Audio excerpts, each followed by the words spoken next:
Hello everyone, my name is Thomas, and in this video you and I are going to build the most advanced and modern Python music player you can currently find on YouTube. Let us look at what you are going to build because it looks like I'm bragging about it so much. This is what we are going to build. You can see that the interface is fully customized and it doesn't have the default title bar, it's a custom title bar. This is where the song that is currently playing will have the name displayed and then the path to that particular song. You can add that song to your favorites or a particular playlist that you have created. This is the volume control, which I would like to bring down to about 20 now. And these are playback controls. You can see the beautiful hover effect that each of them gives when they are hovered. And this one, it's the loop one song, and then this is the random play or the shuffle. This is our music slider. And then this is the default song list page. That is when we load songs, this is where they will come. And then this button will help us to add songs.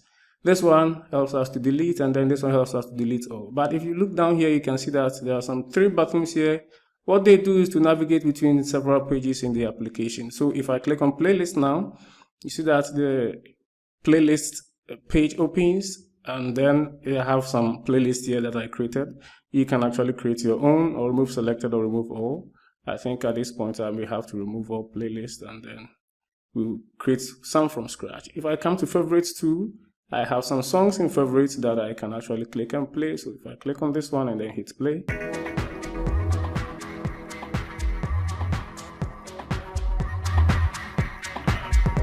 so the song is playing and then the slider is also moving accordingly. Let me stop it. And oh, not 0. So let's come to the playlist side and then let's see if you want to create a new playlist. Let me just say new one, and then I can right click on it and then you see load selected, but it doesn't have any song. So but if I double click on it, sorry, this one went to the second screen. If I double click on the playlist, it pops up, a small window pops up, which will show me all the songs in the playlist. You see that currently there was no song in the playlist, but if I come to song list and let's load some songs. Let me load these my songs here, and then I can choose to play it. It will work as you have seen. And if you also noticed, when I click to play a new song, the background picture changed. So this application has background slideshow for every song that you play, and that is a very, very cool feature that you are going to build. So if I press on the next, check it, so you see that the background picture will change to a new picture, and I press next, and then automatically knows how to go to the first song when it reaches the end of the list. And that is also another very cool feature. But if I want to add this particular song to playlist that is playing, this one that is highlighted, I just click on add to playlist. Currently there's only one playlist that I have, new one, so I click on it and then okay. It looks like nothing has happened, but let me just pause this song and then come here to playlist. When I double click, I don't know why this one always comes to the second screen. When I double click, you see that that song Raising Me Higher that I added has been is showing here, so we know that that song is in that particular playlist. And if I also decide to add the song that is playing to favorite, currently it is not playing, let me play it again. So that is Raising Me Higher that is playing, it's not part of our favorites. If I click on add to favorites, I see it here in real time. So this is what we are going to build.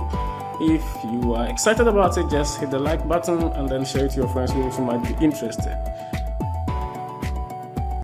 Okay, so let us get coding. Before we start, I want you to visit this GitHub repository, which the link will be in the description below.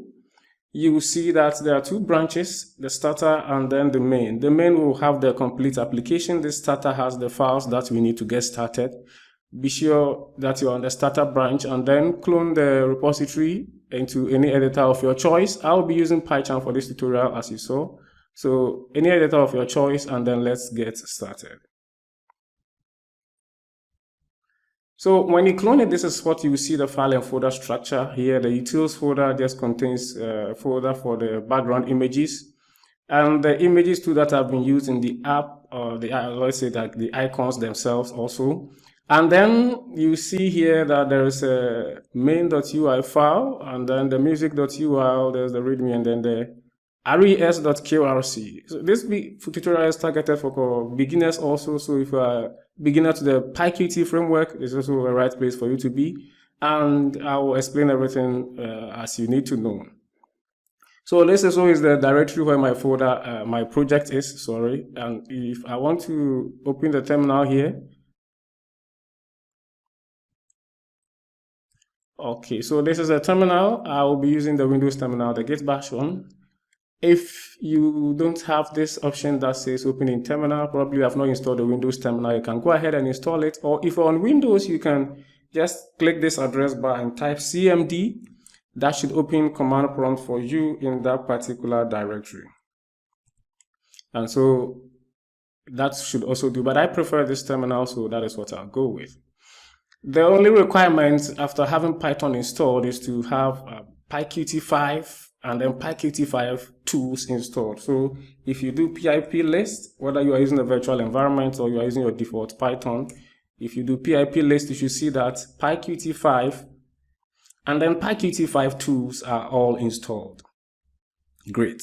If you don't have it, it's quite simple. You can just do pip install and then PyQt 5. Please check the casing, is very necessary. You leave a space and then PyQt 5-tools. You see that I have it, so it says requirement already satisfied. So let's clear up this thing. And let me come back here. You see the main.ui file, that is the URL file that we'll be using. The reason we install the PyQt 5 tools is that so that we get access to the Qt designer that we can use for the designing of our UI. There are two options for even for the UI for you to choose from, and I'll show you and I will tell you the difference very soon. But if you are looking to learn more on how to use the Qt designer and even PyQt itself, you can check out my channel. That is Tommy's Codebase. I have great tutorials on PyQt 5 and other stacks that you might be interested in, especially if you are into this software development stuff. Okay, so the Qt designer, usually some time ago I used to type designer, designer.exe or without the exe, and I was able to open it straight from my terminal, but now it doesn't work. I don't really know why, whether I did some configuration that I've forgotten. So I will show you how to get access to the Qt designer after installing it with the PyQt 5-tools. You would want to go to where your default Python, where your Python is. So if you installed it on your default Python, like I did, I have it on my default Python, I'm not using a virtual environment. Then you want to go to where your Python is installed on your PC. So if I should open a new window here, let me paste this address. This is where my Python is. Usually it will be at local Dixie users and then your username. Mine is Tommy, and then app data, local programs, Python. For the Windows people, if you're on Mac or Linux, I think it should be easier also to locate where your Python was installed. If you have problems with that, you can do a quick Google search and then you get to this place where I am. I only have one version of Python 3.8, so you just click on that one. And then you come to this place where you see lib and those one. Let's just click on the lib. The one with the capital L. There are two there. Okay, the one even has an S, but this one is only lib. And then from this place, you come to Sites Packages. When you come to Sites Packages, come to Qt 5 Applications. And then from here, go to Qt, and then go to the bin folder. Here you see a couple of files. We are not even interested in any of them. What we need is the designer.exe. This one, you double click it. And then it will open this interface for you. So what you want to do to save yourself from coming through all this stress to open the designer is that you can right click on it on your taskbar. You can't see my taskbar at the moment, but if you right click on it, you will have the option to pin it from taskbar. You see that mine has already been pinned to the taskbar. So if I unpin it, then I can right click on it and pin it to the taskbar again. So that to be on the taskbar, anytime I need it, I can close it now. And then anytime I need it, I can just open it from my taskbar. I think I didn't pin it back. So let me open it from here. Okay, pin. and then let me make sure that I spin. Okay, so if I close it now, I will not open it from this folder. Let me close it and then open it from my taskbar so that I will not go through so much stress again. So after that, you have this opened in your taskbar. What we want to do is to open the UI file and then do the inspection. So here you go to open because you actually want to open a file. I'll paste in the address to where the file is. That is where my project is. So that is the address to where this folder is. That is what I've opened. So let's first inspect the main. And then this is it in Qt Designer. If you are new to this, this shouldn't be so difficult to grasp. It's just that the widgets are here.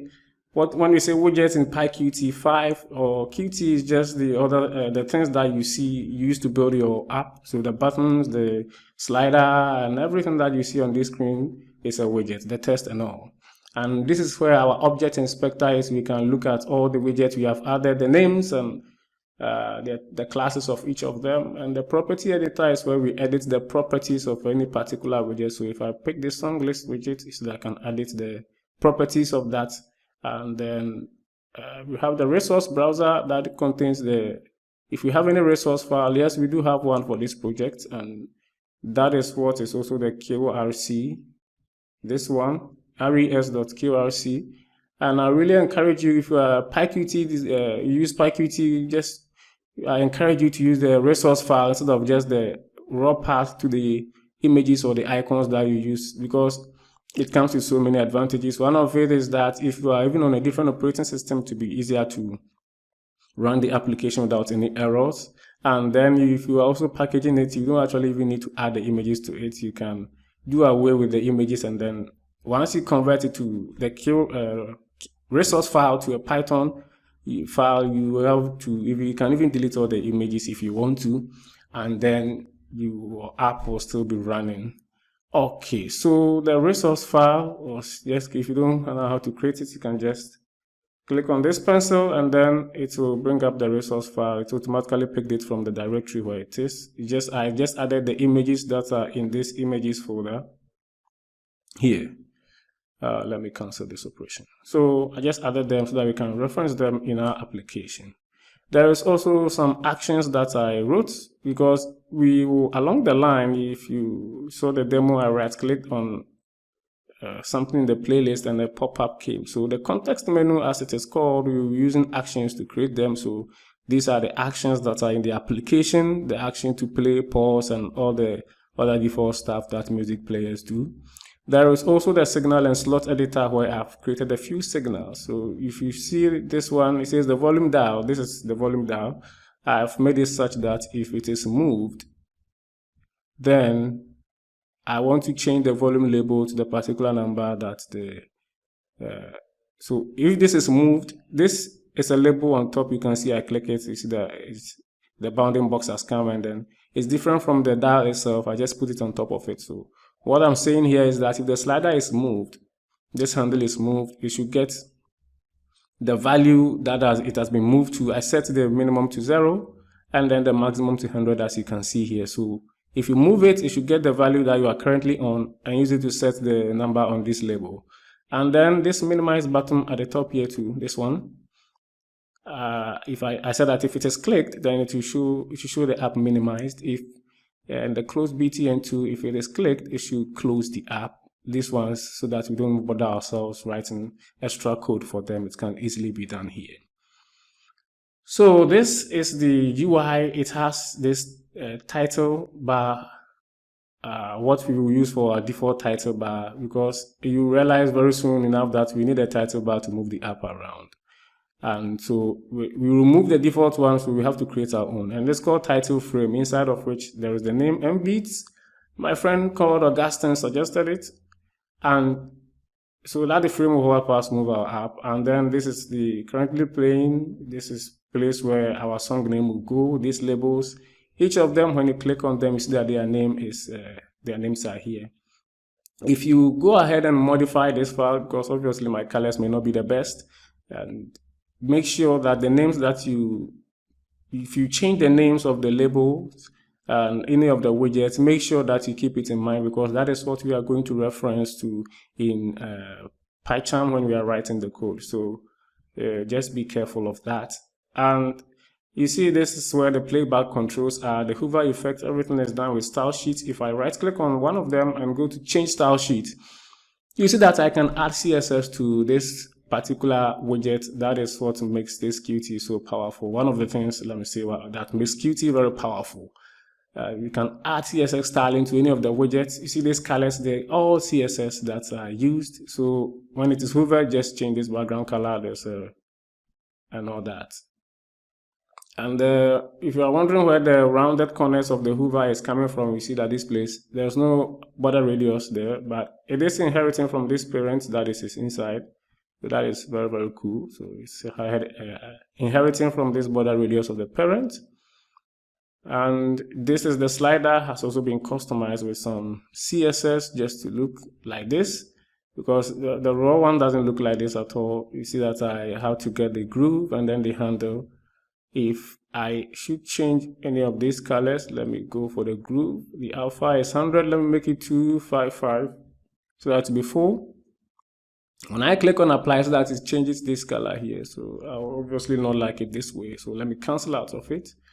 And yeah, so you can choose to customize it as you want. If you go to the next page of this stack widget, is this a stacked widget? Then you can see the playlist page and also the favorites page. But the page that you leave this thing on and save the file, it is the default page that will render when you convert it to Python code. So we want to keep it to the song list page. This button is the one that opens files. You see that each of them has, when you come to the property editor, it has its icon linked as a resource file. So we just have to save the resource file and then we will be good to go. The background image also is here. And then the overlay is also there. There's an overlay. If you open in one of the images, you see that the color is not really dark like this, or at least, and it doesn't have any overlay like this on it. This overlay is also another picture in the files that just gives our apps an overlay like this. It even factors in the title frame also. And if I go ahead and preview this, you will see that, so let me preview in Fusion Style, my favorite. You see that there's a default title, but this doesn't look like the one you saw in the demo. I cannot maximize this, but in case you want to make it responsive, that is where you use layouts and frames, all of this in PyQt 5, the containers in PyQt 5 to make it responsive. But because of the fixed size of the background image and the overlay image that has to be on the background image, if I try to set a layout for this central widget, which should make the app responsive, then it will just mess up everything. So if I just show it now, it's that everything now is messed up. Let me just close it and pretend that I didn't do this.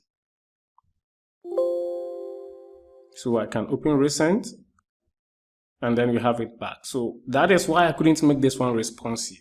And that is the reason there is another file in there called music.py, music.ui.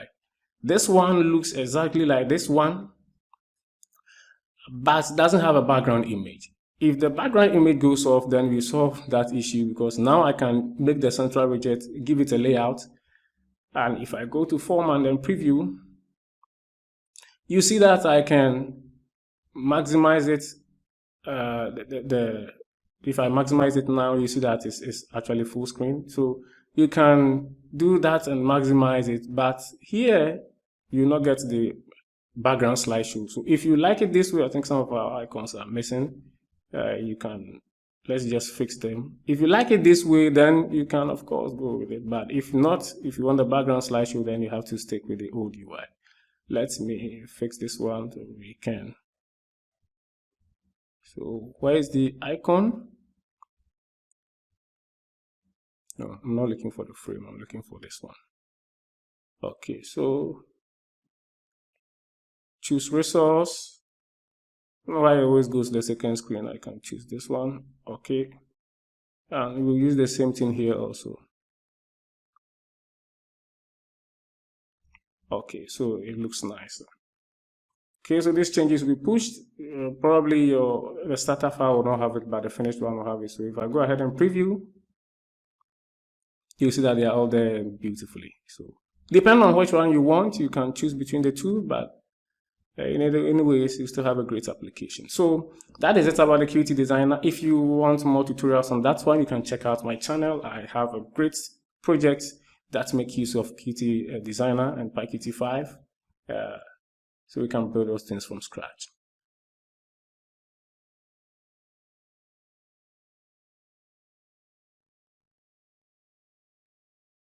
Okay, let us now design the UI. The UI file we use is the main.ui. So this new one that we will create, I'll call it probably test or any other name. It will not be pushed to GitHub. That is because I will delete it afterwards. It is just to show you how to design the UI, but this is what we'll use. Everything will look exactly like the main.ui, just that we'll use this one and I'll delete that one afterwards. As I said, the purpose is to show you how to design the UI. So let us come back to Qt Designer, and in here let us make sure if you don't have this window, come to this the new icon here, make sure it's on main window and then click on create. The first thing we want to do, let me bring this one up, is to give our app a name. So we click on the main window, the Q main window here, and come down to this place. In the property editor, you find window title. You see that currently the window title here is main window. You find window title which you can call advanced.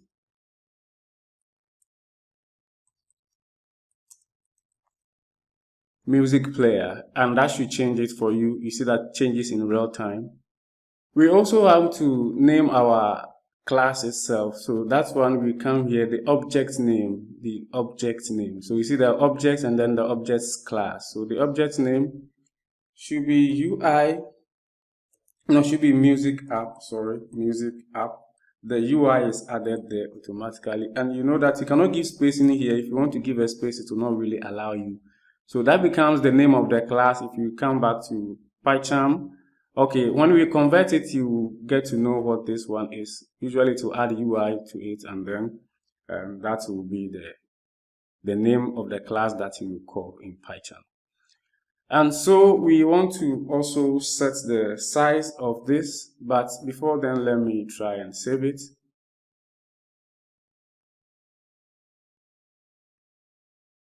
So as I said, let me call this one, or instead of test, let me call it main_1. That is so close and far better. And we have all the images in that particular folder. But before we move on, also resize, let us create the resource file. Come to the resource browser, click on this pencil icon, and then you click on this button here to create a new resource file, which we'll also call res1. And then after that, you just select this one and you add prefix. In case your icons are grouped, maybe you group them into the categories, you can use the prefixes to determine that, but we will only use one prefix, which will be img. And once you add the prefix, now you can come here, this button, and add files. And that is where we want to go into our utils and then images, and then select everything that is here and click on open. So it will add all of them here for us, and then we have to click OK. You can see down here that all of them have been added and ready for our use. Great.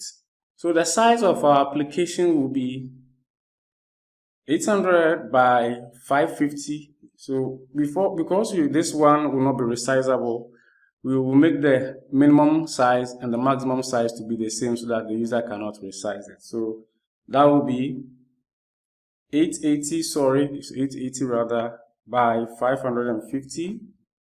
We are doing that in light of the size of our background image.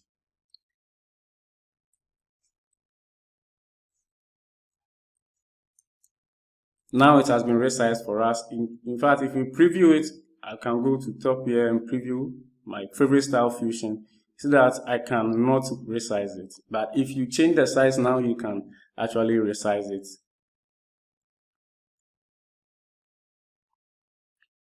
Okay.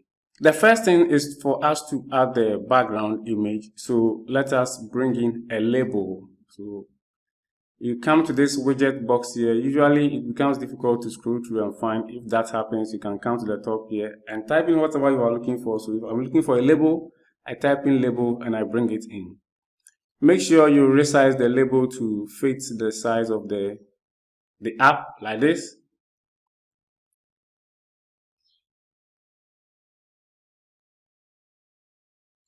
And you can right click here and then remove status bar. We don't need the status bar. We also don't need this menu bar. So right click at the top and then remove it. And now when you select the label like this, you can make sure the label is selected. You can even see here. So here we can now give it a name, and the name will be background underscore image. That will be the name, and we will come down inside the property editor for that background image, and we will be looking for pixmap. This pixmap is what we use to set an image inside the label. So this one, it will not be a resource. We'll choose file for this one and come back by one, go into the BG images and then choose any of these which I prefer the first, and you will see that you have it in here. Usually it will not really try and fit in, but you can click on skilled content and then you see that once you click on skilled content, it will automatically fill in the available space, and that is exactly what we are looking for. Great. So now that we have this one, we have to bring in another label on top of this. Make sure to resize it. You may not really see my transform controls because of the screen, but if you are doing it at your end, you see some blue nodes at the edges that you can use for the resizing. So this one will be the BG overlay. I can actually also rename it at the top here. You can also do it here. BG overlay, and that one too, we give it a pixmap, choose file, and then the overlay is also part of the stuff here. So you can choose that one too. And then once again, we click on scaled contents to have it scale up. And so now our background is complete. The next thing is to build the widget at this right side that has the details. So that one, what we can do is to bring in a frame. So we are looking for a frame, just like this, and then we put it in.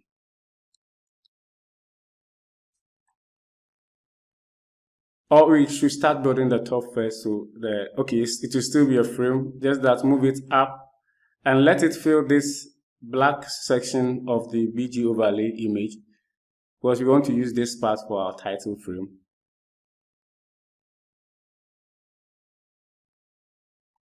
Okay, so let's give it the proper name, not just frame, but let me do it the proper way. Not just frame, but title frame. That is great. And inside this title frame, we will have a label. So let's just search it up, label. The first label, let us delete the text from it, and that one will be the icon. We don't really need it at the inside PyCharm, so you can choose to leave the name like this, but if you still want to rename it, that is completely fine. So I'll go ahead and then choose. But this time around, I'll come into the images and get this app icon like this. So it will give me the app icon also, which I can put somewhere here.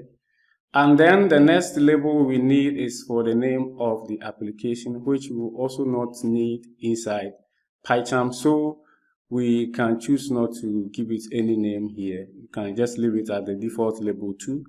And then here I can type my name, Pete.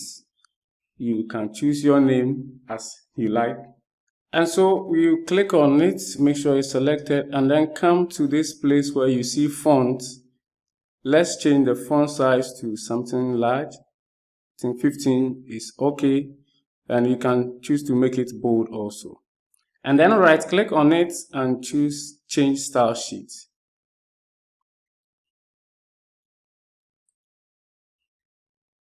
That should bring up the style sheet editor. This place we can, if you want to add a resource, you can add a resource. If you want to even add a gradient, you can add a gradient. But this place we want to add color. If you want to add a color, you can pick any of these colors or even pick a screen color and then add it. But that is not what I will do. I already have the color. And so I'll paste the color in here. The color is this RGB code. So when I apply, you see that it has changed the color for me. Okay. The next thing to do is to bring up the minimize and then the close buttons, which we can, those ones will not be labels, those ones will be buttons. So push button, this one, and you bring it in. And so you can double click on the button to delete all the text. And then this one, we will give it a name of minimize btn. And then I think we can just put, no, this one we will give it a pixmap. We will not put the hyphen, we give it a pixmap. So come to icon, and then you can choose resource for this one.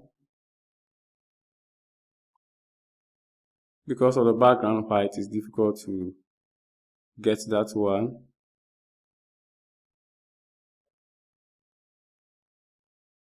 Okay, so that's the min.png I was looking for. And you can choose to increase the icon size. So if we go to say 24 and then 24, I think that should just be okay. And we have it then that way. But you could see that on the finished one, the background was not there. So let us apply style sheet to remove that one. So right click and then change style sheet. And then in here, we will have to type some CSS. So we have first to get the class, which is kill, push button. I can't really maximize the font inside here. But I just hope that you see it. In case you don't, you have access to the file, you can do the inspection at your end. So that will be kill push button. And then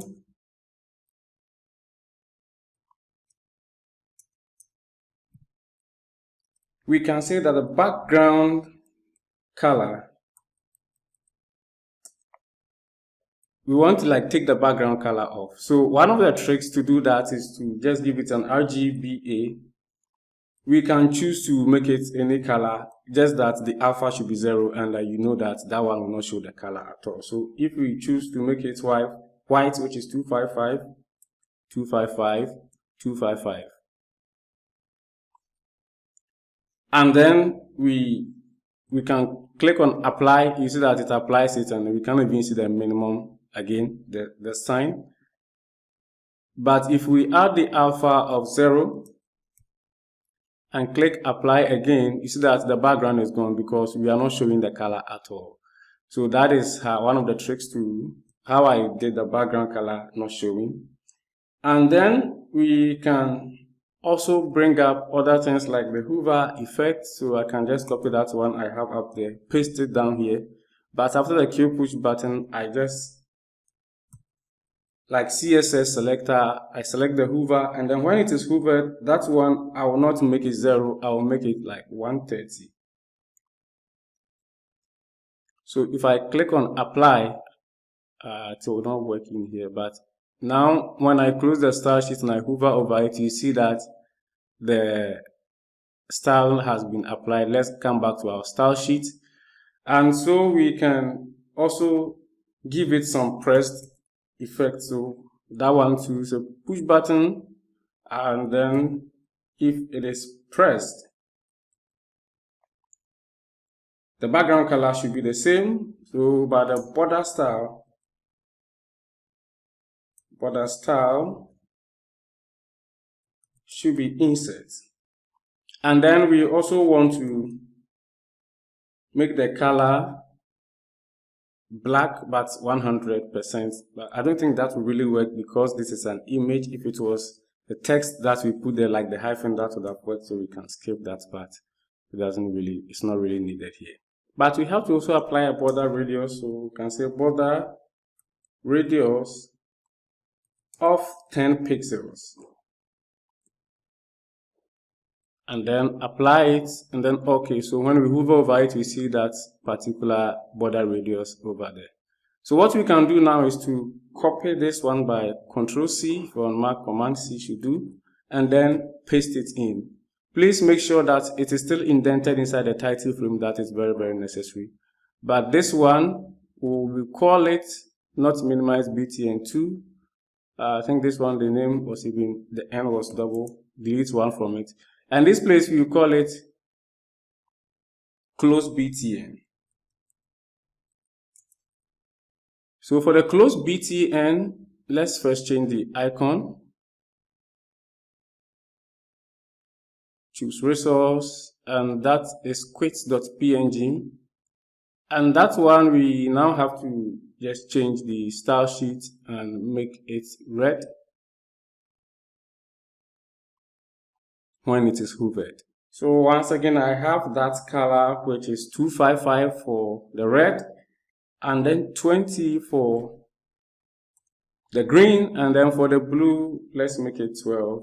The alpha this time around should be 200, and that should do. And yep, that is all that we need. The background color, I think it should be the same for this side also, so we can just copy this value here and then paste it in. Okay, so now you see that you have that beautiful hover effect also, but we have to now try and bring them to the end as much as we can.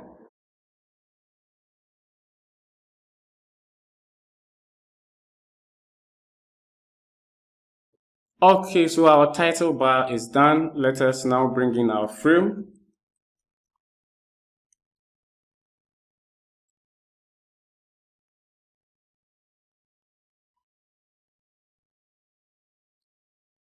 Just position it anywhere at the top left. And this frame too, let's give it the style.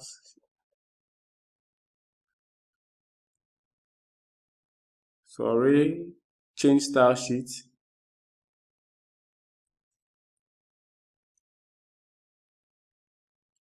For this one, we want to give it a background color, and of course, you can select the color from here. So in this case, I'll select the color from here, but the alpha, let's make it 150, and then apply. So you see that the background color is there, and we can add our border radius of 10 pixels. So border radius of 10 pixels. Apply, and that one too is applied. So let us add the text inside. That one will be a label. You know, there's an icon and then currently playing at this side, and then there is, if I open up the main one, where is it? This one. See, there's an icon here that's currently playing, and then the other one before the other ones come. So this label, this one is a label, this one will also be a label. So all these ones will be labels just like that. So let us bring in a label.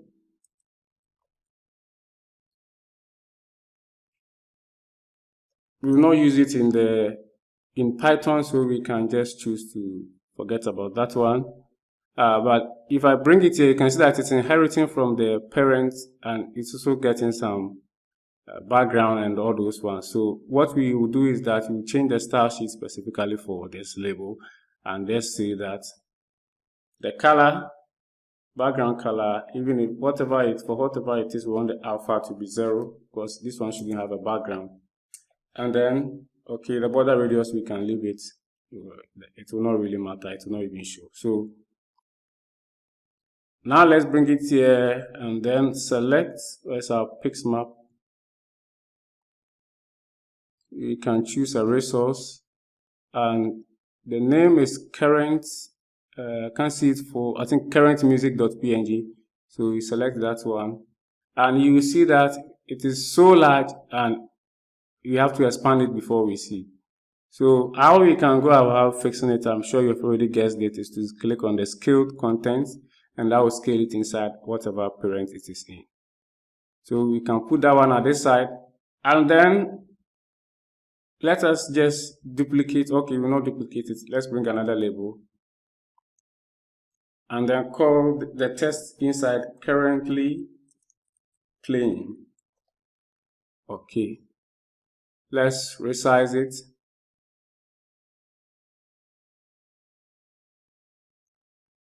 Go into the style sheet like this and then set the background color to invisible. Okay, and then let's come up here for the font size. Let's bring it up 15 we'll do, and then let's make it bold. For the color also, it will inherit from this MB, so I think I can just open the style sheet and then copy the color for it. Or equally, I can right click on it like this, change style sheet, and then for the color, I'll pick a screen color. So I'll pick this screen color from the B and then I'll give it to this one also. So apply, okay, and then that one too shows. Okay. So now we have this one too at the top there. What we need to do again, usually sometimes it's difficult to get to arrange these things.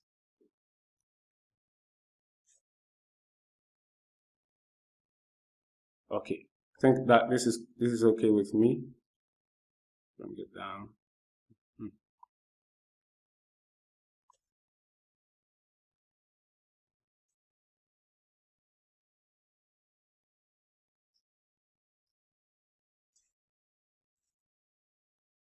Okay. So we need another label that says name. Very close to this currently playing, so we can actually copy this and then paste and then come in here and just change this one to name, and then I will duplicate it again, but not now. I can now change it. Let me take the bold off, bring the font size down to maybe 14. I think I need a bold back. Okay. If you want it, fine. If you don't, also, that is completely fine. So I'll duplicate this one too again.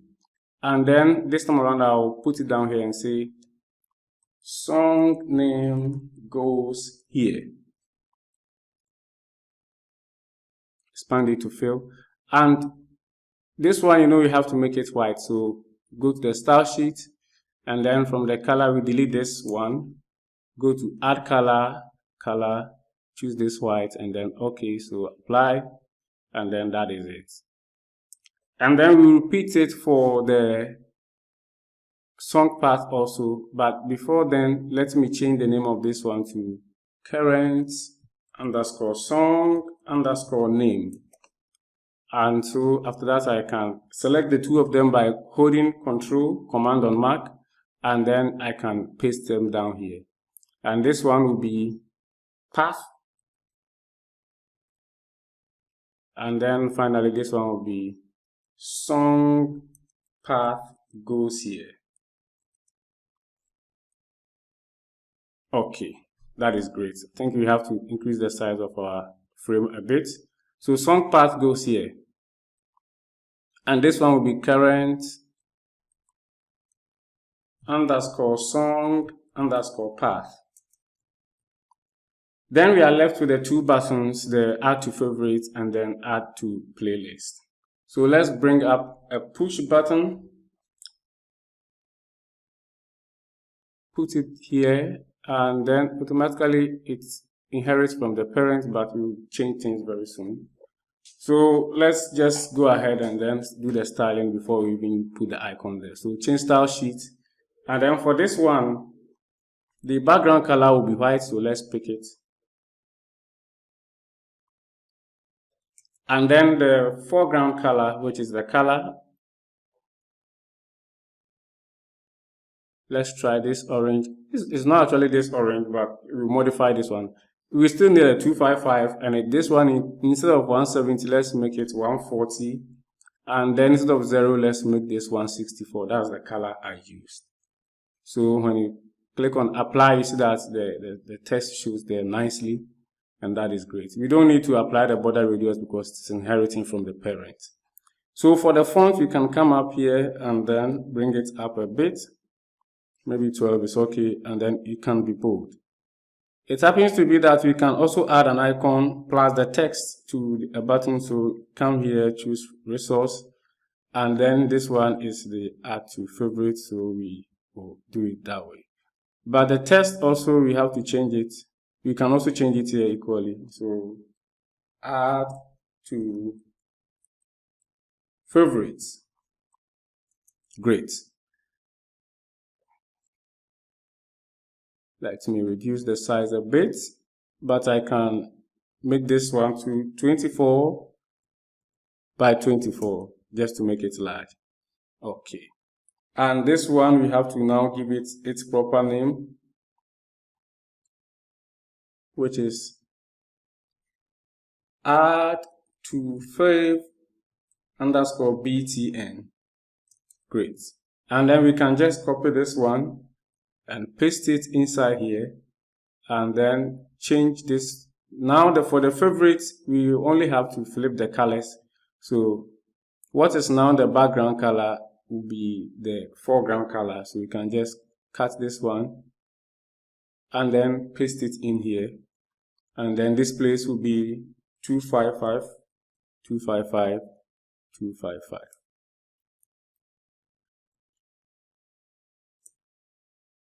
To apply, and then that is it. But let's also, this will not be add to fav btn2, this will be add to playlist btn. So add to playlist btn, and then we can come down here and change the icon to the name of the adapter. It's a music list, yeah, that one. And so we have it that one also. In case you think they are too close to each other, you can actually give space manually here, and that is also acceptable. So let me give a space manually. So now we are done with this side. What did I just do?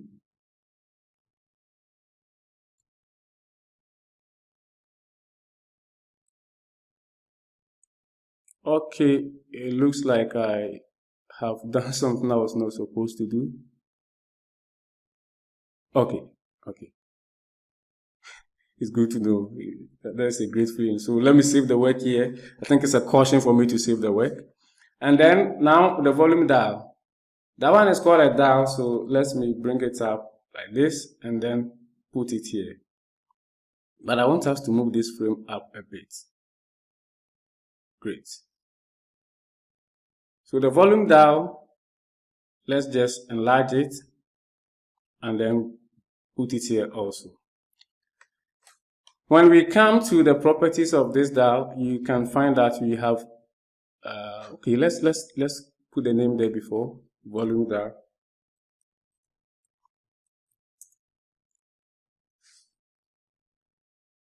Here we can set the minimum to 1 and then the maximum to 100. Or the minimum should actually be 0 because somebody can choose to put it as 0. The single step is when I turn it, what should be the step, and that is 1. The current value 20. You see that the handle moved to that particular position. And then we can set the notches visible. When you set notches visible, you see that notches that come out of it. I think I like it that way. If you don't like it, you can choose to leave it, and that is completely fine. So after this one, what we need is another label on top of our volume dial, which we'll call volume label, and then we manually set the value to 20 because that's what it should be.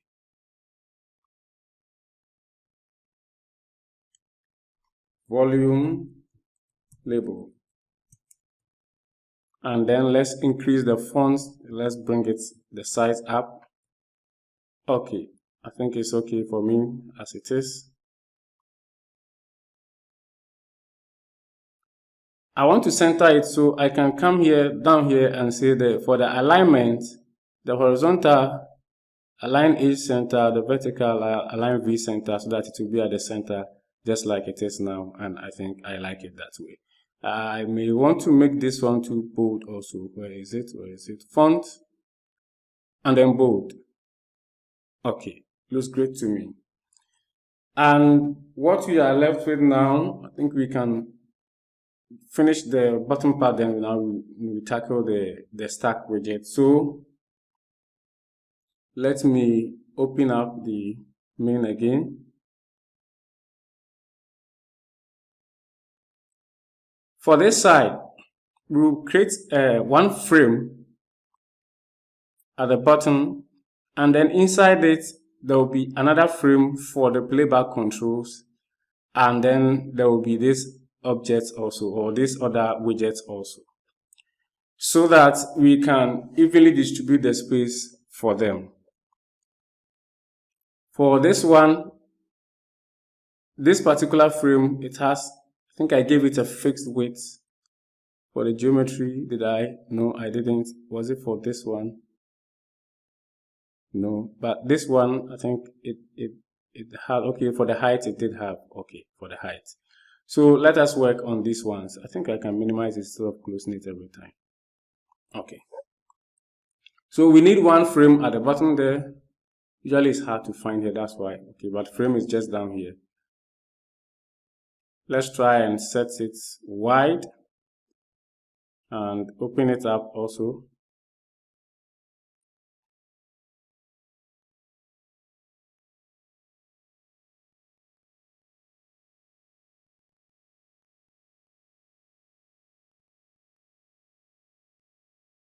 Forgive me if I'm not very fast with this UI building part, because it usually takes some time.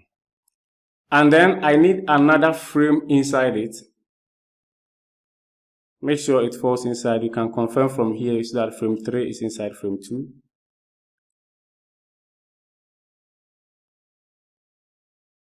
And it is inside these ones that we will add our push buttons for the playback control. So push button, make sure it's inside the inner frame.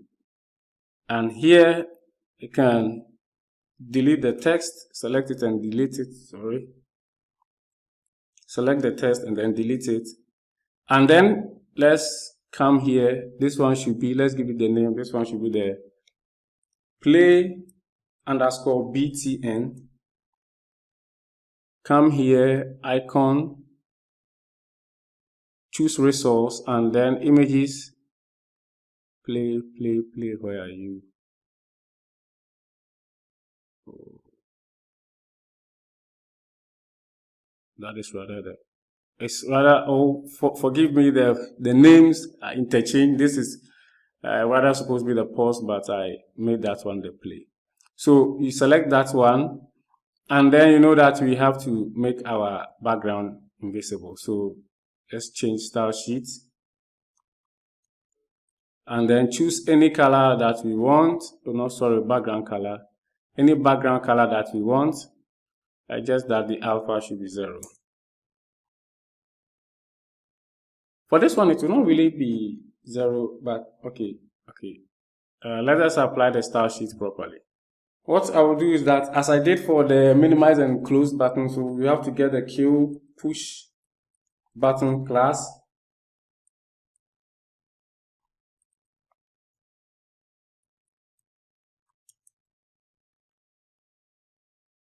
And here I can set the background color with an alpha of 0.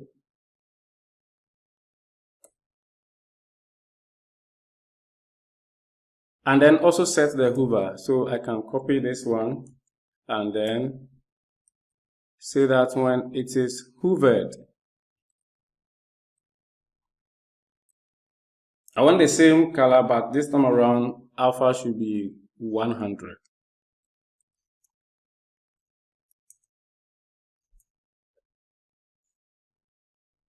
Okay, so apply. I think let's copy it because we will need it for the other ones also. They are all the same. So when I hover over it, you see that I have that nice style there for me. But for this one also, we will set a minimum size constraint on it. So we can come to the top here and set the minimum size to be 30. The maximum minimum height and width to be 30 each, so that it will just be a square like this. We think that is great. So what we can do is to copy, paste it, make sure that it's still inside the small frame, the inner frame. So you can see that all of them are here. This will not be play btn2, this will be pause btn. And all that we need to do here is to come and change the resource. So choose the one for the pause, and then we can copy paste it again. Don't worry to arrange them, use the layout spacing to do that, so don't worry. The next one is the stop. So all we have to do is to change the name here. So stop underscore btn. And then what we have to do is to come down and then change the resource icon to this stop, and then copy and paste it again for the next, the previous, and all of them.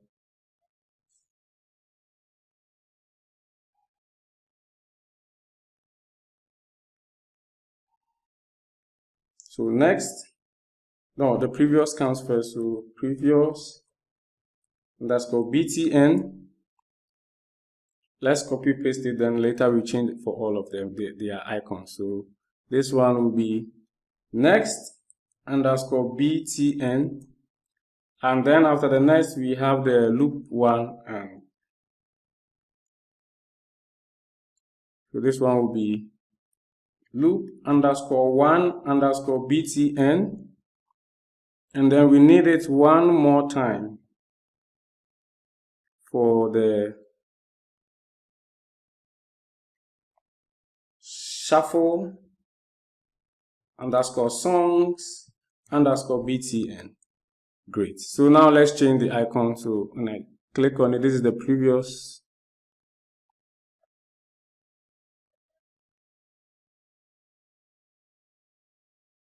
Because the background is white, it becomes difficult. Okay, this is previous. And then the next one is the next.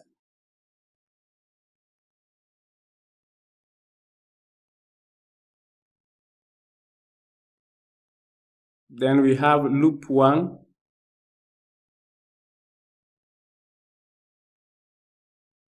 Which is loop one. There are two loops, one loop and then the other is just loop one. So select the loop one. And then the random play, which is play random. But for the loop one and the random, we have to set this checkable property to true because they'll be checked. Great. And let us now bring in our slider. So our music slider. So that will be horizontal slider here. That one is inside the main frame there, not the one that not the subframe. So let's keep this one here, and the name is music slider, music underscore slider. Okay. And then we need one more label here, which we'll call the time label. So time underscore label, and that one too, you have to change the style sheet, make the text white. So select color, pick white, and then OK. But we have to increase the font size. Where is it? Okay, make it bold maybe, which the text will be 000000 slash 0000 Okay, so this is great. Now let's apply the styling for the slider.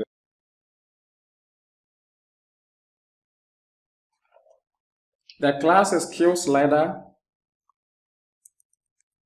capital S, so QSlider. And then we want to get the groove. So double colon and then get the groove. And then because it's a horizontal, we just say horizontal. If it was vertical, I would have said the vertical. We want to set the border to 1 pixel solid and then solid, and then the color code will be 999999. Sorry, border, then we put a colon here. Yes, just like CSS. It is actually CSS. And then, so we'll be applying it as we do it so that you get to appreciate it. Now you see that the border, the default border that was there is gone. Now it's this border that is here. And so we can continue by saying that let the height be 15 pixels. And then let's apply and see. Okay. And then we can also set the padding. So I give some breathing space to the slider, the handle that is moving inside. Let's set the padding to 3 pixels. Apply it and see. Okay, you may not really see it until you start working on the handle. And then the background. The background color, so background. Let's pick this color for now. But this will not be background color, it's just be background. So delete the color from here. And then that is RGBA. We want to set the red to 0, the green to 255, so, and this one to 127. And the alpha should be 100. When we apply it, you should see that that's green color, light green color there. If I should change this one to 200 and apply so that to be deeper, but I don't like it that way. I like the 100. Okay. And then we can set some margins. So let's give that a margin of 2 pixels and then 0. So for the top and bottom and then left and right, and then so let's set it that way. And then we can now also say that the border radius is, let's make this one's border radius 11 pixels. And then apply it and see. So you see that the border radius got applied. And so let's work now on the handle. That will also be still QSlider. Double colon, get the handle. And as you have guessed, this one will also be the horizontal.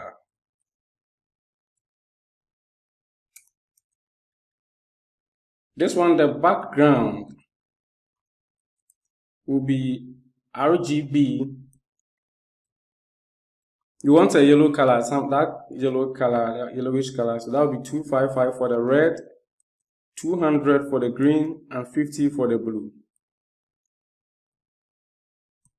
So if I apply it, it is showing here like a line. I don't know whether you see it from your side, but once you go ahead, you actually appreciate it coming in. And then I can also see that the border for this one should be 1 pixel solid. And then the color is 5C, 5C, 5C. Let's apply it and see. Still it's there, but you see it very soon when it comes in. Or you know what, let's bring the value currently to maybe 50 or something like that. You can set that one. So for the slider, the value, current value, bring it to 50. So you see that the thing is in the middle like a yellow line. So that is what we are working on. And then now after that, we can say that the width should be 18 pixels. Let's apply. And you see that it has gained some size, and then we can, of course, give it a margin. Or let's do the border radius first though. The border radius, that one should be 9 pixels for this one. So let's apply it. Did we not do something right? Border radius, apply. Okay, so it's not really applying the border radius. Let's give it some margin so that at least to have some breathing space for that to work. So margin, and then this one will be -2 pixels, and then 0. Let's apply it this time around, and then you see that it's now circular one. So that is how we also work on the slider for our custom slider. Let me put it that way. So what we want to do is to select the frame in which these playback controls are, and then come and click on layout horizontally. That's when the frame will space them out automatically for us. And then select the frame. If it becomes difficult to select it here, you can equally select it here. Right click on it and then change style sheet. We were supposed to give a border radius of 10 pixels and we forgot. Because now if we hover over them so that the backgrounds are square, and that's not what we want. So we can come here and say border radius of 10 pixels. And then, okay, that one, all the children will inherit. Now is that the border radius has been applied. Great. One very important thing we forgot is that the cursor for each of these ones should be a pointer. So when you select each of them, where in the property data for the arrows, change the arrow to pointer. We'll be doing it for all of them.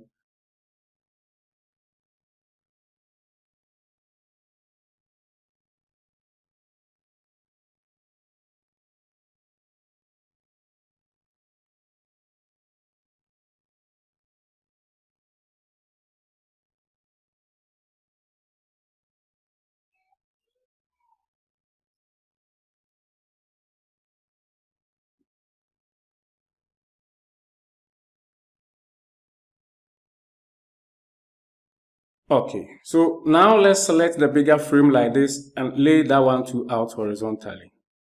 You see that it has laid them out, so let's just stretch it out and then let it fill the screen. And then, yes, we have our slider and those ones, so we can resize it just to fill the space down there. So let's just select our slider and bring the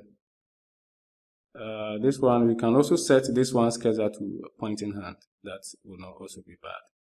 And for the value, let's bring it back to 0 or even 1. Let's try 0 and see. Not 10. 0. Okay. For this dial also, let's set the hand. This one, we want to set it to open hand. You can choose either the open or the closed hand. If you go to preview, and then let me select my fusion star so that this hand is the open hand, and you can immediately see that something is wrong here. This border, the frames that we are using, their borders are showing. So let's come back, select the title frame first, come to this place where you see the Q frame, and for the frame shape, select no frame, and then this one, you can leave it this one, you can leave this way. And for this one to select the bigger frame, the frame shape, no frame, but it looks like we have to increase the size a bit. Okay.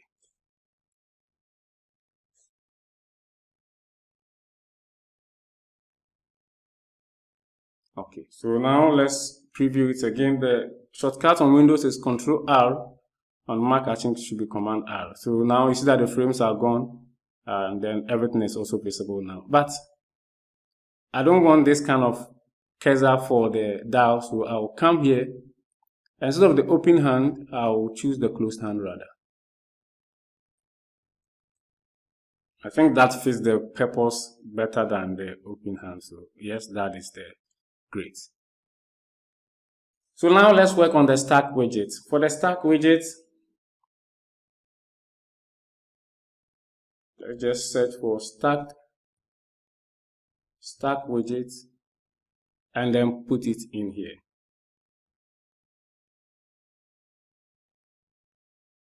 Resize it to fill. And let's just change the style sheet.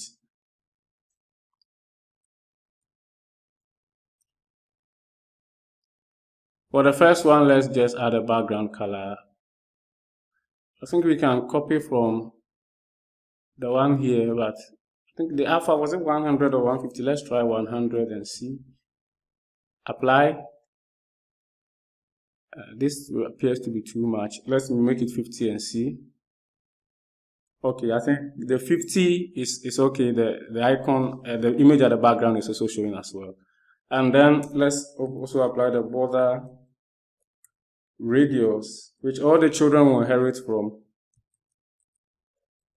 to be 10 pixels. And then okay. So now we have this one to in there like this. Still have more space down here. No, we will need another space down here for the button, so let's leave some breathing space. And then in here, I'll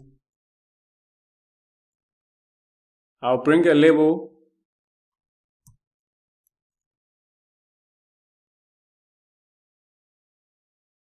for the song list. Right click on it, you know that it will inherit from the parent, so I can now go to background color, set the alpha to 0 so that the text will not be showing that way. I forgot to change the color, so bring the style sheet back, choose the color, make it white. Okay. And then we can come here, change the font size. 15 is okay, bold. And then we can now say song list.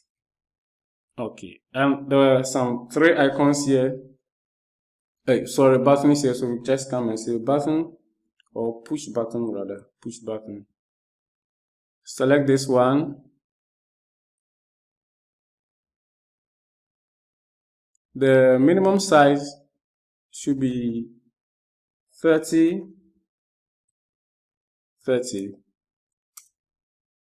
Not 330, 30. Okay.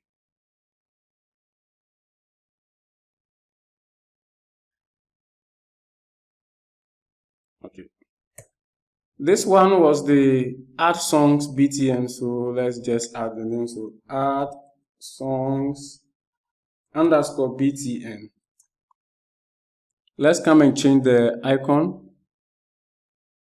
Choose resource, and then it is this one. Okay, so let's change the icon size. This one, let's make it 32 by 32, and then it comes out large. Okay, but the background for that one in the demo was white. If I show it to you, that is white like this. So let me just change the style sheet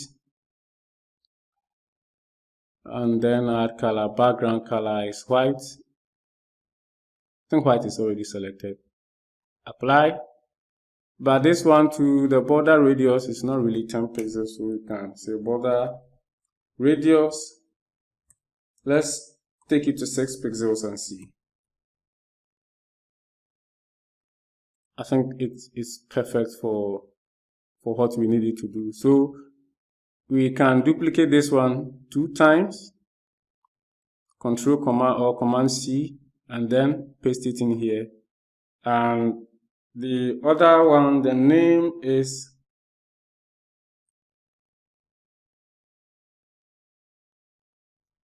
delete _ selected _ BTN. And then we can duplicate it one more time and say that one is delete all songs BTN. Delete _ all _ songs BTN. Great. And now let's change the icons. So for this one, resource, and it is clear.png. And for this one, this is the remove. Okay, so the top part is also done. Cancel. The top part is also done. Let me save the work up to this point. And then we can work on the list widget inside. So for the list widget, let's come here and search for list. Don't pick the list view, pick the list widget, and let's just put it in here.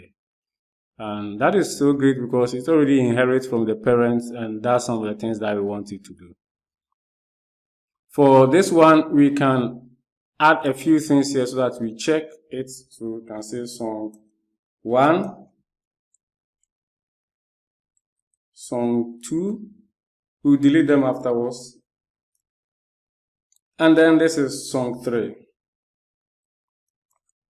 Okay, so that when we apply the styling, we will see it. You can actually see that you don't actually see anything. But let's bring up the font size first.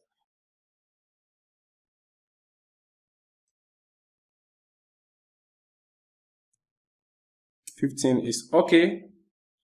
Then the style sheet. For this one, the color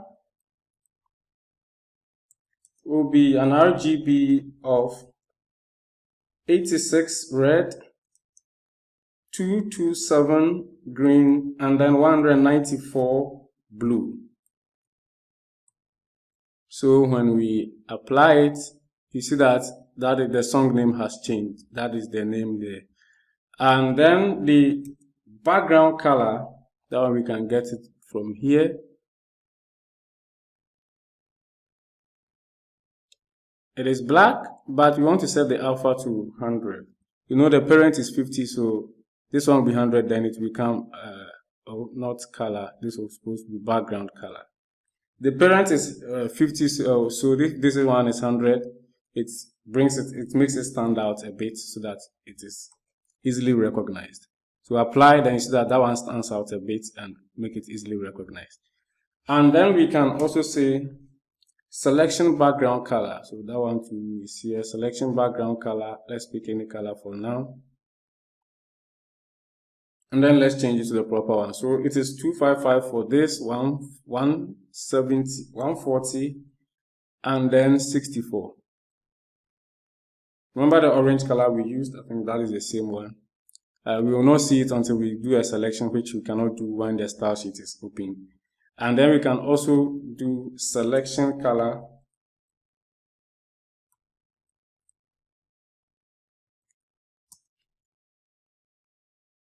And that one is white. So RGB 255, 255, and then 255. Okay. Let's give a padding of 10 pixels for each of the items in there. So apply, okay. And I think the song name should be bold. The font should be bold. Okay. I realized that as I clicked, I didn't see the selection color, and that is because, let's check it in preview. I think it's because we are not in preview. Let's check it in preview and see. Okay, selection background color didn't work. So let's see what the issue might be.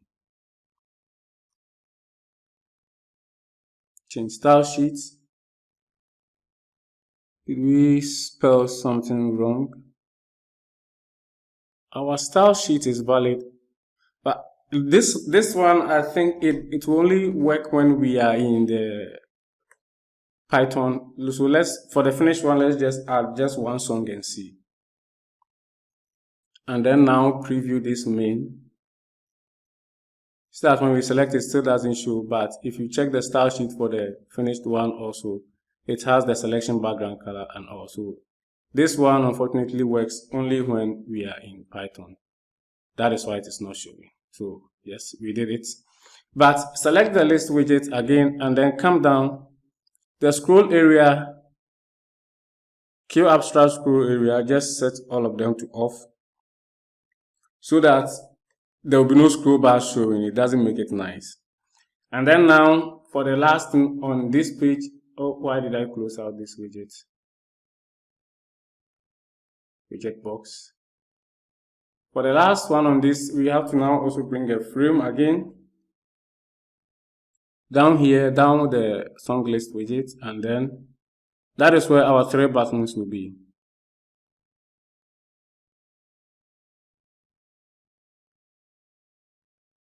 So we can now go ahead and bring in our btn, which is a push button right here inside that frame, and this one we'll call it song list, and the name, the object name should be song underscore list underscore btn. For the style sheet, I will go ahead and copy the color from here. Let me see. Okay, so this is the background color, and then the border radius. I think I'll copy everything.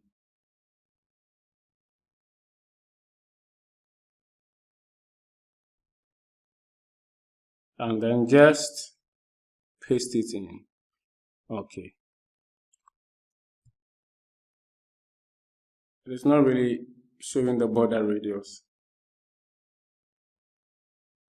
Remember the frame, this one to let's set this one to no frame. And then maybe the border radius we should apply it to the parent rather. So border radius of 10 pixels. Okay. Then the next button is the playlist.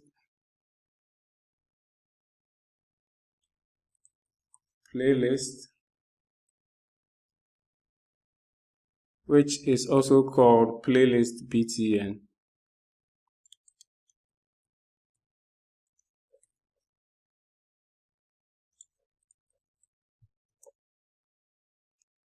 Let's go ahead and change the color. For this one, the background color is a green color, so delete the existing background color, and then let's pick this green, or maybe this one. Okay. The font size, let's bring them up. 12 is okay for me, and let me make it bold. This one too should be bold, and then 12. And then finally, you can copy paste it for the favorites.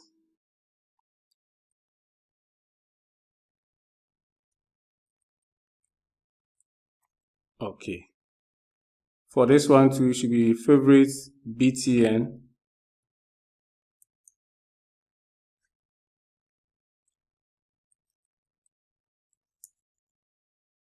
And then let's just change the background color. I'll pick a screen color because the same as this orange here. And then okay. So now I select the frame in which all of them are. That's the frame 4 here. You can see they are all indented inside. And then I'll give it a layout.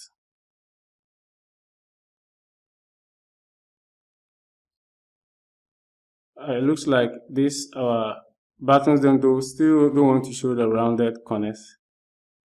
Okay. Let's set minimum height to 32, and let me see. Not for the frame, for just one of the buttons. Set the minimum height to 32, and then you see that it shows. So for the playlist, also set the minimum height to be 32, and then the favorites also set the minimum height to be 32. Great. So now this first page of our application is done. This was only needed for testing. Let me edit items and remove all of them. Okay, so the first page of our application is done.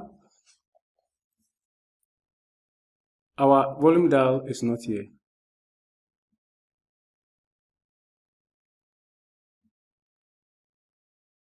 Where would it be? Oh, okay, it has gone to the back, so let me just right click and then bring to front. Okay, and then right click on the label, bring that one to front. Okay, so that one is it. So our first page for this one is done. You just have to click. If you look closely on the list widget, on the stack widget, at the top right, there is some arrows that you can use to navigate. So you say go to next page. When I go to the next page, it's completely blank. So that is where we will do our playlist.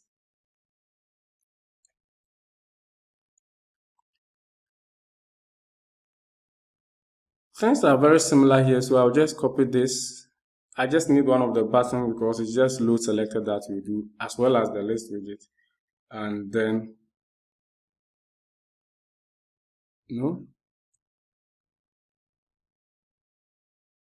hold Control, copy them. And then on the second page, let's just paste it.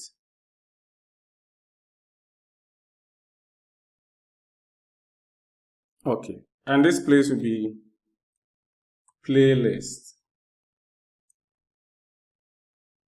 And this place, this particular one, it doesn't even have an icon, so let's remove the icon from there. You can click this button at the right side and then it will take it off.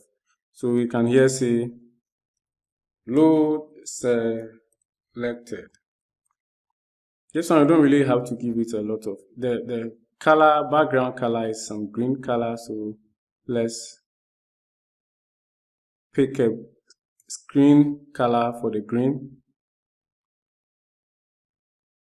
This one should do. Okay, and then the font size should come up a bit. Bold, make it nice also. Okay, and then we want to increase the border radius to 10 pixels. Okay, or even higher. Let's try 15 and see. Okay, that looks good to me. But there's a very big something that we were supposed to do that we didn't do. On this song list, come here, and then we have to call it loaded songs list widget, like this. And then we go to page 2 here. You can click on these pages to also navigate. And then the list widget here, now we call it playlist list widget.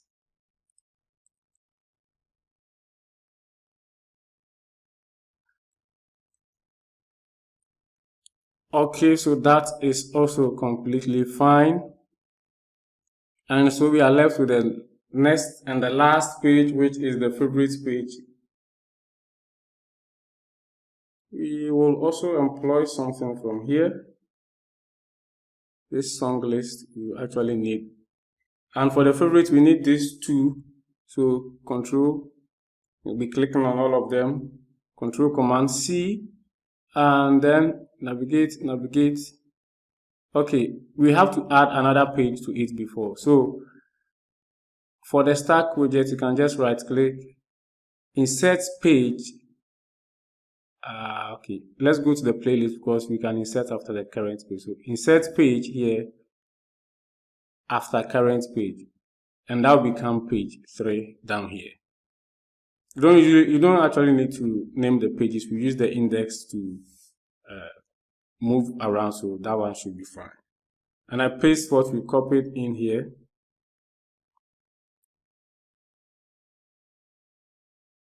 Okay, so this one should be favorites.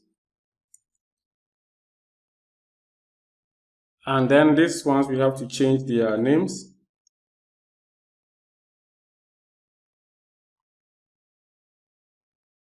This will be delete selected favorites underscore btn. And then this one will, the next one here should be delete all favorites btn. So I can just change the songs to favorites.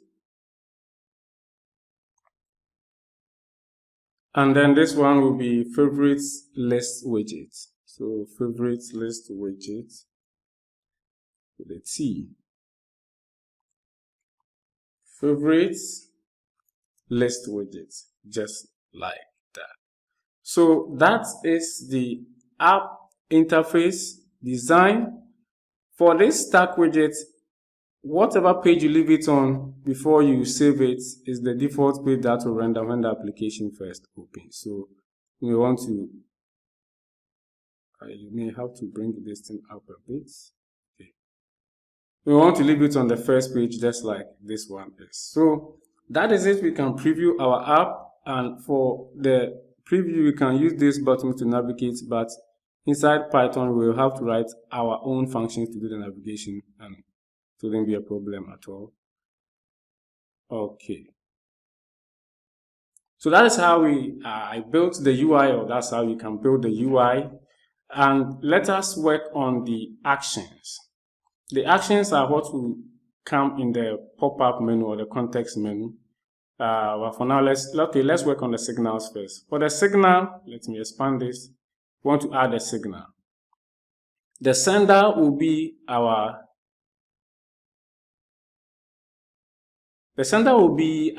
closed BTN here. You see now, let's preview. When you click this close, nothing will happen. But okay, this one's, even in the property editor, the cursor should not be arrow, should be pointer, the same as this one. So the signal that we want from it is that when it is clicked, the receiver should be the music app itself, that is the UI itself, and the slot is closed. So now let us preview it again and then click on this one so that it closes the application. So we can set another one for the minimized.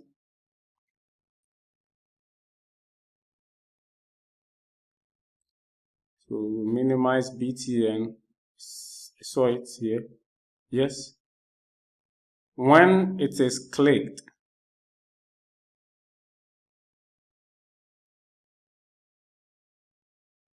the receiver again should be music app, and then the slot should be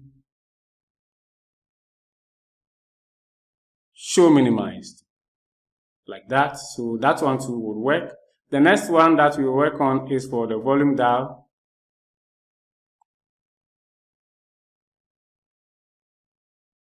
When the volume dial, we want the slider moved, this one. And you see currently if we preview it and then remove the slider, nothing will happen. Nothing will happen. What kind of icon have we given to this? Should be closed hand. Yep. So we want the receiver to be the volume label, the one on top of it, that value should have to be changing. The volume label.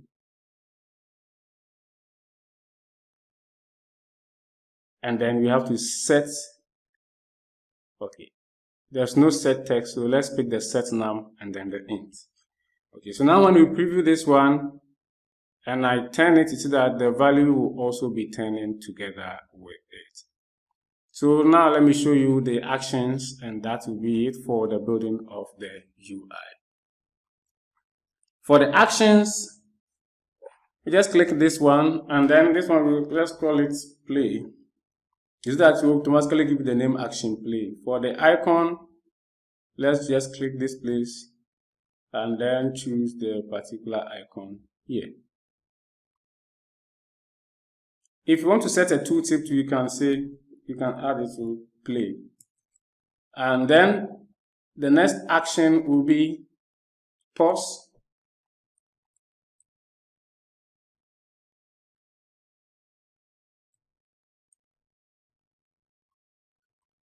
Unpause, pause/unpause, capital P. Okay, and then the icon for that one also, let's choose the resource to this one. You can add shortcuts to if you want to, but I wouldn't do it. If you want to add a shortcut, okay, I'll show you in the next one. The next one is action next. And then I can also say next. Not next, next. Okay. If you want to add a shortcut, all you have to do is to click inside here and then press the particular shortcut. But I was trying to delete it, so the backspace was okay. Choose resource file, this one, and then where is our next, this one. Okay, and then the next one on the list is the action previous.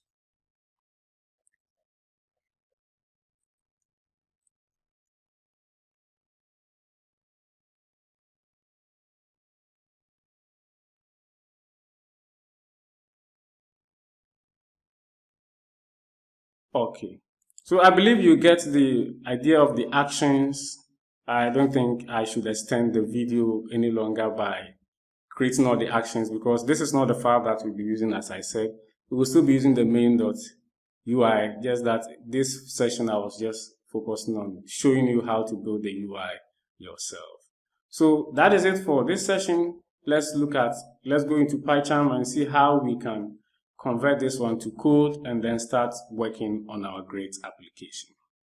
So let me close this one and even close this one also, and then let's move to the next step. So I think I shouldn't close it. We will need to make reference to this UI. So sorry, let me open it again, and then let me open the main one. So let's just minimize it. We'll come back to it. So let's convert this one to Python code. Obviously, this one is not what we'll be running. So let's convert it to Python code. I'll go back to my terminal, and what I have to do to convert the resource file to Python code is to say PyUIC5, and then I bring a flag of -x. The -x is the flag for the incoming UI file, so that is main.ui, and then another flag -o for the Python file that should be generated. I will call it music.py. You can choose any name, but you have to keep that in mind in case where I call music, you call that particular file name. But if you choose music, also just press enter. It looks like nothing has happened, but if I list, you see that now there's a music.py file here. It wasn't here at first. If you check you see that it's a new file. Git has even told us it's a new file. When we open it now, you see that it has generated the code for us for the application. But if we run this thing now, you see that we get an error. It says no module named res.rc. And that is because PyQt 5 is trying to import the resource file that we used, and it is not finding it. Even though it is here, and that should tell us that that is not this resource file it is looking for. It's looking for a Python version of this resource file. So what we have to come back to our terminal and do is to convert this resource file into a Python file. And that is done by pyr_cc5, and then this one, the output flag comes first. We give the name of the Python file that will be generated from the resource file, and usually, as you saw, it will Qt will automatically name it. And so I usually use this name for it so that anytime I make changes to my UI file and I have to run the PyUIC5 command again, I don't have to come and change this name all the time. In fact, you notice from the top here that it tells you that if you make changes and run it again, you lose all the changes. So I don't want to put myself into that trouble. Usually, you will be making changes to your UI file and then be converting it again. So I just use this name to be safe. And then, so I'll just paste the name there, .py, and then I give a space and then give the name of the resource file that should be converted, which you know from the top there is res.qrc. And you press enter, and you see that that one too has been created for us. So let us come back to PyCharm. And now this red arrow should go away anytime soon. When we run it again, we shouldn't have the error.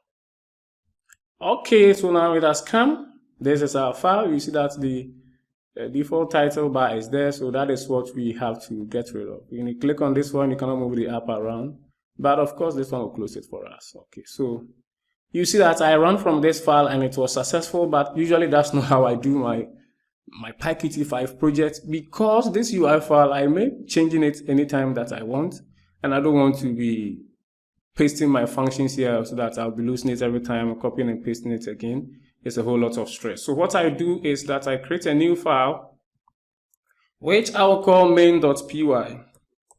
And that is the reason I didn't name this main UI file main.py. The name is main.ui. You were thinking obviously that the Python file should be also main.py, but because I have one that I'll be calling main.py, I decided to keep that name. Okay. And in here, what I do is that I create a class that calls this music.py file, so that there's a class that runs the application. It's at the top here, it's called UI music app. So I'll create a class inside this main that calls this one and runs the application. Let's see how that one goes. What we have to do is to import, okay, from PyQt 5.qt widget, we want to import everything. Qt widget, we want to import everything. And then we create the class. So let's say that the name of the class will be modern music player. This will inherit from Q main window coming from the Qt widget up there. And then, oh, okay, I didn't bring the import, sorry. So import star. And then we also have to import the class from the music.py. So we can here say from music, we want to import UI music app as the name is here. Okay. So after this, it also has to get this UI music app. And then the default class stuff. So we have to define our init. Okay. But this one, we will call the super also. So super call should be here. And inside this, we will now also say that now we've created a class. So we have to now call our window. So self.window should be equal to Q main window. Qt, we can create windows just from widgets, but we want this one to be a main window. That is why we are doing that. And then we can say self.setup UI, and then we set it equal to self. Okay, this self is redundant, remove redundant parentheses. And then what we can do is to say self.show to show the application. If we run this main.py file, this current file, it will still not show our application. You can see that process finished with exit code 0, and that is because that's not how to run Qt applications. If you come to this music.py file, all the way down, you see that they call this so this stuff all has to be, they have to come in place before the app will successfully run. So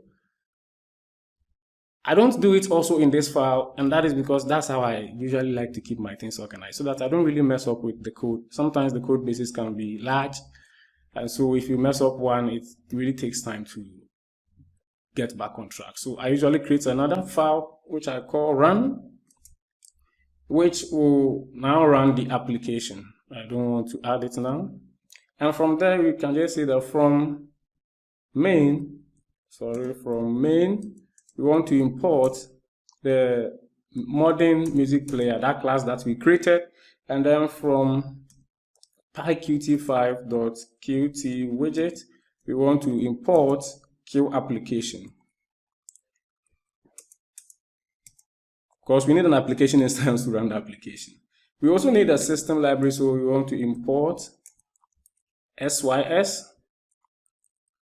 What's wrong with my typing today? Import sys, and then now we declare that the app instance is equal to Q application. Here we can pass in an empty list. This place takes in the things that the application needs to run, so all the dependencies that it needs. So we can be safe in here to say 6.agree, so that it takes in all the arguments that it needs to run successfully. And then we can say window it should be equal to the modern music player, the one that we created there, and then we can just say sys.exit, and then you can say app.execute or exec, where is it? This one.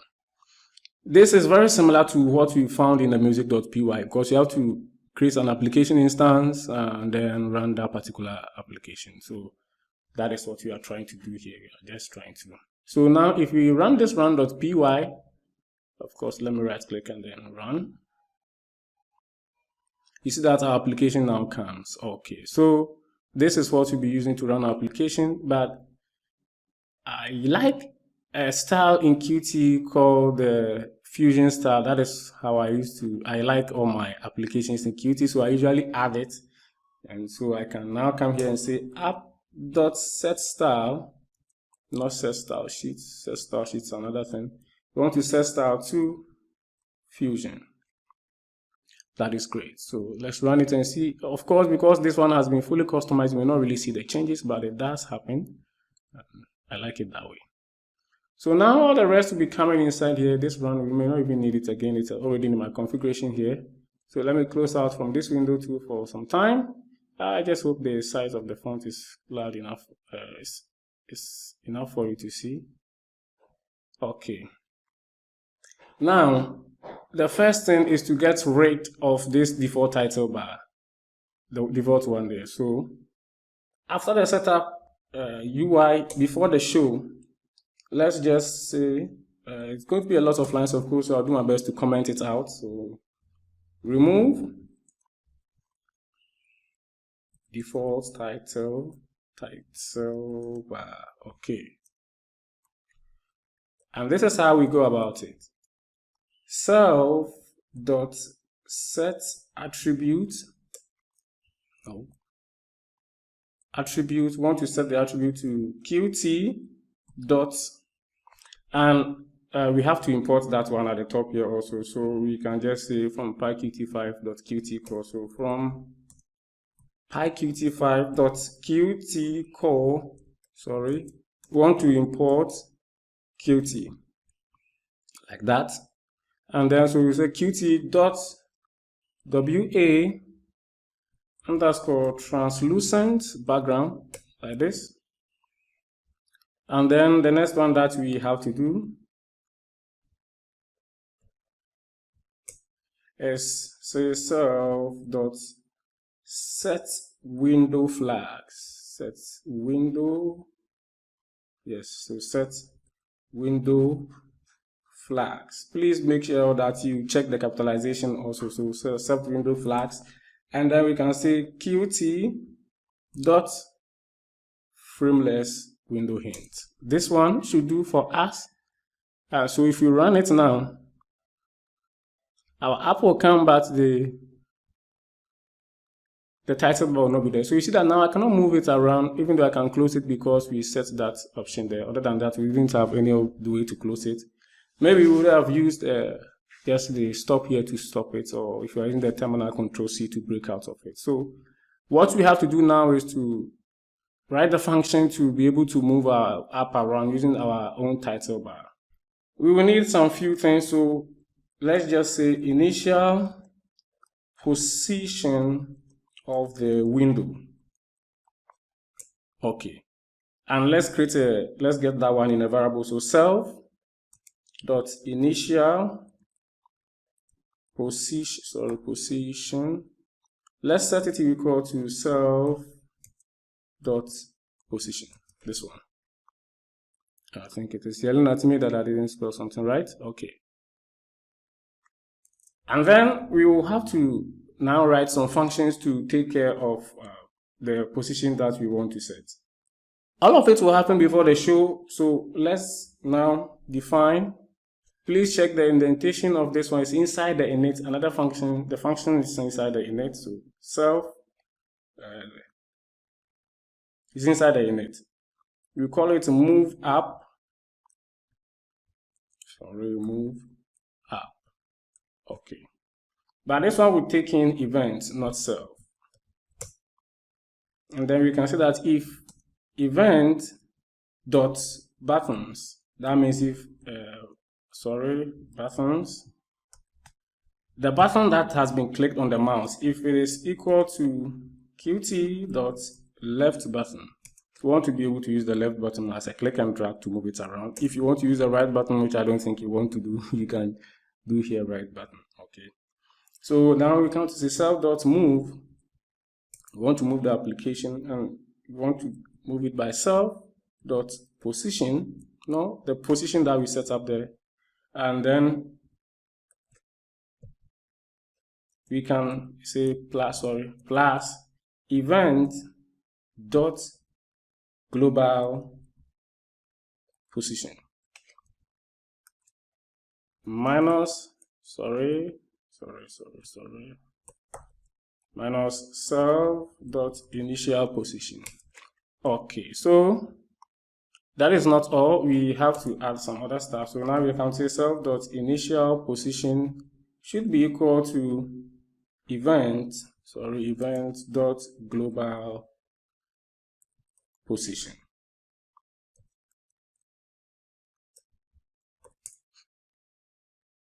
And then event dot accept to accept the particular event. Okay.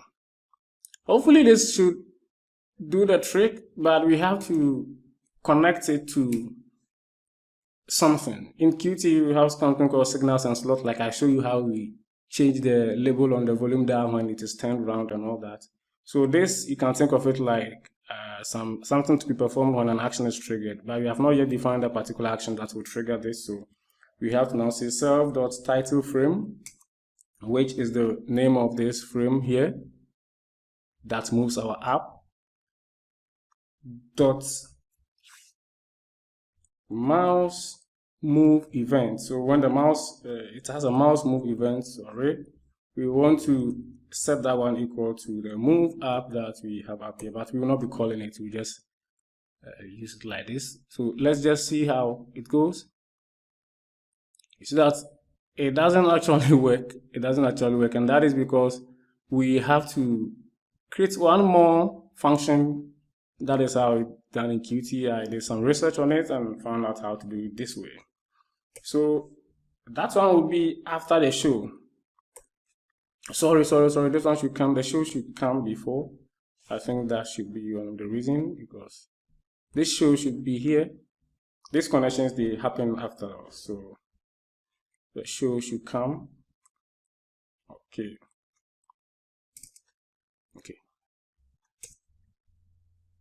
So now let's run it and see. I'm still not able to move it around, and that is, I think, is because there's one more function that we have not created yet. So outside the init, but it's still inside the class, we want to now create a function that will, or a method that will handle the mouse position. So function to handle mouse position. And then we can say df mouse press event. This one is coming in from Qt itself. You don't have to use your own naming convention to name this function. Just as it is, make sure you type it.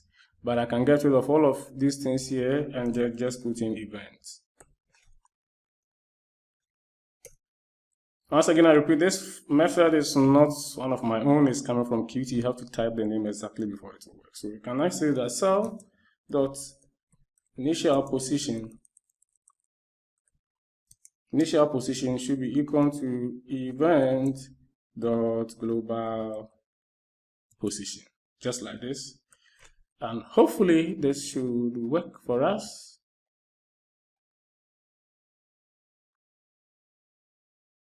So now when I click, I can move it around just like the title bar has been doing. I can minimize it, I can bring it back, I can close it, and it all works. So, okay, it took some time for it to go off from PyCharm, but we know that it's still working. Okay, so now let's move on to the obvious things, to start importing files using this button here and then playing them. So we can call it add songs.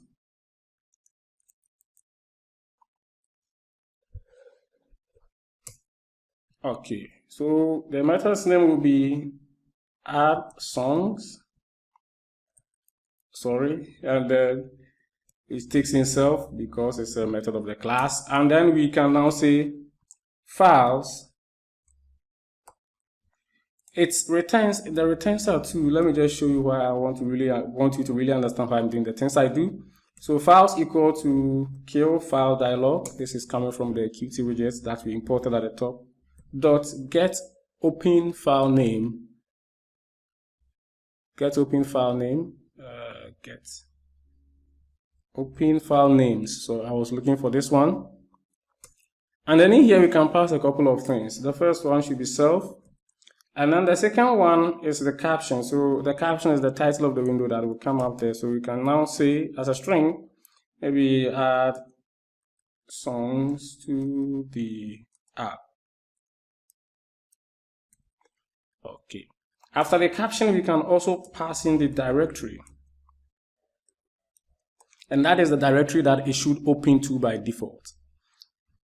If you put in any directory here, hard-coded directory here like your desktop or your music or your documents, that is where it will open to at all times. But there's another cool trick that I want to show you.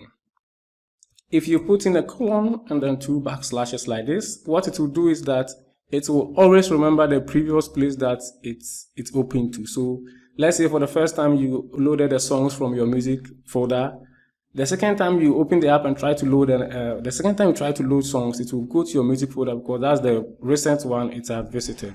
If you change it again now and then you open it now from downloads, when you open it again, it will go and fetch it from the downloads folder, and that is what I am talking about. So,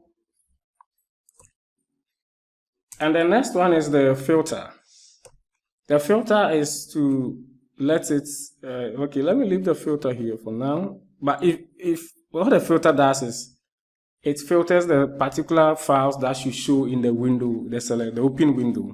So if you just say here that MP3, it will only show MP3 files for you to select.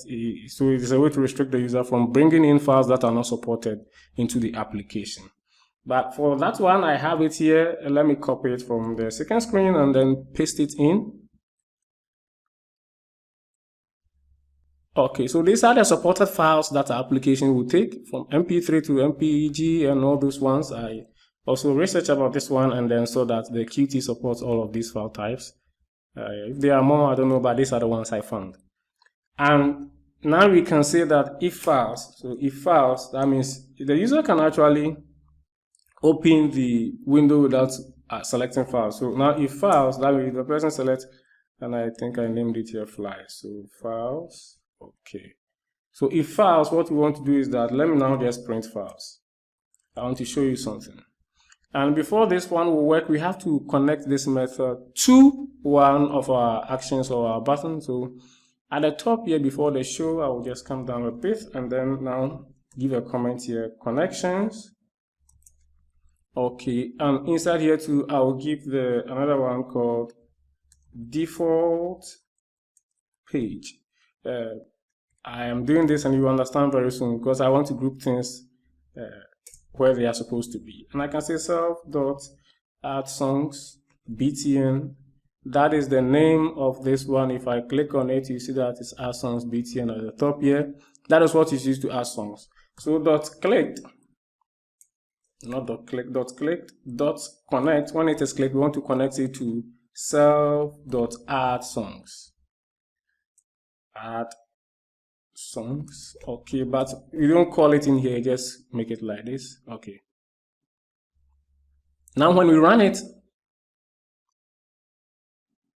when I click on it, you see that it remembers the place of the previous one and then it took me there. So if I should, let's say, just create a test folder here. Let me call it test because I already have a new folder there. And then for this time around, let me just do something and cancel it. If I now open it again, because obviously I didn't select any song here, but let me see if I can copy from this window. Okay, copy. It's a test, and then you paste it. And then let me select this, open, and then try the operation again. So it took me to this place, but I need this time around. If I come here and select it, and then open, I come again, it's like it took me to this place. So you remember it's a place where I was previously, and that is what I was trying to show you. And we should have something in our terminal also that I want to show you. This is the result that came, the first one. See that one was empty, so that's why we're saying that if files. And then the second one that I selected only one song. You see that as part of the return, it gives us first a tuple of this, a list, of the files themselves. And then it also comes with another one for the supported files.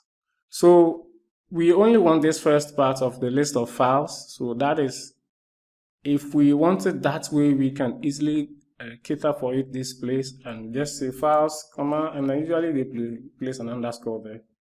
Because the second part, so this part will be for the first part, which is the list of files, and then this part will be for the parts that we don't need. So if you run it again now, and then add songs, let me select all my songs here, and then boom, you see on the terminal that, let me close this, you see that there is only the list of songs here that we have. And so the next obvious thing that we want to do is to add these names to our song list widget that is on the first page. So that is what we want to do. So we will not be printing files like I've done here. And we can just say self.loaded song list widget. That is the name of this widget here, the first one here. So if I click on it, you see that loaded song list widget. Dot add items, or if files, then let's now say for filing files, because of something that we'll do later. For file in files, then we can just say self.loaded song list widget dot add item. We want to add item, we want to add the particular file. So let's see how that one too goes.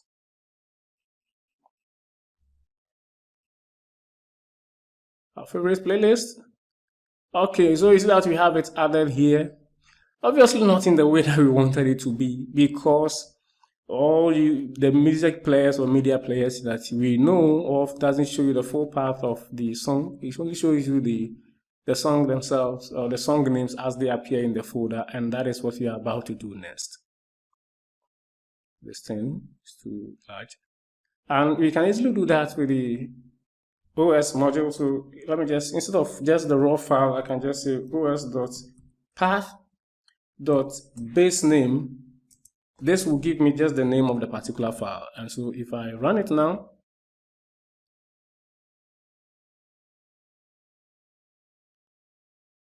you see that now I only have the file names, and they are displayed here nicely, just like this. Okay, but you could see also in the finished product that there was some icon here at the left before the name comes. So let us add that one and make the work complete. Let me cut this one here from here for now. And then what I want to do before I add the song is I'll add a kill list widget item. And then inside the kill list widget item, I'll add in two things. Kill icon. I think I have to import that from somewhere. Let me see. Python, when I hover over it like this, is to import it for me. But if you don't have it, be sure to import it from PyQt 5.qt GUI. And then for the icon, I don't think I will have to. This is just redundant. So for the icon, I will just pass in the path to the icon. And if you come to the resource browser here,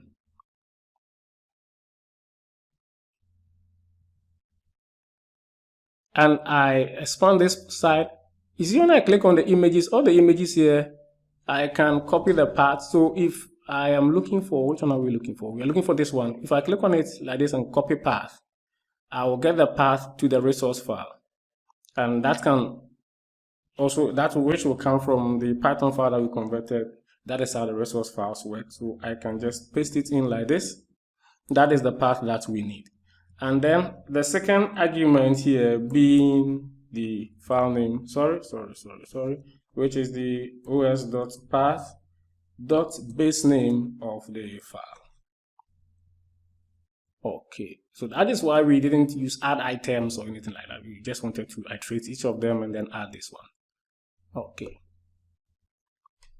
So now if we add songs, hopefully there shouldn't be any error, but a beautiful thing here for us. Okay. So that is it. We have our songs loaded with a beautiful icon at the side there. So the obvious step next that we have to do that is to play the song. So let us get into the playing of that particular song. Again, I will create another file. Forgive me if I'm creating so many files. This will not be the last one. But I usually create a folder also called songs, where we keep some lists, because we want to, when we load the files, we want to load them into a list and then play from that particular list. Because our app will only display the file's name as it appears in the folder, but we need a full path. So we have to store the full path somewhere, which I will do, or we are doing inside the songs.py file. So we just create two lists there. The first one is current song list, and that should be an empty file, an empty list, sorry. And then the second one that we want to create so that we don't come back to this file again is favorites. Favorites. Let that one also be favorite songs list. Okay, which is also an empty list, just like this, and then we can close it. Okay. And so what we want to do is that before we add the file, so for file in file, we can now say songs dot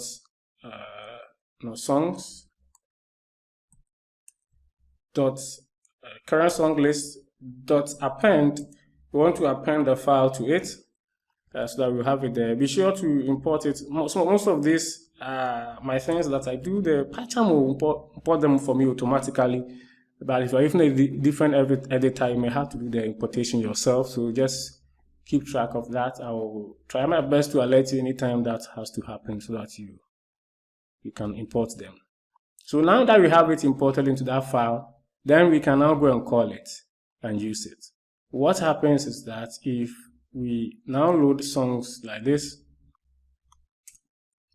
when we click on it in this list widget, we can use get the current index or current selection from the song list widget, or the index of the current selection from the song list widget, and then we can use that particular index to access the full part of the file from the song list widget that we have created, the empty list, or which will now be filled with all of these things, so that we can use that one to index into it, select it, and then play it.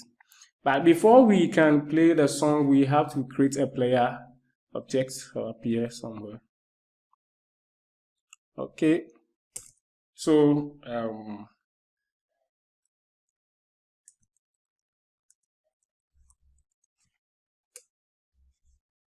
self.player equal to Q media player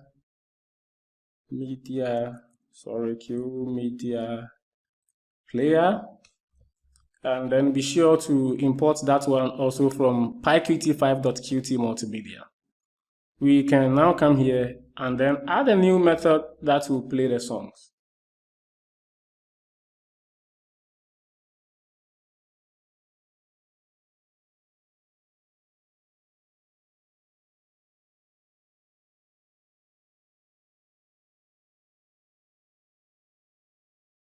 Okay, now this one, let's put it in a try except block. I usually like to do that for applications like this, especially when the code base will grow large. It's good so that your application will not be crashing often. In terms there's anything that will be crashing, then the try except will save you from that. So except, you can say exception, maybe as E, we can now say like print. And inside an F string, we can try and print out something that will help us know where the application crashed. So I can say, okay, play song error, so that I know that the error is coming from the play song, and then I can plug in E here. Inside here now I can write the functionality.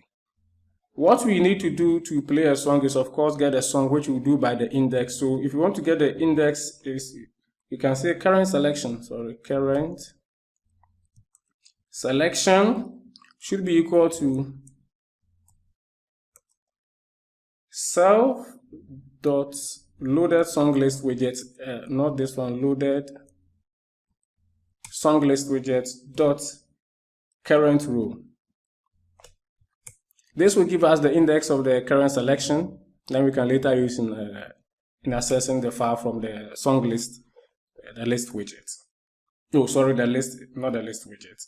And then we can now see that current song now equals to songs.loaded song list widget. How do we call it? It's not loaded song or current song list widget. Yeah.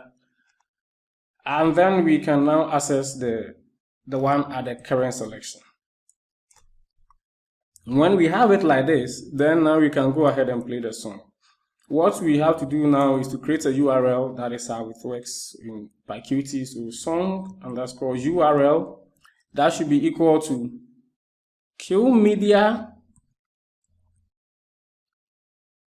content, which should also come from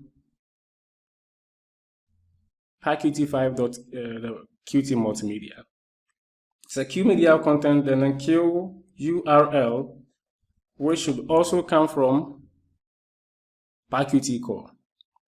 Okay, and then you can say URL, dot from local file, because we are accessing it from our computer, and then we can now say the current song. So we get a new URL that will not be a problem for Qt to play with. Then we can now say self.player.setMedia. Set the media to the song URL. And then we can now say self.player.play. Okay. This should play our song for us. So let's just, in anticipation, I should connect it first. I'm sure you guessed that. So where our connections are on the default page, we can now say self.play song btn or something like that, or it's called play btn. This one, this is what we want to use. So play btn at the top here. So play btn dot click dot connect. We want to connect it to self dot play song. Okay, of course, don't call it, just let it be there like that. And then now let's load a song. I would like to, this volume doesn't work for now, but if I select Life is a Dream, you see that now it is playing. So we have done the basic thing that our application has to do to play a song. I can pause it now, so let me just close it. So now we've done the basic thing. Let us move ahead to now pause and unpause our song. So that one should go. You can say pause and unpause. But before we do that, let's just get some global variables to keep track of certain states in our application. I'll do them at the top here. So after the player, or even before that, I can now say globals, and we will need global stopped. We will also need global looped. I'll just create all of them so that we don't have to come back and worry ourselves. And then we need a global is shuffled. We want to keep track when we are playing the random. We want to know whether it's shuffled or not. So the initial states of this one should be that stopped is false. When we start the application, it cannot be stopped. And looped, when we start the application, stop cannot be false. That was what I was trying to say. Looped is also false here. This is not JavaScript, it's capital F. And then the shuffled is also false. So it's shuffled, which is also equal to false. Okay. Then we can now use this to create our pause and unpause.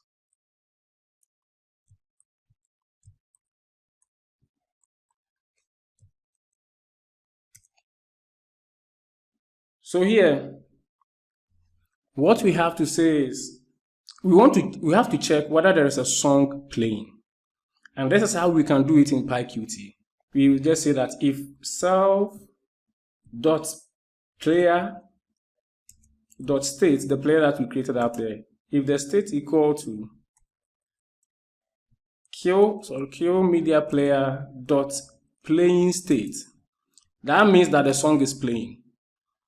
Then we can say self.player.pause, else self.player.play. So that is the trick that should do the pause and unpause for us. Not something so difficult. So we come up here, do our connection. Where is it? The button name should be self.pause btn.click.connect. Connect it for the self.pause and unpause. So now let's see whether we can pause and unpause the song as we play. So raising me higher, play. You can hear that it's playing in the background. If I click on this, it has paused. When I click on unpause, it resumes and then it continues playing. So yes, this one too has been catered for. The obvious one that we continue is the next, the stop. So let's just even create the connection here before we go down. So can help by duplicating we will call it stop song. So self.stop song to obviously throw an error because it doesn't know that one. So stop btn, that is what will do that for us. So let's come down.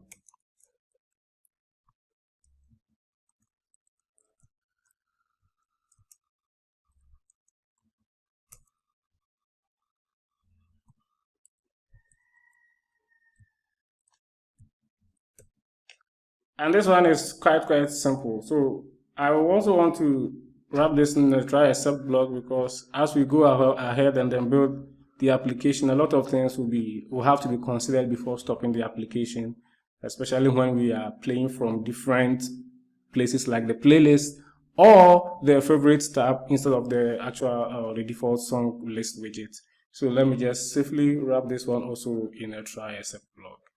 I do have some snippets in Python that's helped me, and this place will be stop song error. And here we can now come and say self.player, player.stop. It's just as easy as that. Just as easy as that. So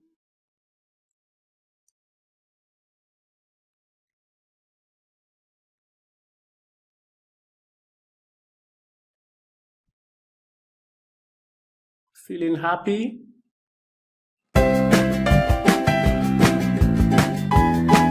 Pause it, unpause, and then stop. It has stopped it.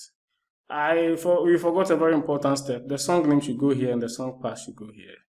This one should have been done when we hit the play button. So let's do it and then get that one off. Where is our play? Okay. After it plays, let's check their names. Here, this is called the current song name, then current song path. Okay. So current song name dot set text. That is how we can do it. Set text, and we want to set it to there should be an F string. os.path.base name of the file, and then here we can just duplicate this, and I think it's current song path. And the only thing that we have to change in here, why is this saying? Oh, okay. So I'm thinking that we are in the load songs, so this one will be current song. Okay, this one too should be current song.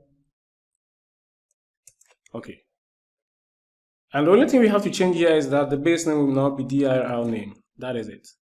And that should fix it for us. Let's see. So let's add. Okay, life is a dream.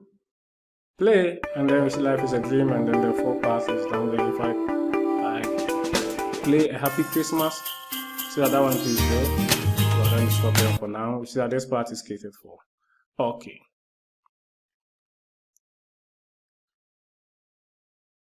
But one more thing is that you see that our slider is not moving when we play the song. We will work on that, but let's first work on the volume control before. We want to set an initial volume when the application starts. So let's do it here. So self.initial volume, let's set it to 20 so that our volume will be at 20 when the application starts. And then here we can say function to change the volume or something like that. So function to change the volume. Volume, you call it volume underscore change. Okay. And this is where we also have to bring in a try except block, because a lot of things can happen. And in this place we can just say volume change error. Sorry. And here we can now say self.current volume. Sorry, self.current volume, the one that we created up there. Or did we call it initial volume or current volume? Initial volume. Okay. Should be equal to self.volume dial. That is the name of the dial itself. So it's called volume dial, as you can see here. So self.volume dial dot value. And then what we want to do is that we set the name, the volume to that value. So self.player.set volume to self.current volume. No, sorry, initial volume. I don't know how I keep on. Wow. Okay, so this should work, but in the case where the application starts, we want to just make sure that the volume is at 20. So I think this line can come in very handy at the top there also. Just immediately beneath the place where we declare the volume. Where is that one? Okay. So that we know for sure that that is it. Okay. When it runs at first. And there seems to be something wrong here. Okay, we also have to set the value of this text and then the handle to the 20. So let's do that one also. Give a space here, and then we can now say self.volume dial dot set value or something like that to set self.initial volume. And then self.volume label, this one, the label on top of the dial, dot set text. I want to set the text to an F string just to be safe, and I want to set it to the initial volume. Self.initial volume. Okay. Let's run it and see. Okay, then now everything works out like we want it to, so we can add songs and then play around with the volume.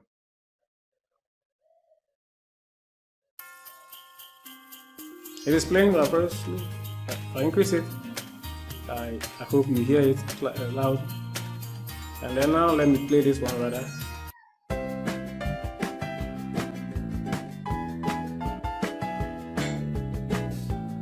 Okay, I think there's a problem somewhere. This thing may not really be working.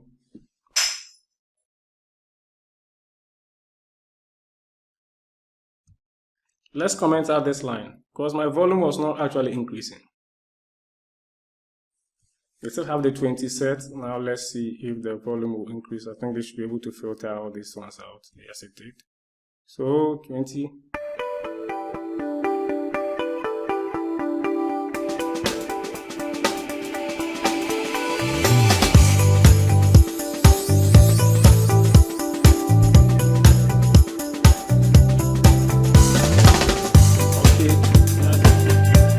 I don't think it is still increasing. Let me just comment out these ones.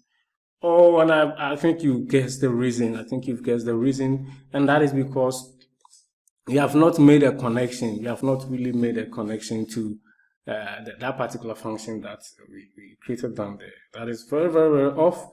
Things like that do happen, so forgive me.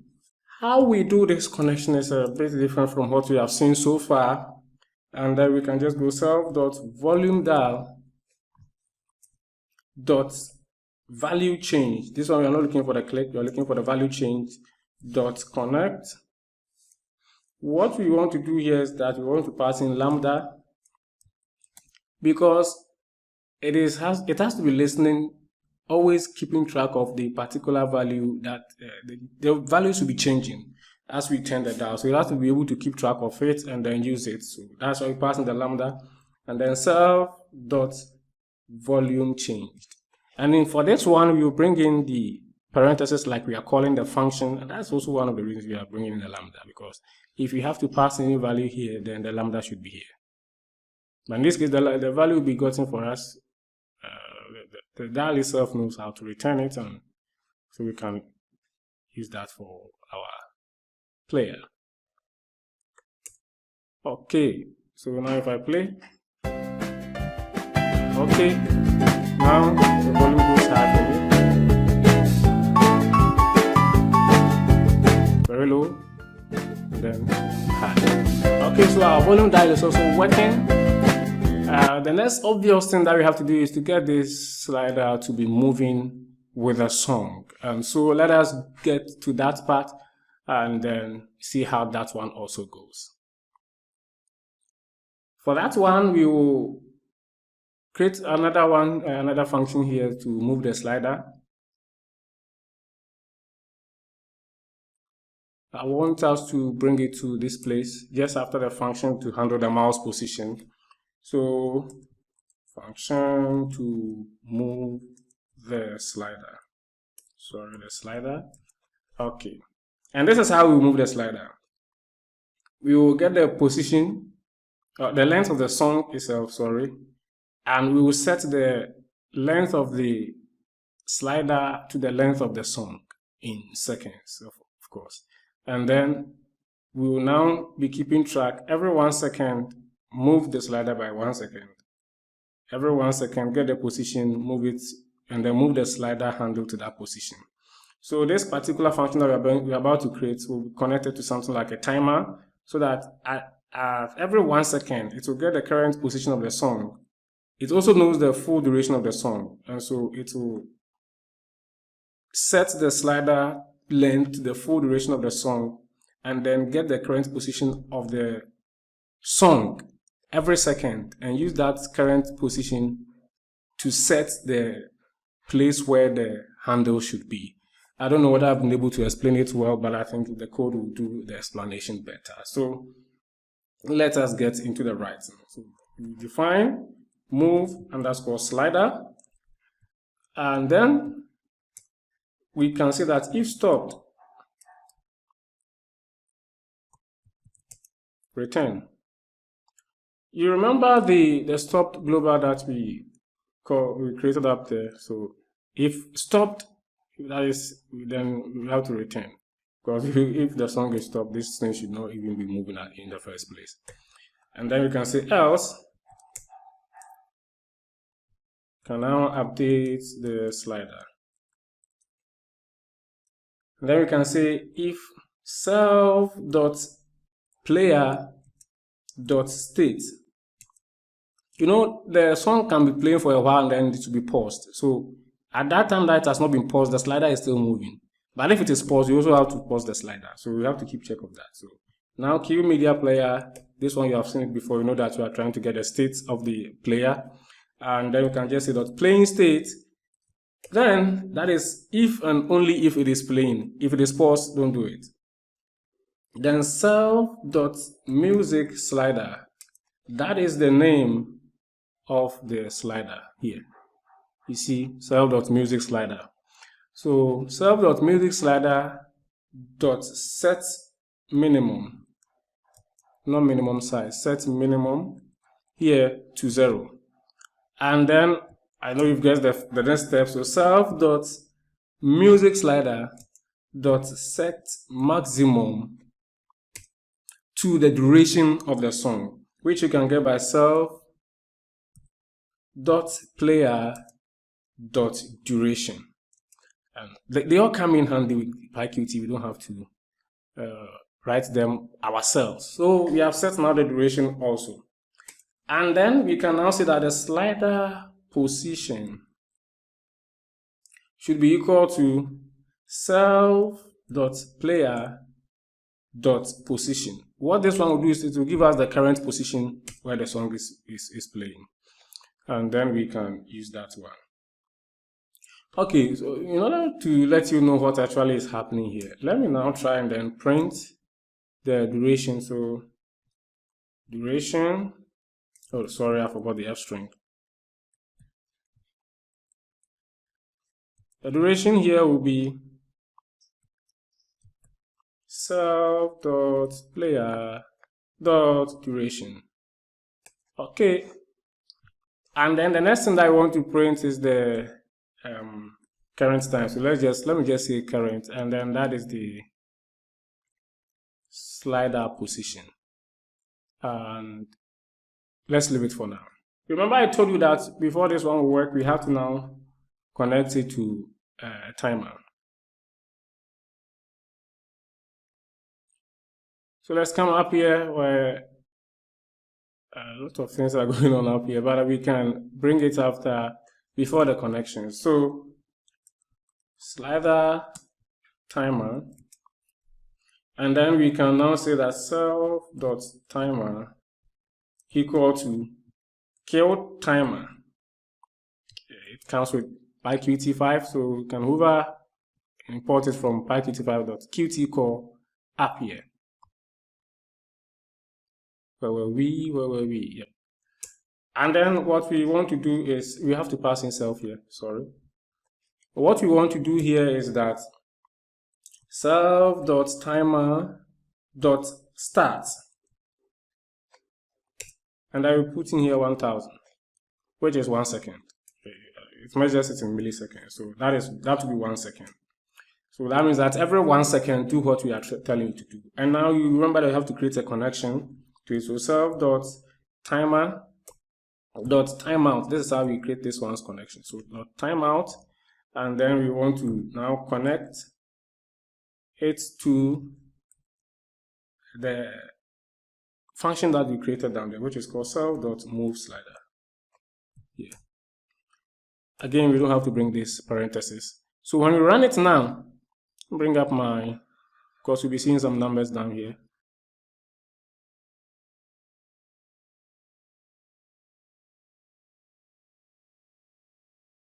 Okay, so feeling happy, let me just play it.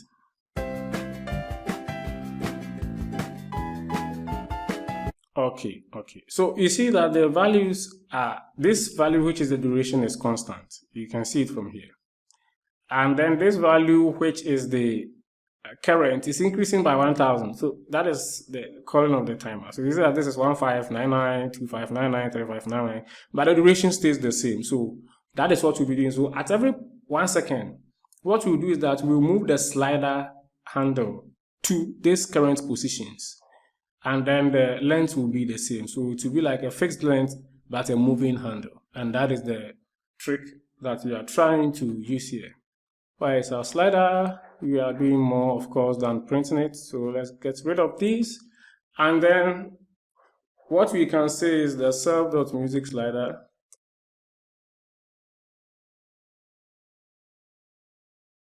.set value. Just as simple as that. And we set the value to the slider position because that's the current position.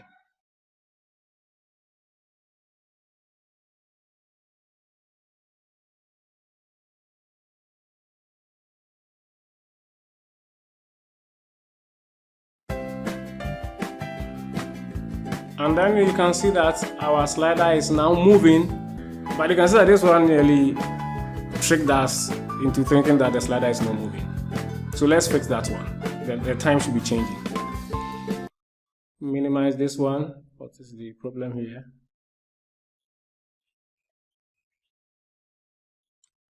And then this is what we want to do. So here we change, let me give a comment. So change, how do you call that one? This one, is it time labels or something like that? Okay. So what we want to do is that, you saw the way it's printed it in the terminal. That is not a way that will be user friendly for us. We have to convert it to the regular hour, minutes, and seconds that we know. So this is how we go about it. We can say current time. That should be equal to time, which comes by with Python. It's default Python. So strf time. We want this one. And then the format that we want to use, so that at the top here, so if you type in the format here, let me use double strings here, is %h, no, %h, %m, and then %s. This is just the hour, minutes, and seconds. If you want it in a different way, you can format it that way. And then now time dot local time. And then what is the particular time that you want to convert to this format? It is the self.player.position. Sorry. There is the position. And then we want to divide it by 1000. Remember, it's in milliseconds, or it's in microseconds or so. So you have to divide it. And then we can also get a song duration, but just by duplicating this line. And then the only thing that we'll have to change here is the duration. Okay, so this will give us the current time in a format that is easily readable. And then this will also give us the, no, this should be the, it should not be current time, it should be song duration. Okay, I can go ahead and print this onto the screen for you to know, the terminal, for you to know what is happening, but I think you understand what is being done here. Just formatting the time. And then after we do that, you can just say self.time label, that is the name, dot set text. I'm going to set the text in an F string. So what will come first is the current time. And then we leave a slash like this, and then we now bring in the song duration. And this should also work for us. Let's test it out and see. Okay, so bring it up. Raising me higher. And then now we have our slider working correctly. But for every professional music player application, you know that we should have the flexibility of moving,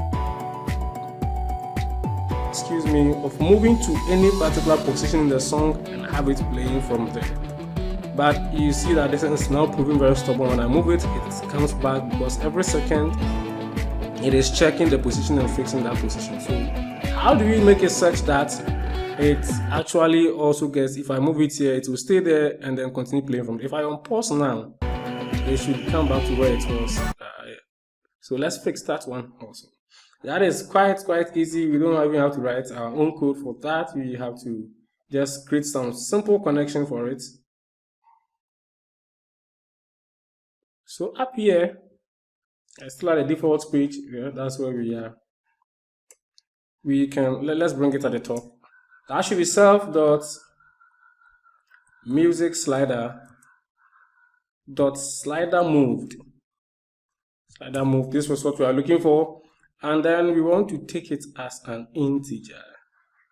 And then we can now say dot connect. What do we want to connect it to? I'm sorry for all the background noise. Why they are just down there making noise. Okay, now we want to connect it to lambda, because we are going to write a function that will take an input. So lambda, and then self.player dot set position. I now want to set the place. See, initially we were getting the position. I want to set the position so that we'll continue from there. And then what you have to pass in is self dot music slider dot value. So the value that you have now moved it to, get it and set it that way rather. So let's see how it goes.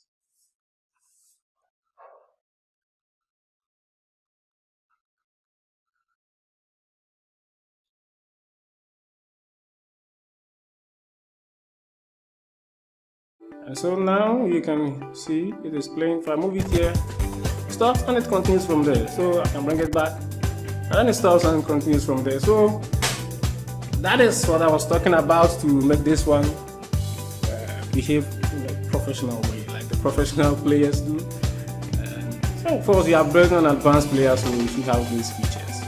Okay, so the next thing that you have to do here on this page is to get this delete. Get this delete one and then delete all to work. So let's work on that one. Then we know that we are done. We can move to the different one, which is the playlist, and then onward to the favorite. I think we'll do the favorite first before the playlist. Each of them, any of them should do. Okay.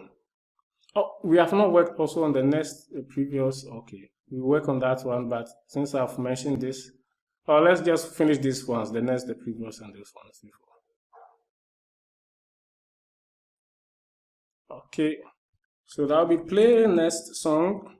For the start, the idea of this is quite simple. You just get the current row in the selected widget that is playing, and then add one to it, use it as an index, and then fetch the full song part from our songs.current song list, and then play that one. That is just how we want to do so.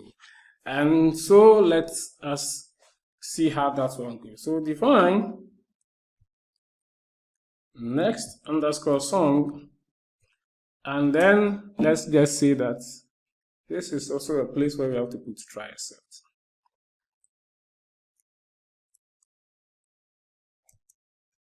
Okay, so next song error. Here we can now say that the song index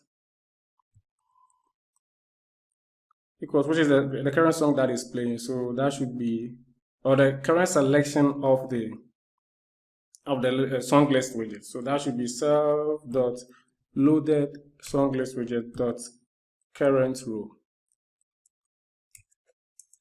Okay, and then we can now say next underscore index should now be equal to song index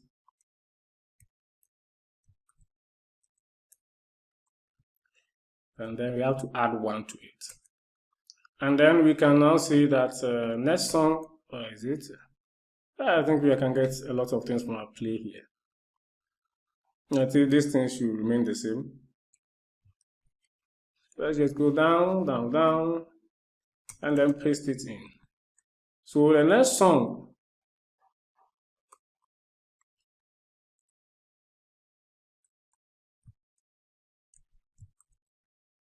should now be equal to songs.song current song list and that's the next index. So all that we have to do here is all this. We have to change them to, okay.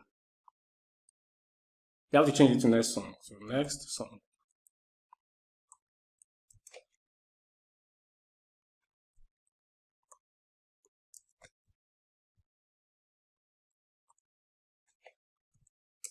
Okay.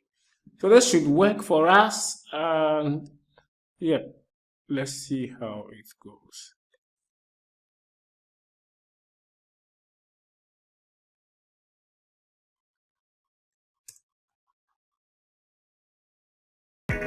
Okay, sorry. So I'm playing Life is a Dream now. If I play next, bring up my volume. Oh, and I know you know because we have not connected, we have not made a connection. So let's go up here and now say that self.next btn.click dot connect. We want to connect it to self dot next song without the parentheses, and then let's see. Most of the times when I'm building these Qt apps, I forget to make the connection. I just forget to make the connection, then I'll have to come back again. So now Life is a Dream is playing. Have you noticed that this outcome is not changing? Okay. And I never play Nest. It is playing Raising Me Higher, but you see that the selection is still on Life is a Dream. And that is a big problem, because next time we play Nest, it will use this index to still play this Raising Me Higher. Let us fix that one. What we can do is that after we play the song, after everything, oh no. So let me get back to this. After we play the song, or after we play the song, obviously. So we can just say self.loaded song list widget dot set current row. This one. Set the current row to the next index.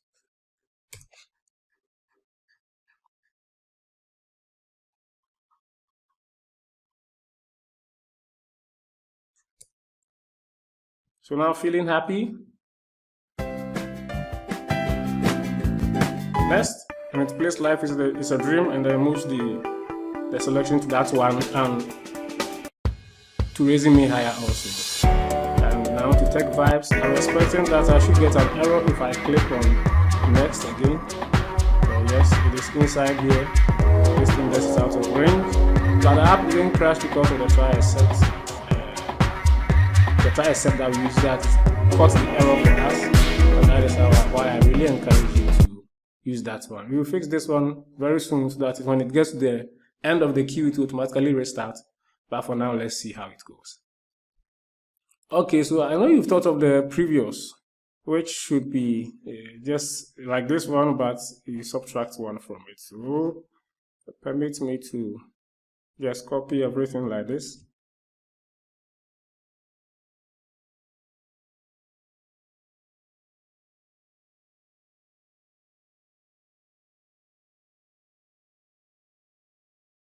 And then let's change all the next stuff to previous. If you're using PyCharm and wondering why I'm doing all the selection at once, it's alternative J will do that for you. So previous song, and here we will just subtract one. But of course, we have not made a connection, so let's go up there. I'm very sorry for the occasional background noise. I don't know why they are now standing there making noise. So you can now say previous song, and then this one should be previous btn. Yep.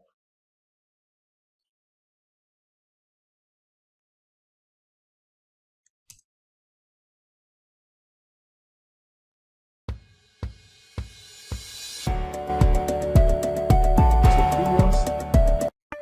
Yep. So now we know that these stuff are also working. For the previous, it kind of works when you get to the top and you hit previous. It's actually playing Tech House Vibes, but it's not selected. You can see from here that it's playing Tech House Vibes. Fine. You see, I'm now playing Raising Me Higher.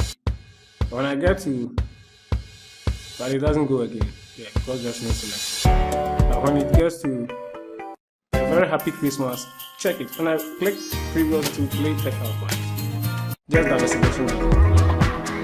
I don't know how it's able to do that and not do it for the next, but we will get all of them sorted out very soon. Okay, so you can see from there that what we are left to do next is to play, have the shuffle, the loop one, and then the random play. But I also want to draw your attention to something. For a professional grade application like this, you don't want to play the next and the previous song based on a selection. It is not so professional at all. And this is what I'm trying to say.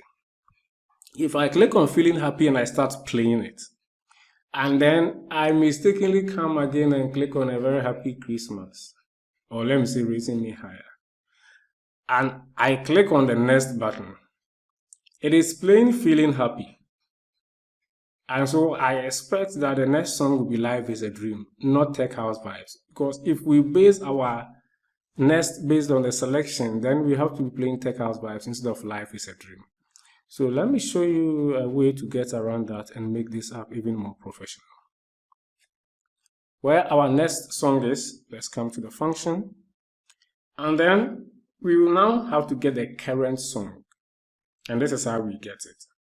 For now, I'll maintain these ones for now. And I'll now say current media. That should be self.player.media. You remember that when we are playing, where is it? Where is the place we set the song? Yes, we set media, so we can get the media. So this one will give us the name of the thing that is playing. And for now, let me show you why I'll do what I'm doing. So current, this will be current song URL should be equal to current media. Current media. What is wrong with my typing? Current media dot canonical URL. This one, and then we can access the dot part. But let's just pause. Let's just comment everything, and then let me show you what we are doing. I don't want you to be typing blindly. So, I didn't do actually what I wanted to do. So I can now print the current song URL. Sweet.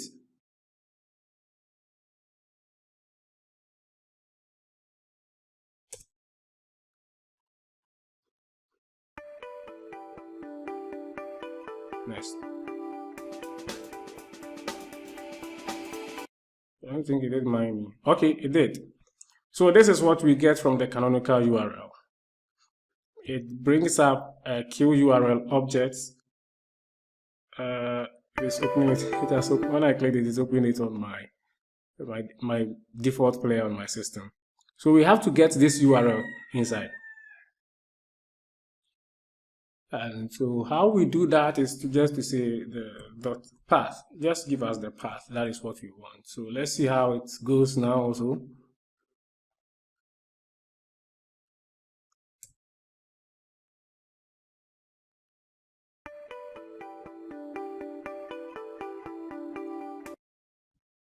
And you see that we have a path here.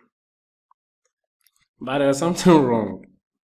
Usually you see the path here that is running the file. It doesn't start with a backslash. So if we try to feed this one in as a path, there's a high chance that this thing might throw an error. It may give a problem. Finally, we may be able to use the OS model to normalize, or is it the num path? I don't know what is normalized path, but there's a num path here that we can use. But why not just put use Python indexing to get from position 1 up to the end? So this one will just forget the 0, 1, which is this, and then get us from the 1, which is the C, to the end. And that will give us the full path. If we try this one again,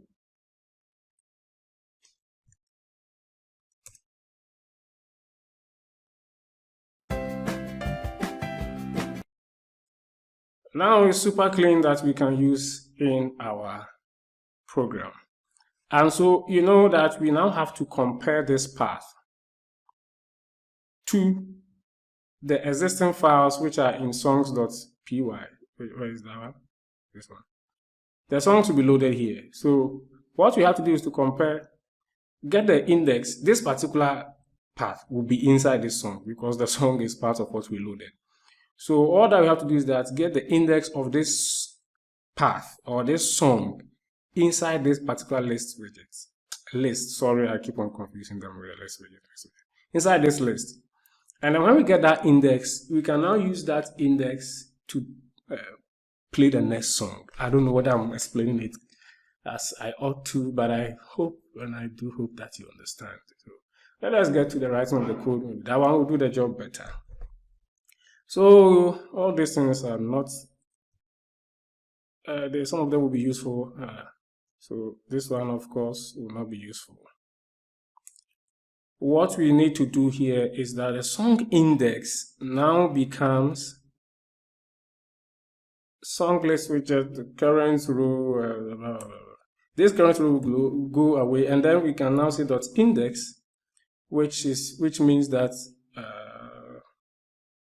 song dot current level song with dot index. We want to find the index of the current song URL.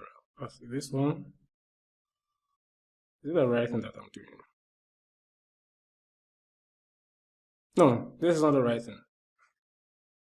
It should be songs dot current song list dot index of that, and that is, yeah. So this should do the trick. Let me see.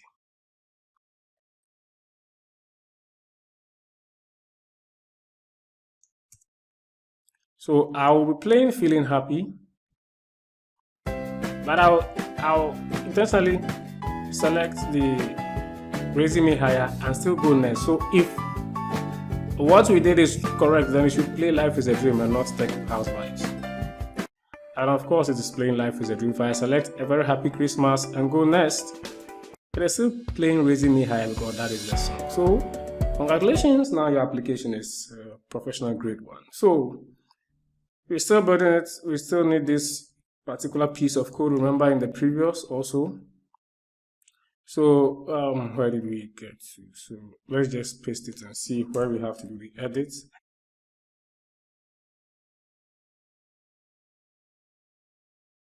This particular one should go, and this one too should work just like that.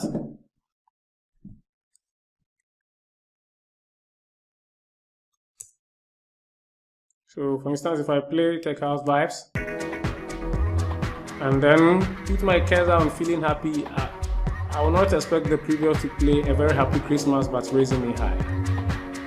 And then it did work. So irrespective of the selection, we still have this thing playing out nicely. And that is great. So what we have to do now is to see whether the song is how to loop only one song and how to play random. For that one, I would want us to modify this next song a bit. So we will keep this function, but it will not be this. And then, so for now, I want you to first copy or cut everything that you have in here. Don't worry, we will replace it very soon. And then before the next song, this function, I want us to create 2 more functions, or even 3. The first one, we'll call it the default next.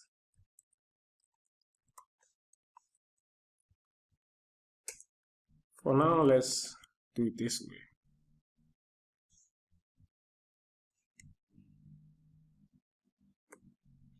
And then this one will be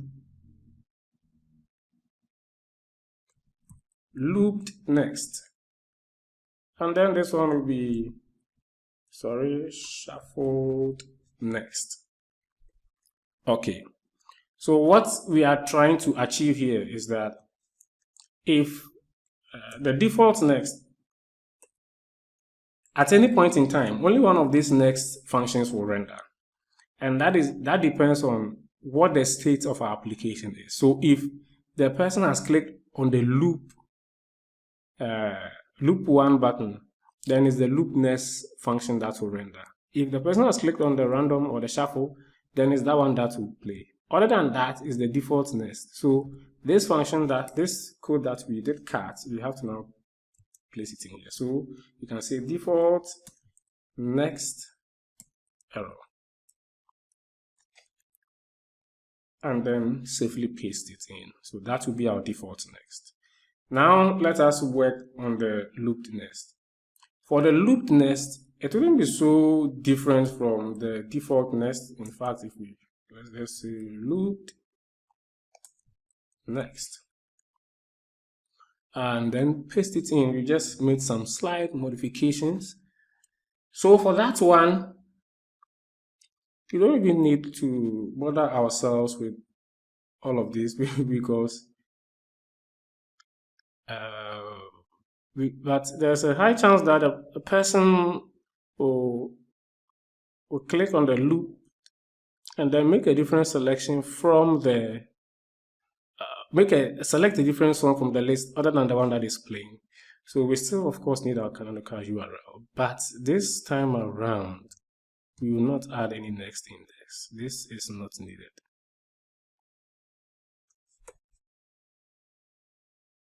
It will rather be song index. I hope I've not confused anyone, because we still need a song that is playing, so that if the person selects another song, we still have that song to play. And then this one, I don't think this one should be next song. Of course, the variable naming will not do so much of a harm, but it will not make the code that readable. So we can say song instead of the next song. I think this feature, that cool feature in Python, I thought it would help me. And let me delete all of this. I cannot use that my shortcut here because there's a high chance that will select another list somewhere that I didn't intend it to.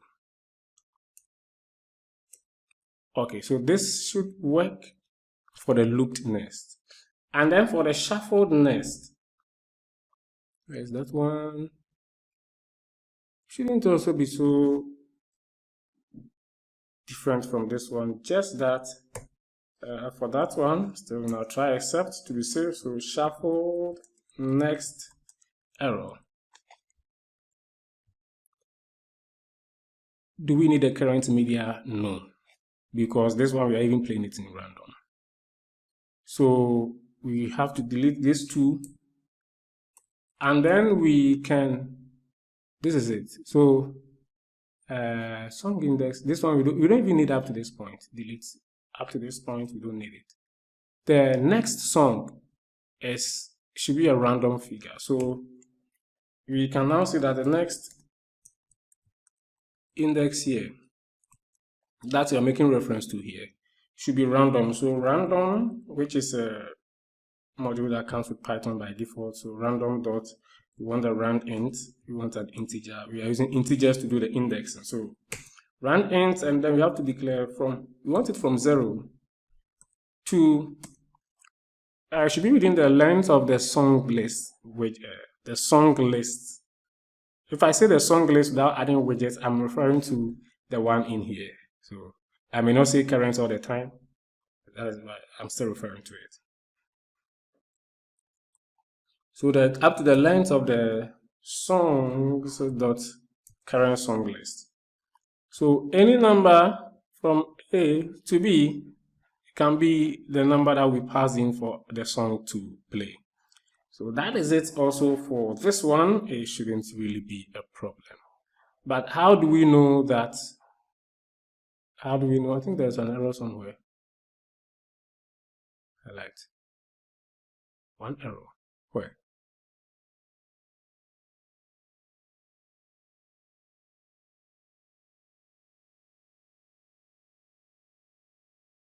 Indent expected at line. Oh, okay. I get it. There should be an error there. That's what we are going to do now. So inside here, let's see. We have to call the globals that we use. So global looped. Remember, global is underscore shuffled. We'll use them. And then we just check. So if it's shuffled, then self dot shuffled next. Elif looped, then self dot, I know you've guessed it, so it's looped next. Else, no, elif else, self dot default next. So if it is looped, do this. If it is shuffled, do this. If it is not, then it's the default next that we want to play. But as it stands now, we don't have any function that keeps track of the changes, keeps track or tells us whether our song has been looped or it has not been looped. So let's just create those functions here down there, or they should even come before there. Anyway, I should do maybe after this ones. We just want to make sure that they. Okay, I think I've stopped giving comments. It's not good. So function to loop the song. Define loop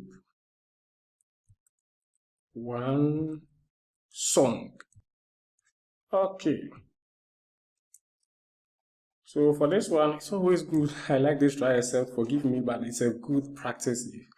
I must tell you, it saves you, so that if you get an error in such an application, we'll be getting close to like 1,000 lines. If you get an error without these guides, it is difficult sometimes to figure it out. Some of the error will not even show at the terminal. It just says exit code is some large number, and then you now don't know where to fix it. So these things really come in handy. Looping song error. And then what we will do is, we still need a global. So global is shuffle. And then we need a global loop. Okay. And then now we can say if not looped, then let me explain what we are doing here. Here, let me pass for now. If I run this thing now, when I click on this to check it, I shouldn't be able to click on this one too at the same time. The buttons have been set such that they can be checked. That's why they are checked. I shouldn't have these two. So if I click on this one, only this one, then this one should be disabled, so I can't click on it. But if I come and click on it here, still being stubborn, then this one should now be disabled. So it should just be switching between the two. That is what we are trying to do here. So if not looped, then you can say looped. It's now true. Sorry, true. And then what we want to also do, let me bring this thing down so that you can have view of most of the code in the viewport. And then now we can say self.shuffle. It's called shuffle songs btn. Yeah, it's just right there. Shuffle songs btn dot set enabled to false, so that you can't click on it again. Else looped is false. And then, self.shuffle btn.set enabled, this time around to true. So this is the idea behind it, and we will need a similar thing for the shuffle. So let me just copy this one in here. Yep, we need it down there. So function to shuffle the songs or something like that. So we want to define shuffle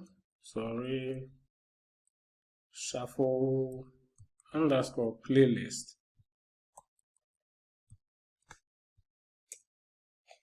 and then paste this in. But what we'll be doing is to just be changing this loop into a shuffle.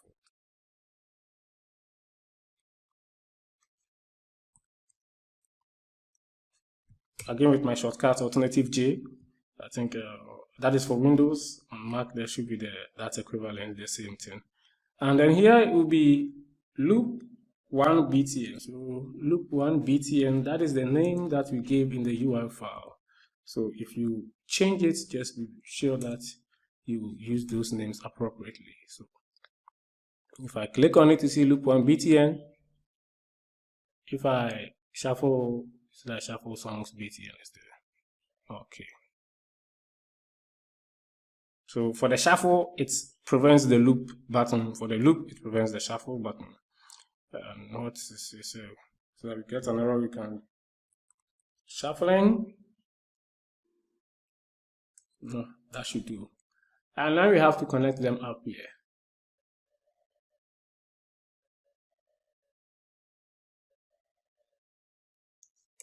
So self dot shuffle, this equals shuffle songs btn dot click dot connect.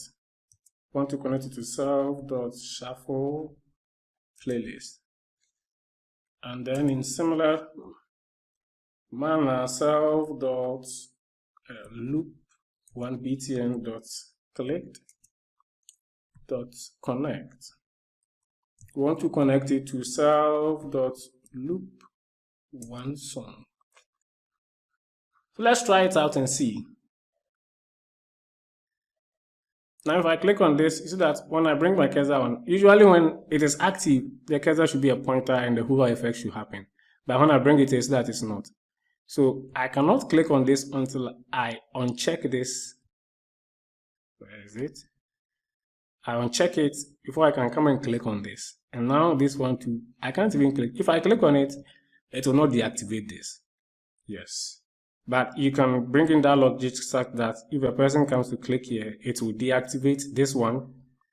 That is set the global or the variable to false, and then now activate this one. But I will not do that at least in this build. But I think you get the explanation I was trying to give.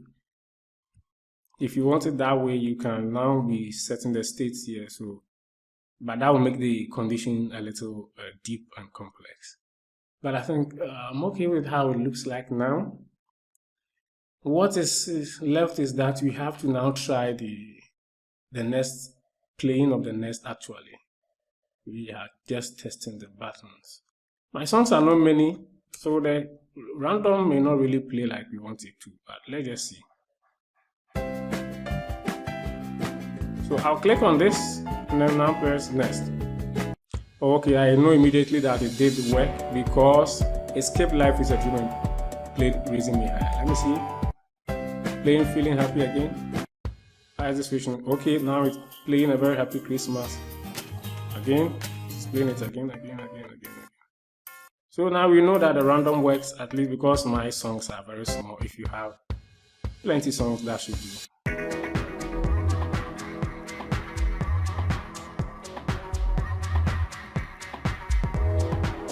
And then I think we should check the loop also. So I'll play Feeling Happy now. And then uncheck this. When it is loop, let me click next. It started playing again. You can see that I clicked it. Not that I didn't, I just put the cursor on it, I did not click it. I clicked it because you know that the slider started again at 0, but this time around it's still playing Feeling Happy. You can see that. Again, start at 0. So our loop is also working. Did you work on it for the previous song? The previous song doesn't need, no. The previous doesn't need those things. It doesn't need those things. But you can also testify that for some of the music players we have out there, when the song gets to the end of the line, it kind of plays the next song, unless maybe the user sets some settings not to let that happen.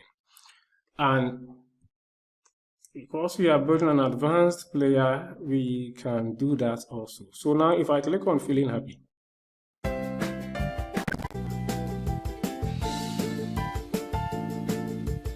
I just wanted to get to the end of the song, end of the like it should finish playing. Now it's done. But you can see that there is still some 1 second here still to be catered for. But in the memory or in the brain of Qt, this is done. So what we can do is that there are 2 ways, but I'll show you how to work best. The first way is that we can check. So if this time here, you remember we are printing some duration and the current time in our terminal. So we can just say that if the two are the same, then go to the next song. But we just saw from here, I've dragged this slider to the very end. I don't know whether your end it will work, but mine is still showing 227 instead of 228. So instead of worrying ourselves with getting these durations to match, we can easily write one function by the help of Qt, and this thing will be catered for.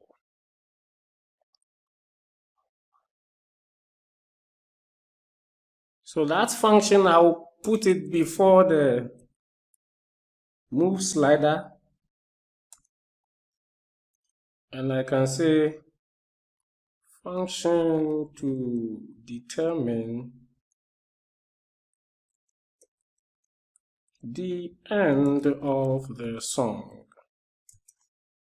But as I said, you can also manually go around this one and compare the times, but I did it, it didn't really work for me because of that.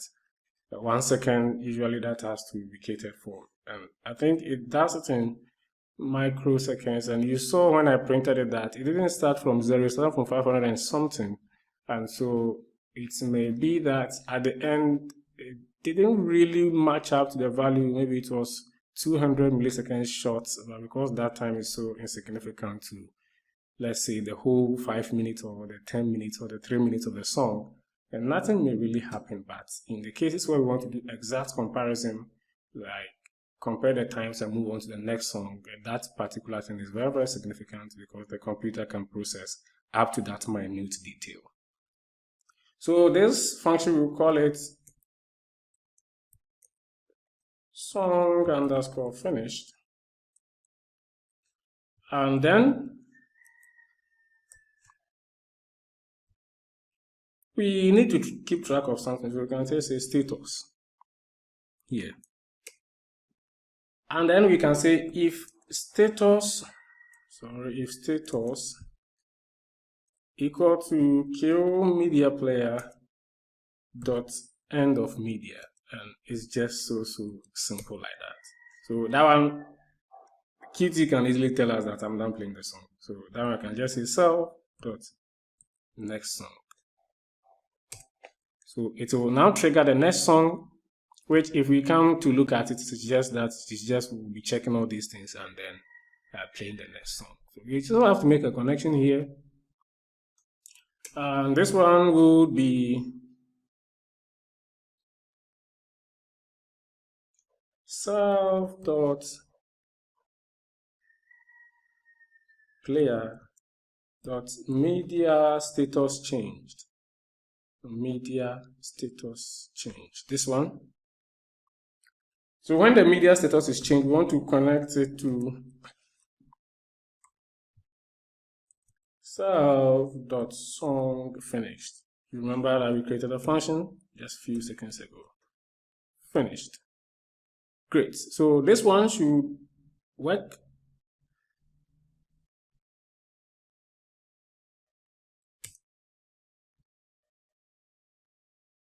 So I'll drag it to the end and I'll expect it to play the Life is a Dream because that is the default next.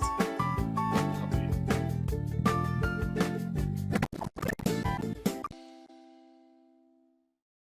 Let's wait and see. And it is playing Life is a Dream. So, but if, let me just say loop it and see. Oh, sorry. It started playing again, but it's now still playing Life is a Dream. Let me loop it again and see. Still playing that. So let me now play it randomly and see.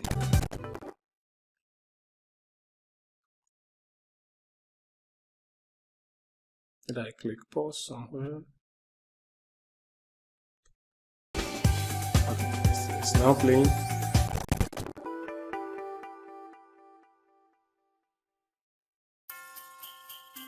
Okay, now it's playing Christmas.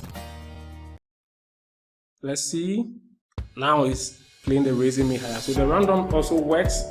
And now our app looks more professional. I forgot to bring anything here to control this particular behavior. But if you want to do that, you can add one button, maybe anywhere here, or maybe to this playback, anywhere you deem fit. And then you can connect a function so that if the person clicks on it, or if that particular, you can make it checked like this. That one can easily be done in here. So you see this particular button here.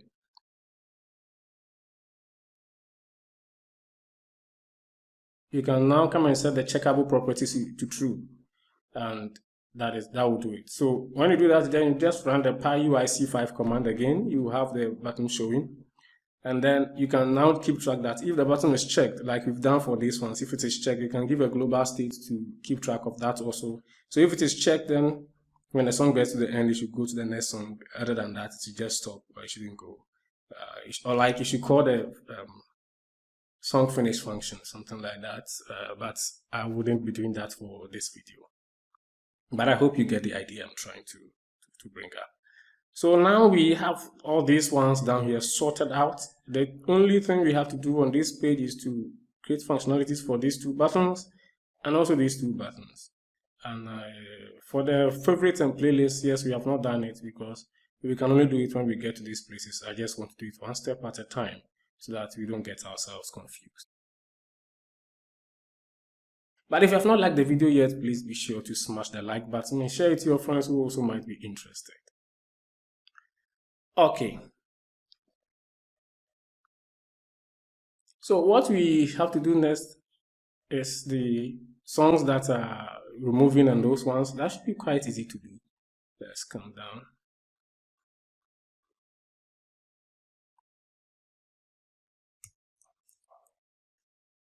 The same indent, yes. Okay. So remove one song.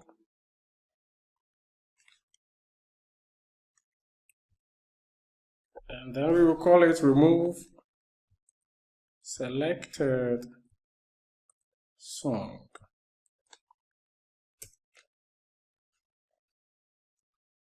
For this one, as always, I'll try except block. So remove selected song error.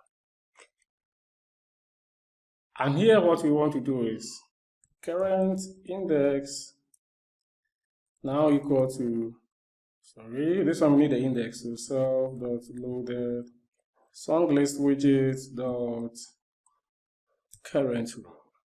And all that we have to do is to get it off the list that we have, and then from the list widget itself. So first from the list widget, so self.loaded song list widget dot take item. That is how we remove an item from it, and we can say current index. And then we can now also pop it from the list itself. So that will be songs dot current song list dot pop current index. So this should remove it for us. And then we can, let's work on the remove all songs also, because it should be very similar to this one, just that. Whenever I copy paste, I don't know why the indentation goes off. So this one will be remove all songs as you have guessed. Let's make the English right. So this one, we don't even need the current index. So all that we need to do is to clear all of them. So here, let me just type it. Have a self dot loaded song list widget dot clear, and then self dot songs dot current song list dot clear.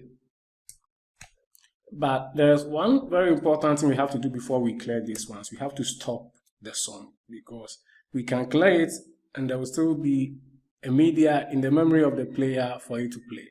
So what we want to do is to stop the song first. So self.stop song before, because if you clear everything, you shouldn't have something to play. Yeah. Okay, so that is it. Also, so this one will remove all songs, not selected. All songs error. Sorry. Okay. Let's see how it goes. Now we have to come up here and do our connections. It's still on the default page, so we can put it down here. Resolve dot called delete something. How is that delete selected btn? Yep, this one.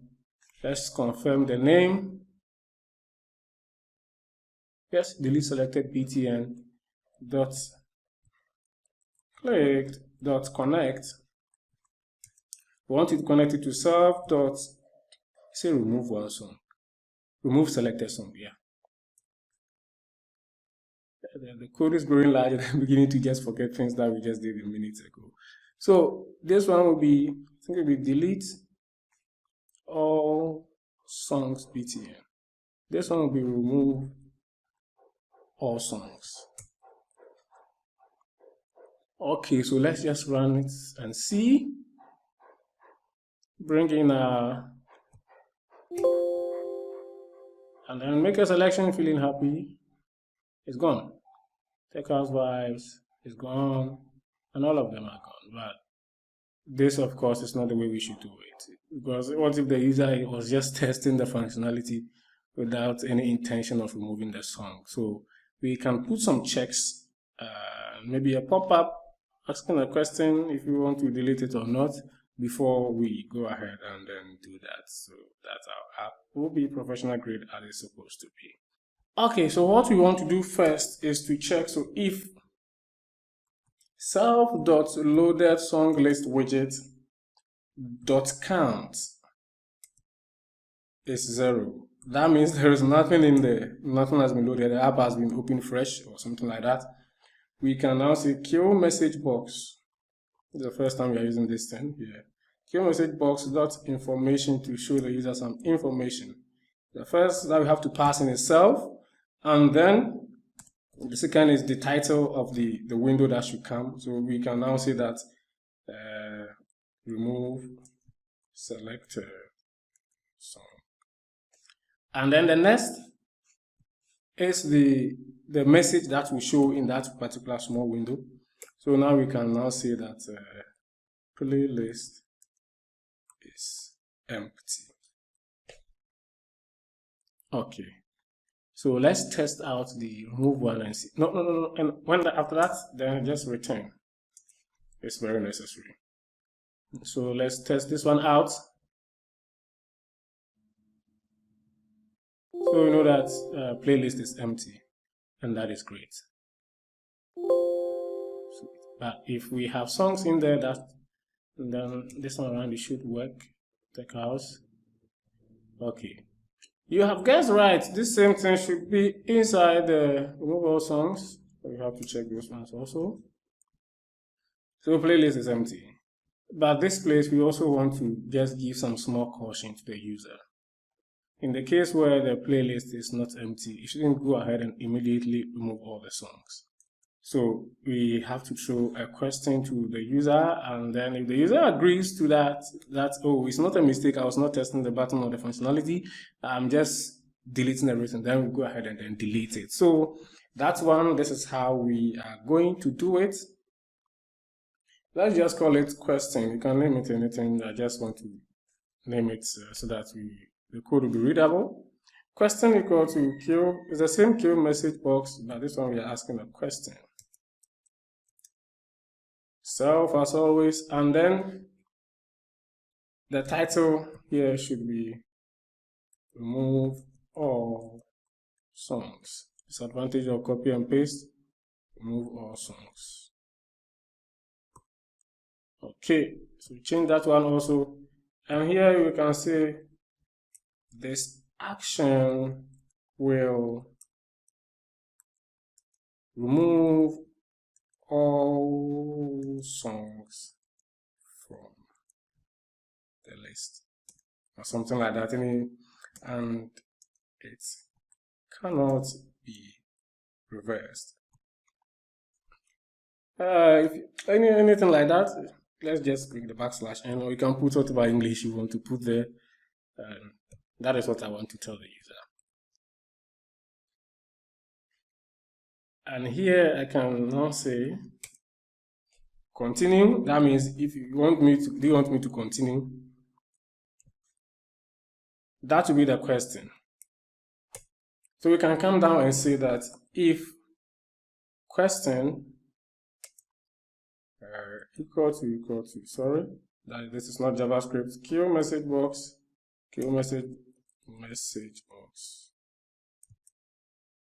dot yes, the person chooses yes, that is when we want to do these things. Other than that, it will not even do anything. So after passing in these things, there's another thing that we can pass, which is the buttons that should appear on this pop-up that is showing. So we can say kill message box dot yes, separate it with a pipe, and say kill message box dot cancel. And then if you want to add more, you can add more. Let me show you. So you can say kill message box dot no, but you bring a comma after everything that you want to add, and then the default that you want it to be selected, so that in case the user presses enter, what should happen? Because one of the buttons will be selected by default, it will be focused. So when the user hits enter key, what should happen? So we just want to save the user from removing all songs, so we can just say that now the default is kill message box dot cancel. As long as it's not equal to yes, this one will not work. So let us try out this particular one also. Before then, playlist is empty.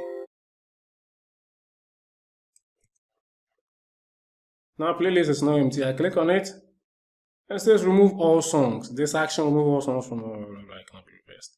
You see that the default is what I was talking about. Now we have yes, no, and cancel. I can click on cancel or press enter because it's selected by default. But if I come here and then remove the no, because I don't even know the function of it over there. And the low songs again,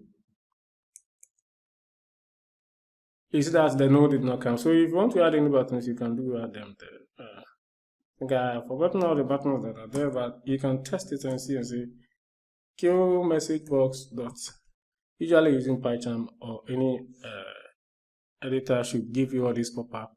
See the buttons that you want there. So abort, save, there are many buttons that you can just go through them and all that. So they should go.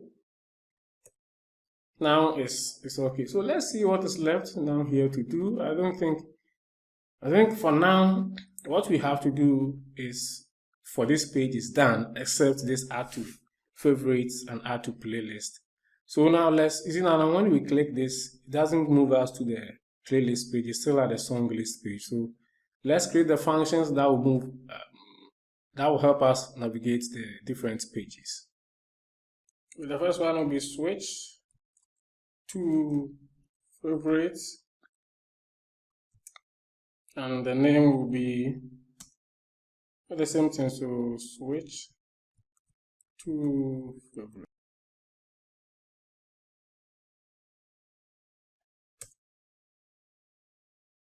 And it's so easy. So self.stack widget, that is the name of the widget that houses all of them. .set current index, set current index to be, the favorite is 2 because it uses the same way that Python does the indexing. So this song list that we see here, the index is 0. This playlist is index. The playlist part is index 1 and this is 2. For the favorites, what we have to pass in here is 2. But if we go ahead and this is redundant, duplicate this. So knowing that I have to be the tabbing again, and this place switch to playlist, switch to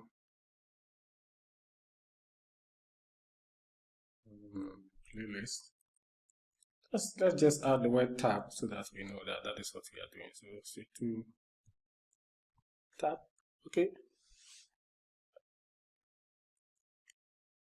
And what we want to do is the playlist is 1. Okay.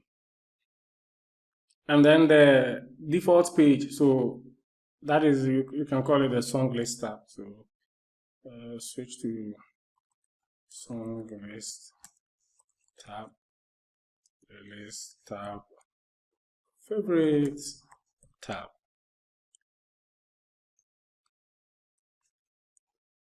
Switch to, let's just make this one songs tab. And this index should be 0.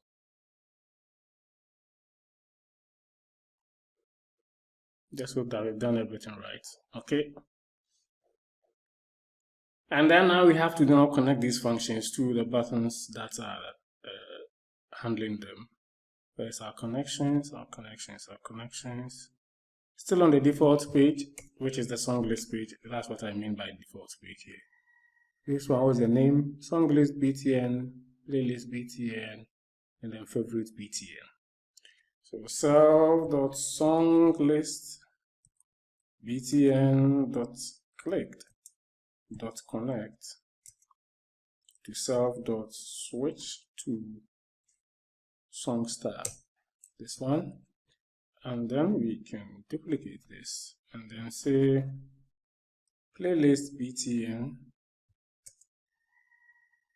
That will be switched to playlist tab. And then this one will be favorites btn switch to favorites, no, switch to favorites tab. Okay, so let's see if we can successfully navigate. Now if I click here, I come to the playlist that it's rendered it in. I can click here, go to favorites, and that is great. Okay. Where we have gotten to, we are coming to interact with the database. We will use the default SQLite database. We will not be using, so if you shouldn't think we are coming to install the SQL Workbench or PostgreSQL, the pgadmin and those ones. We use the SQLite. And so I'll let us create another file. Sorry if it's becoming plenty. This one we'll just call it db functions. I can spell functions right. db functions. I'll add it later, PyCharm. And this is where all our database functions will be, because all the things that we are left to do now is interactions with the database. And I will recommend that you get a particular software. Don't worry if you don't understand SQL or if you've not used SQLite before. I will explain every step of the way. And yes, so please search for DB browser for SQLite. That is a software I will be using to view the database, because I want you to really understand what is going on. And so if you search it, you see the first link, it should look like this. When you click on it, it will take you here. In the downloads, look for your operating system and then do the installation. If you have another app that can view SQLite files to fine, you can use that one. But this is what I will be using, and so you can also do that. For now, we don't have the database file here. So what we want to do is, we will not create it manually. It is the code that will create it. But I'm looking at how we can go about it. I think we should have instead of leaving the file in there, let's just create a directory, call it .dbs. So this is the folder where our database file will be. So this is what we want to do. We need to import OS here. We also need to import SQLite 3. It comes with Python. You don't have to install anything. The only thing that you had to install was the PyQt 5 and the PyQt 5 tools. And so let's just create a database directory. The reason I'm doing this, let me just finish it before I tell you why, because that will make more sense. Database path.join. I want to get os.getCwd, and I want to join it to .dbs, which is the directory we just created. And then you can now say that app database is equal to os.path.join, notice link, join. We want to join database directory to what? To the name of the database, which I'll call app_db.db. So whatever name you want to give it should be this, and then this is the extension. Is very necessary to make sure it counts. So if you are calling it a different name apart from app_db, that is fine, but just make sure that you add the extension, the .db. Good. The reason why I didn't just pass this in as a direct path, but like this, is that if you package your application to someone, probably it's something that you'll be willing to give to your friends to try out for you because you've done really, really great. Because look at the application you are building. When the system they are using defines path in a different way, you may maybe use maybe .dbs/app_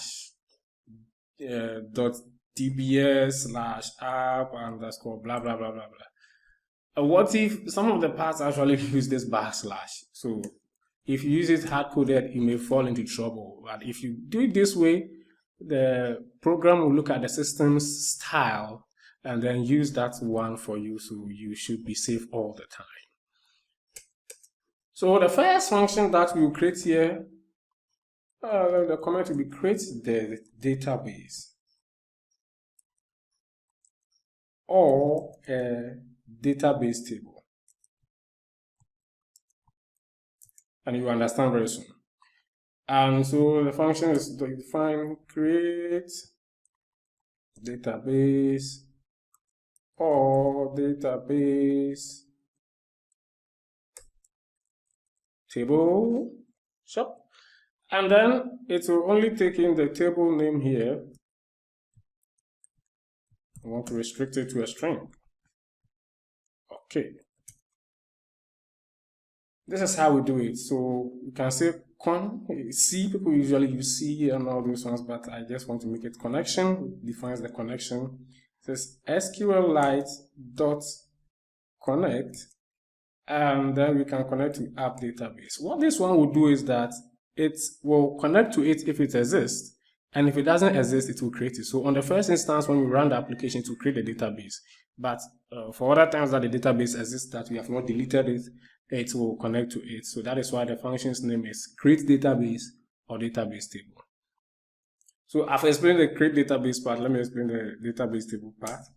And so we can say cursor equal to connection.cursor. Usually when you are using database like MySQL Workbench or so, you will be using your cursor to be clicking things around. Think of the cursor here that we are creating, like that particular cursor you have to move around and clicking buttons. But this one, you are not there to do it, so you are employing this cursor guy to do it for you, all in code. You can also say cursor.execute. So we want to execute a particular SQL query, and for now, usually bring 3 double quotes, and let's see. Very soon we'll open the database app, and then for now we don't have it, so let me just type it now and I will explain. So we can say create table if not exists. Sorry, exists. So autocomplete. And then I'll pass in the table name here. Sorry. Table name. As soon as I hit enter, Python added the F in front. It should be an F string. I forgot at first. Make sure it's an F string. And then here we can want to create a column. It looks like an Excel sheet. So the database will be stored. The data will be stored in kind of cells, should I say so? And then the column name that we want where our songs will be stored. So the column where all the songs will be stored row by row. We want to call it, bring an open and close parentheses, and then I'll call a song for that particular column. And then the data type should be text. So in Python, we say like a string. This one will not be a number, it will not be a blob or anything like that. It's just a text. So raw text like we are typing. And then it is good practice that after we are done what we are doing, we now have to connection.commit to commit the changes to the database. Is like saving the changes. If you don't do that, it will not save. And then now we can say connection.close so that we prevent file integrity errors in case the database file is being used by another application like you'll be seeing here. Okay, so now that we have this, now we have to come into our main.py file. And then after globals, we can do something here. We can just say database stuff or something like that, appropriate name. And then we can now say create database or database table. And I know you can pass in the table name here. We pass in favorites. And that is because this is our favorites, and let me import it. So PyCharm does it for me. If yours is not imported, be sure you import it. And that is because I think I didn't explain that part well. So when the app creates at first, the database is fresh. Our favorite database table should always be there because we'll be adding songs to favorites. Even if you don't want to add it, it should be there for that purpose. And so anytime that it runs the app, it checks and the database is created. It also checks if the table is not existing, if the user has used any other software to delete it, it should bring it back, because if it is not there, to throw errors in our code when we want to run favorite functionalities. So for now, I see my DBS has no file in there. When I run the application, close it. Now there's something in there which is appdb _db. So let me open up the database, the DB browser software quickly, then we see how we can use that one. This is the DB browser. You are probably seeing a light theme. I'm using a dark theme. I've just customized it. I think it should be at view. I did it somewhere. Maybe I've really forgotten where I did it. But I think it's at preferences, application style, dark style. Yeah, I like the dark theme. And then we can open a database here. But let's go to our directory where our DBS is here. I want to copy this file path for easy navigation. And then click on Open Database. Paste it in. Go. Now it's here. And you see that there's a quick statistics that we have one table. Let's go favorites. It has only one column, which is song, and that is great. And if we come to the Browse Data tab here, we can select which table we want to browse the data from, and then we use it here. So for now, let's close connection to our database. It is good to know that the database has been created and there's the table in there. So what we want to do now is to create the function to add a particular song to favorites so that we see how it appears in our database also. But before we do that, inside our DB functions, we have to create function that will handle that. So that should be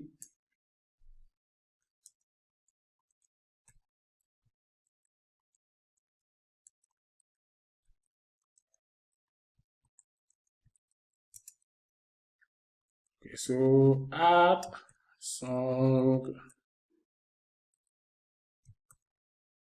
to database table.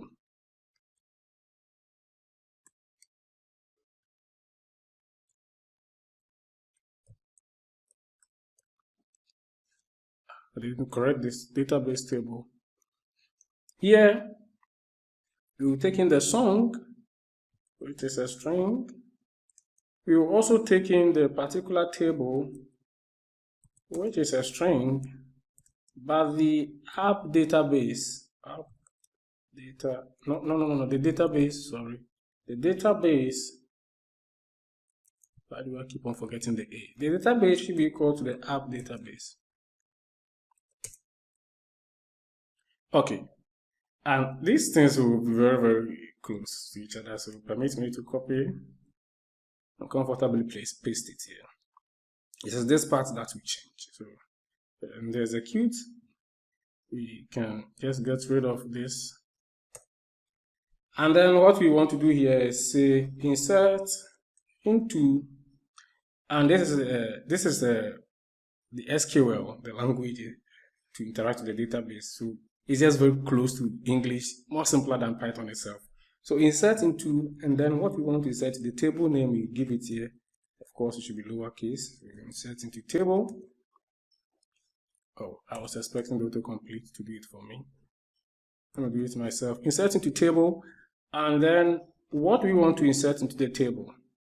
After this one, we just say value, because there can be multiple insertions, but this is a singular one.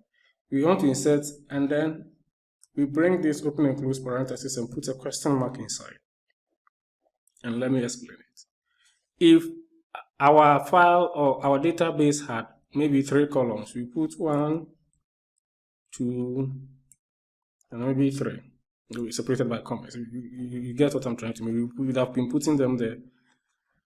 But because this is just a single column called song, you just be inserting 1.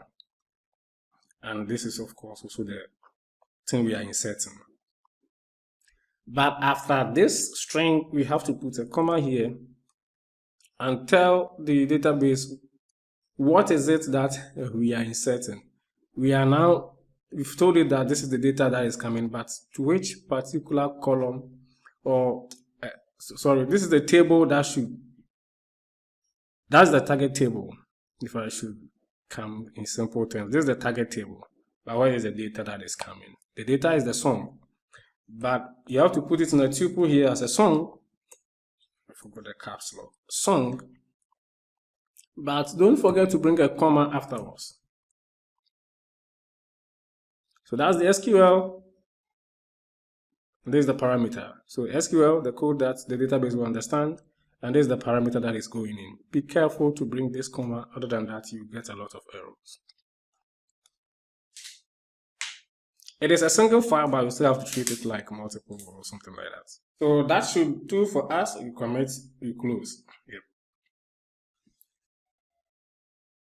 Back inside our main, down here, let me just say favorite functions. And this one will be add song to favorites. Okay. Patcham always wants to format my code for me. I don't know why I like to click on it all the time. And so we can just call it add song to favorites. So df add song to favorites. And here we have to get a particular song. So the current index. So add the song to favorites. We get a current index. So self.loaded song list widget.current row. And then we say if current index is none. You can be adding things that you have not clicked on. If current index is none, that means the user have not checked anything, but it's just clicked on add to favorites.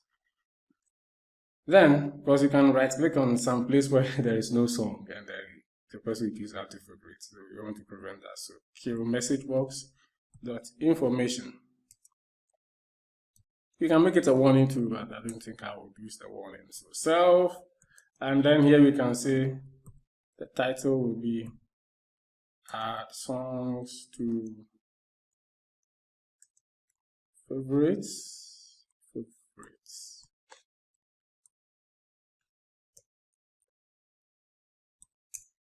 And then we can say select a song to add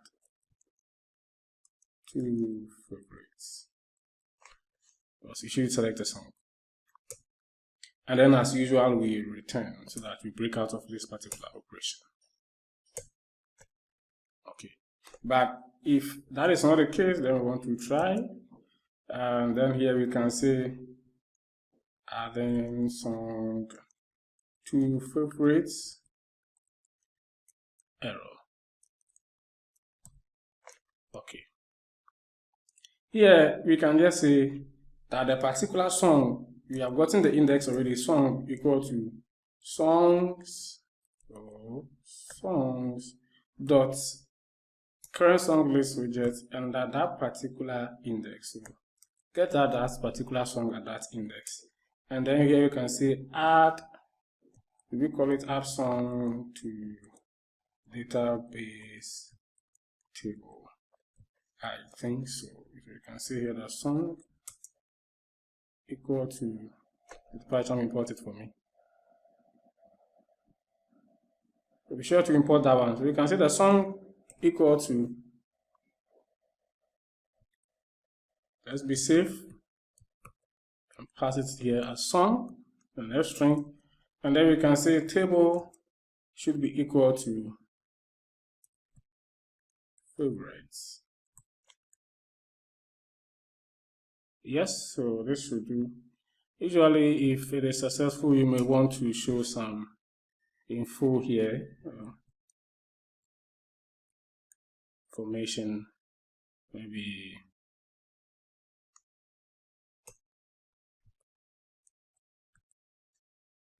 let's convert this to an F string.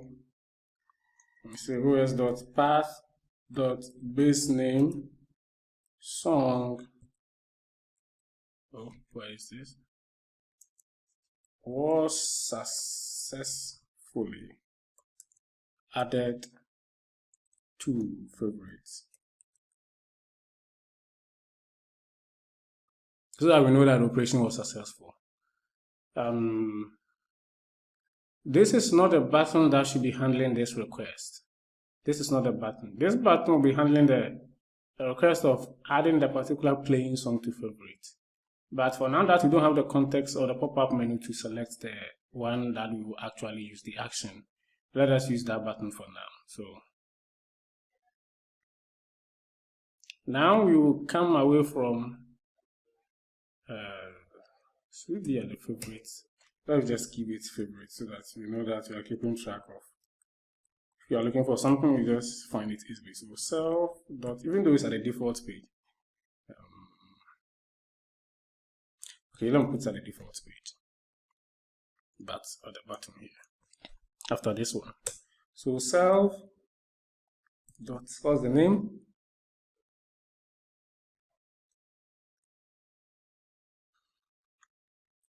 Add to fav btn dot clicked dot connect. We want to connect it to self dot add a song to favorites. Yep. So let's just test it out and see. And we can verify whether it was added by viewing it from our DB browser app. A very happy Christmas, add to favorites. A very happy Christmas was successfully added to favorites. We will confirm it. Maybe you like it that way, but seriously, I don't like it this way. That every time I add to favorite, this particular thing should pop up. So I just showed you that it can be done. I'll comment it in case you need it from the code. It will be on GitHub, but I don't like it that way. So let's load more songs. Just want to add plenty things so that you can see. Add to favorites, add to favorites, add to favorites, add to favorites multiple times, add to favorites. Okay, now let's come back. Open database, takes us back, it's intelligent. Come to this browse data site, and voila, you see that all these ones are there. Let me show it. So that is there, they have been added. I intentionally added the feeling happy multiple times. So now that we know that we can add to our favorites, what we can do is to now load songs from our database to our favorites tab. Okay. So let's see how we load those ones. Usually it's advisable to close the database, especially when we are going to use this elsewhere. We don't want any file integrity errors. In case any modifications have to occur, it will not allow us. So that's one we have to come to DB functions, and then the function to get all the songs from a particular database table.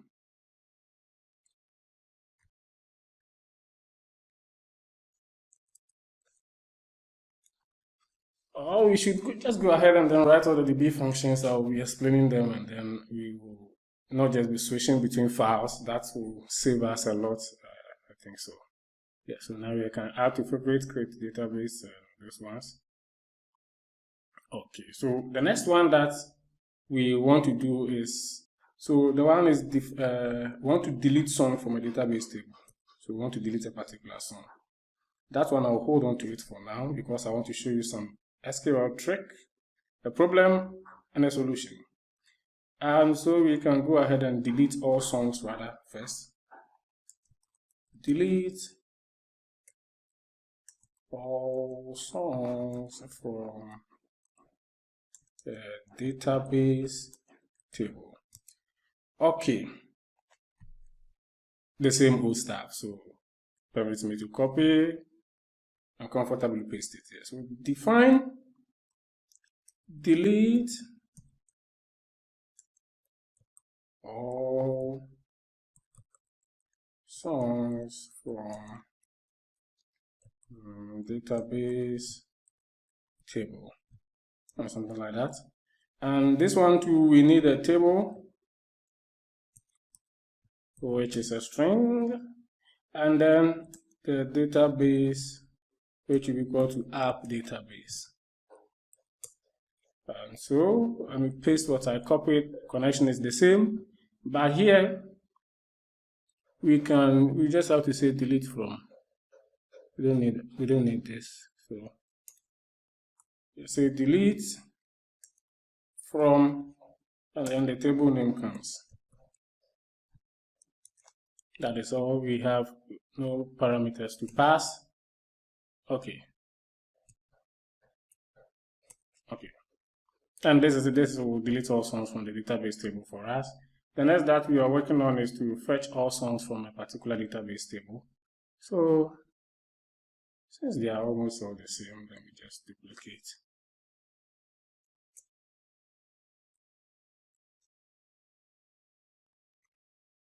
Fetch all songs from a database table.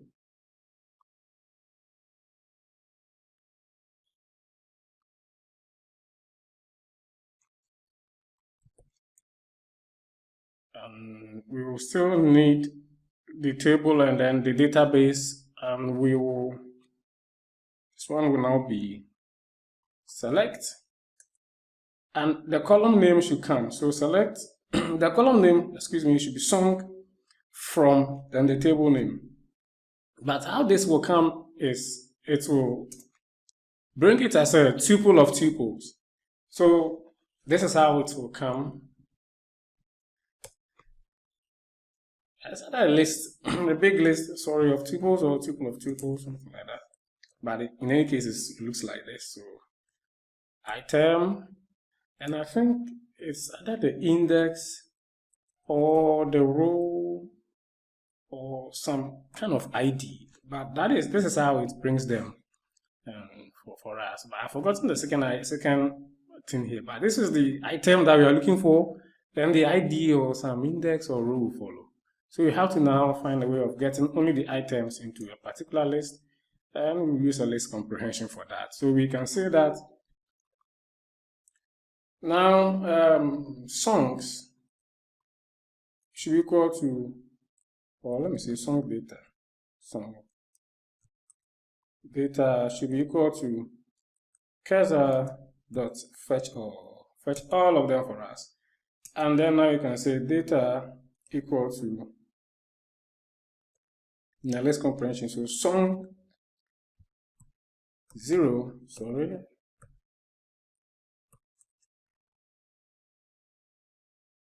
One of them is missing. For song in song data.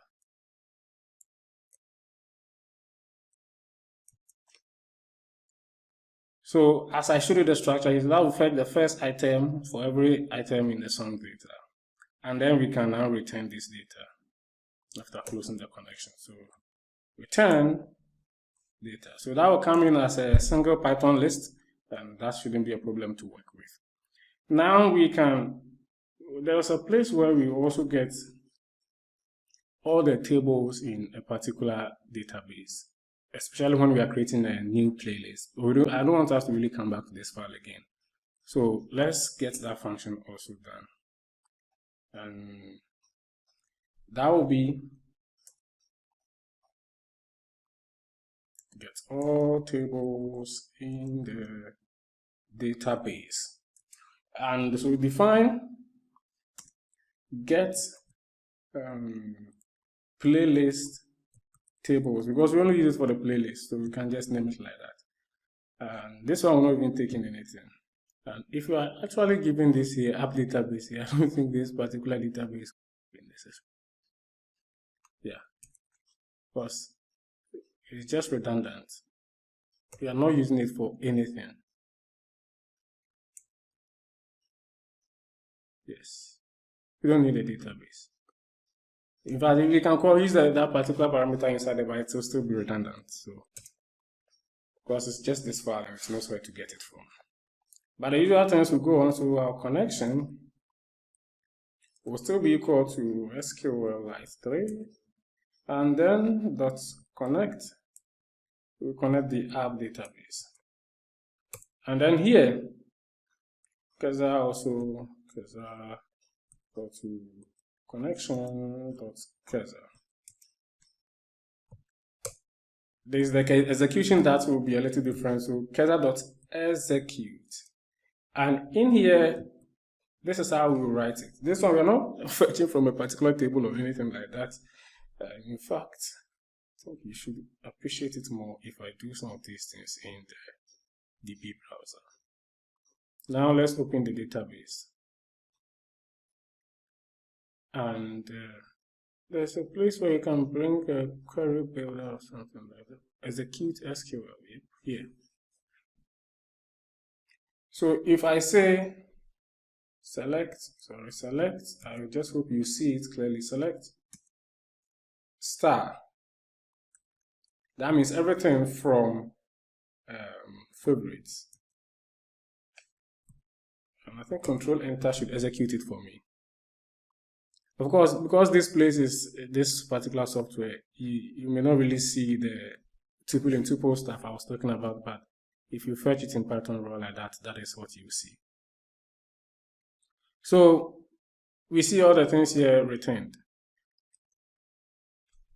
But what if you want the tables? So that's one, the syntax is a bit different from this. We just have to say select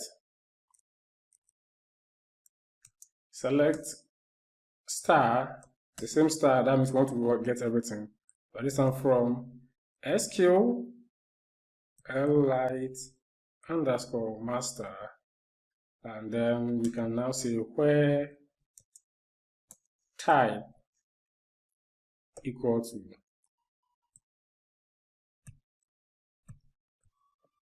table. So if the type is table,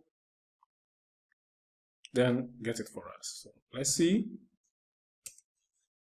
Then now you see that it gave us the favorites. If we create any dummy table inside there, it will come back to life.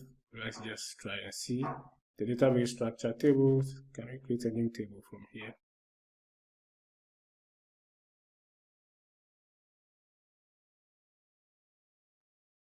So let's create table, yes. So we'll just call it dummy, and then the field let's call it name, and that is all. So okay, now we have two tables in there. We have not written the changes to our database, so nothing will happen at the front end for Python.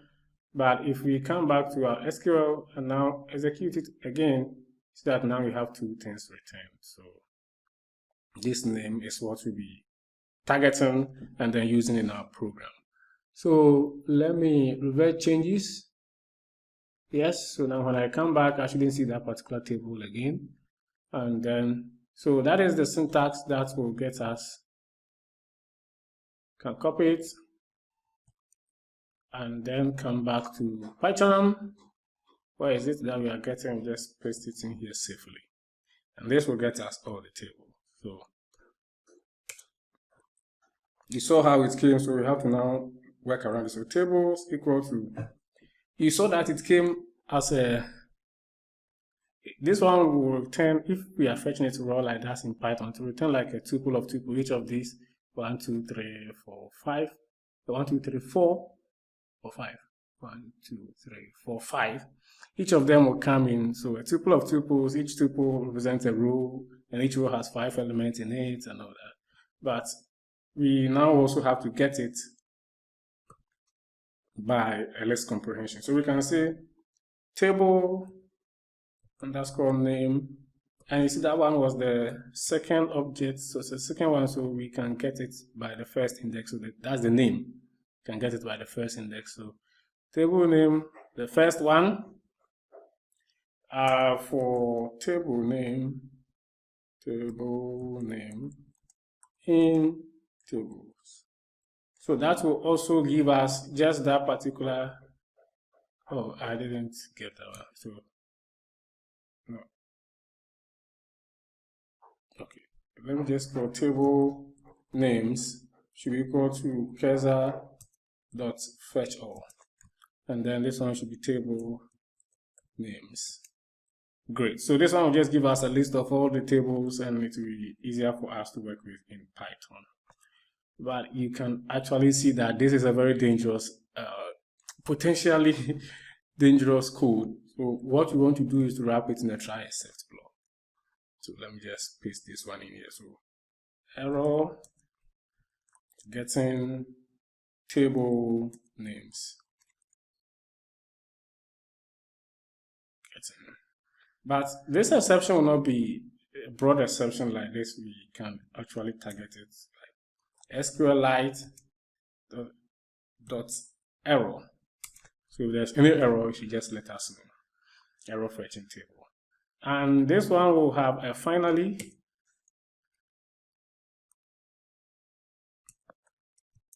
The finally is that connection dot close. So whatever happens, just close the connection for us. Okay.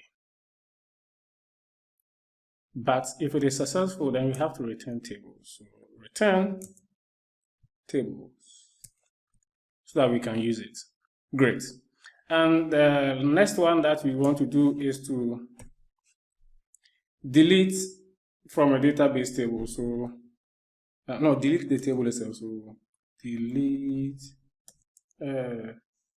database table. That will come in handy when we want to delete a particular playlist, because a playlist will each be a table in the database. And this one we can borrow from here or something like that. So define delete database table, and we need a table, of course, which should be a string.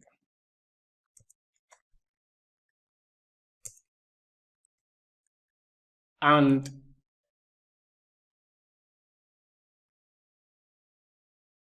this place will be drop table and then the table name. So drop table, that is how we delete a table. Just drop table and then the table name follows. That is it. So you don't need all of this. And that should do it for us. And I wanted to show you, I think the delete one, we didn't work on that one. Where is it? If we did, if I should duplicate this. Oh, no. I sometimes get confused between the PyCharm shortcut and the VS Code shortcut. And so this is the delete all. So delete, how do we call it? Delete song. Delete song from database table. Everything remains the same until this executes, but and I'll show you why.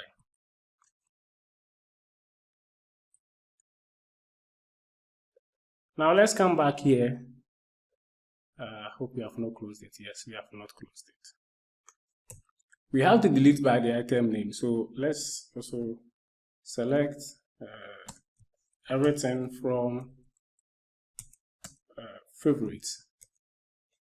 And then let's run it. You see that we get them here like this. So that's why I added a feeling happy multiple times is what I'm about to show you. If I click this and then copy it here, and I say delete from favorites, favorites, and then I can say where song equal to, and then I paste this one in.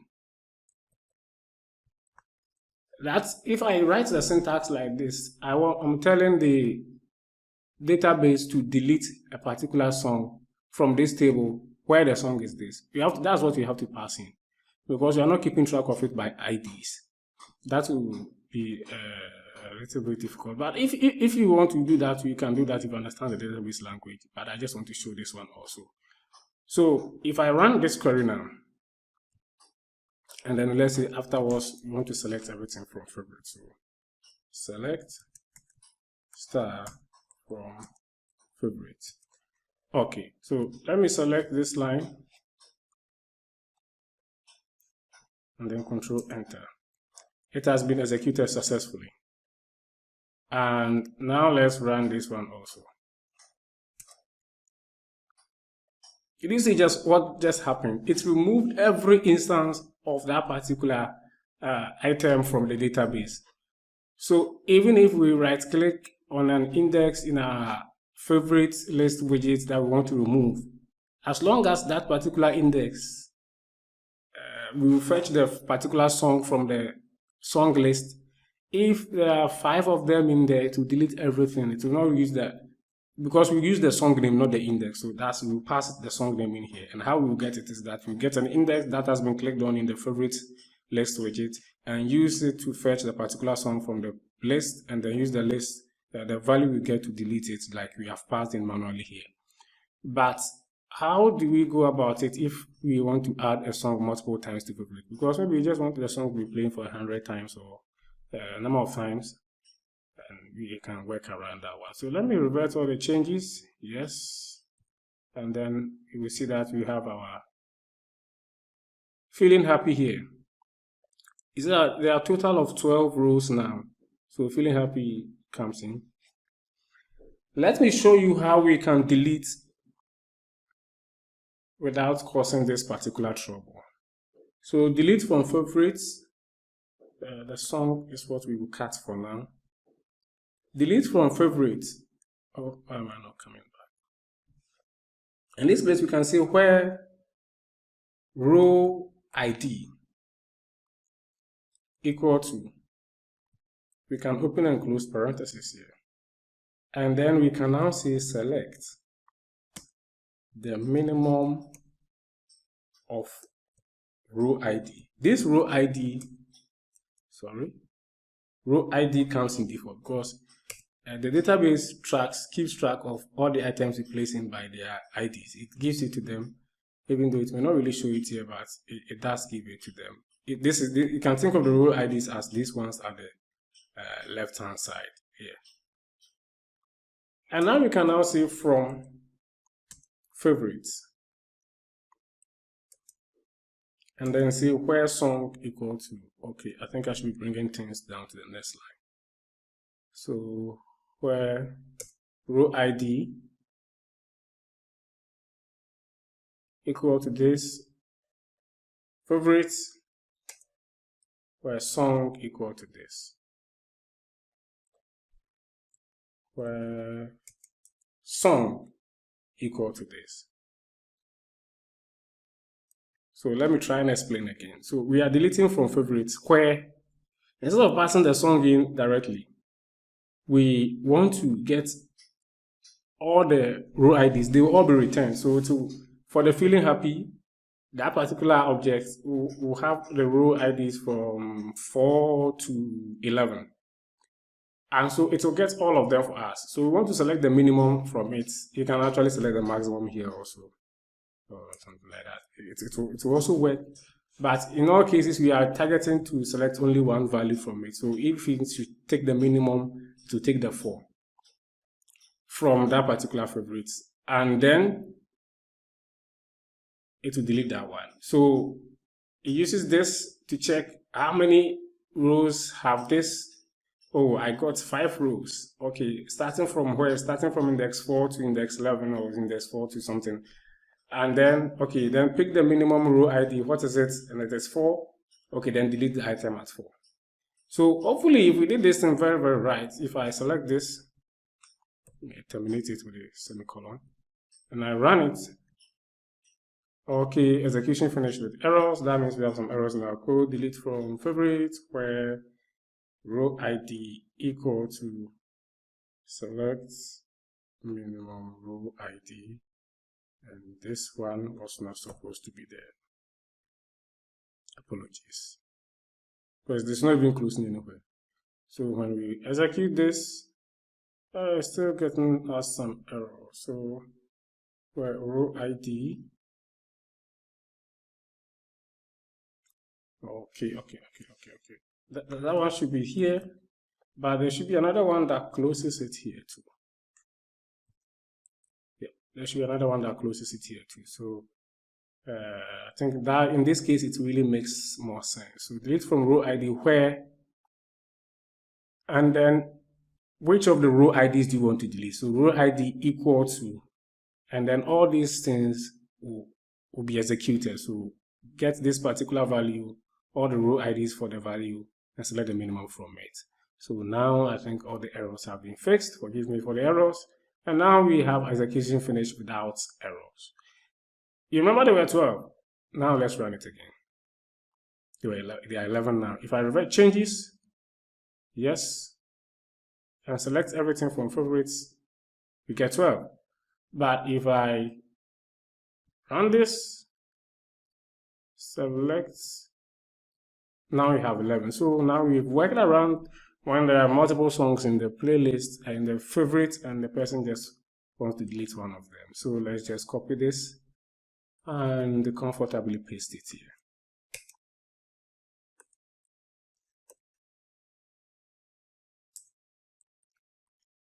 I think we can format it well here. Okay, but this one will not be this. It will be, are we passing in table? Without a song? Impossible. So song,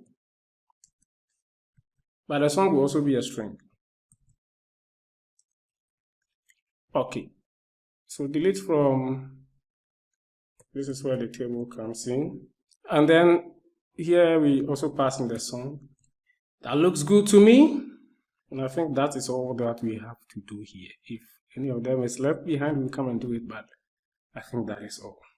So now let's work on the functionality to delete a database, delete song from favorite. I think if we have to do that, then we have to now work on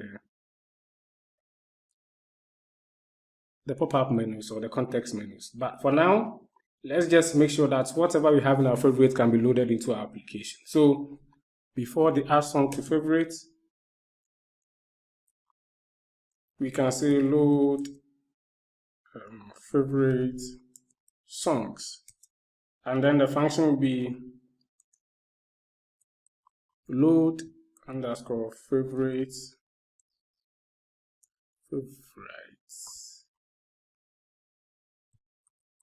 into app.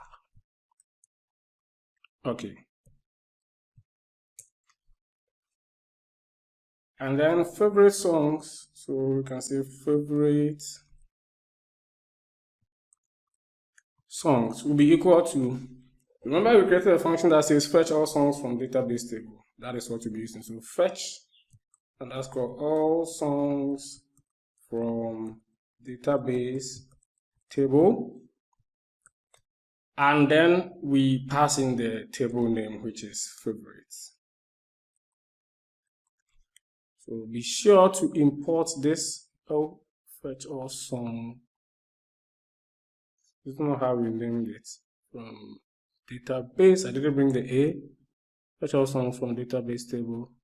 Patch them quick. Okay, it has imported it for me. So now this will give us all the songs. And then we can now say songs.favorites, song list widgets dot clear, because we'll be appending. And why we are clearing it is that anytime we remove a song from the favorite, we have to now load the favorites again back into the application. So if there's already an existing list inside the song list, the favorite list widget, it will not affect it. The database will not affect it. So what we have to do is that we have to now clear it and then add a new one so that the changes will be affected at the user's side. That is why we are clearing it before. Or if I comment it out, I think the effect will explain it better. And then here we can say self dot favorite list widget dot clear, favorite list widget also dot clear, but we will comment that one out for now. And then we can now say, because I want you to understand it well, so for favorite in favorite songs, we want to append it to the favorite song list widget inside songs so that we can play from favorites if we want to. So songs.favorites.append favorites. And we also want to append it to the list widget. So self.favorite song list widget dot add item. Add item, we want to add a favorite also. So until we connect it or call it at the top there, when we go to favorite, we will not see anything, even though we have stuff in our database. Empty. But what we have to do is to come up here when we have the database stuff. Where is it? And then we can call self.load favorites into app. That should fix it. Now when you come to favorites, you see all our songs and immediately you know what is wrong. So let's go down and fix it. First is to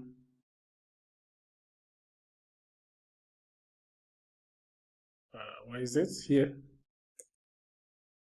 So it should be os.path.basename of favorite, and that should fix it. And then they are all here. You can scroll up and down also.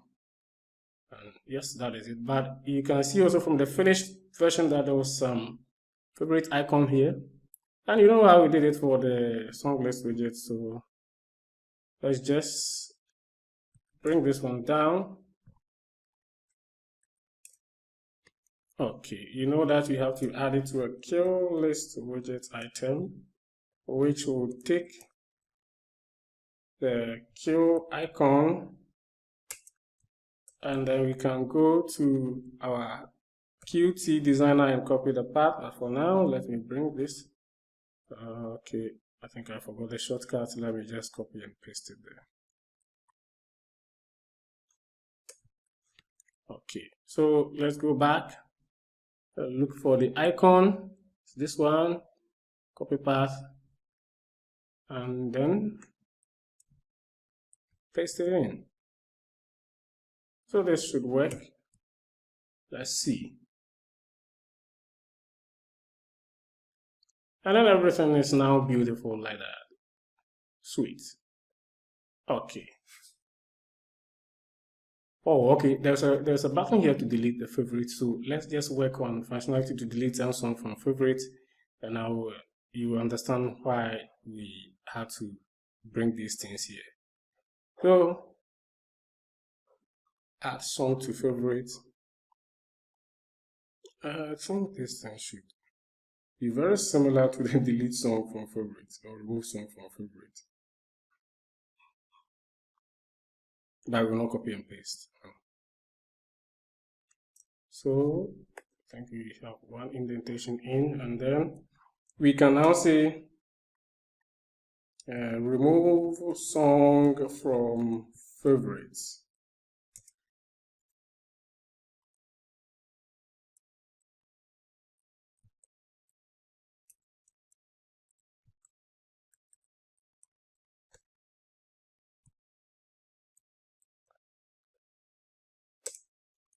Okay. You remember we had to perform some check to when we were deleting the items from. So we have to perform this check again, so that if it is empty, don't just be worrying the database with connections without any work. So if this one will be favorites, if it is empty, say remove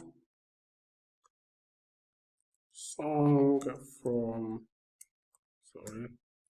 favorites, and then we can say favorites list is empty. Then we return. Other than that, we want to get the current index also. So the current index, which should be equal to self.favorites list widget dot current row. And then we can say if current index is none, then the person has not selected, or it's something like that. So we can just show a queue message box here.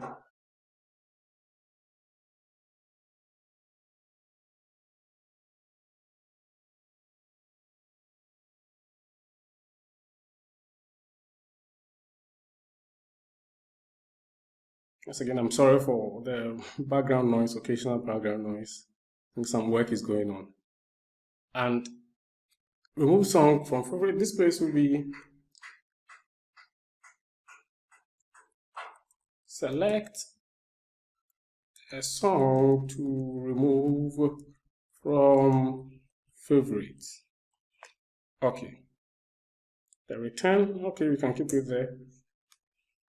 Other than that, we want to do try. It's a necessary thing. So removing from favorites error.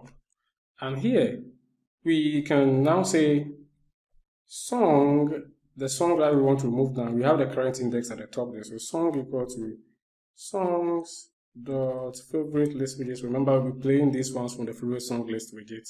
So you have to remove it from using that particular list. And then we want to get the current index. So we have a function here called delete song from database table. Where is it? Here. So that is what we use here. Just call it, and then make sure I import it. And then here the song will be song, and then the table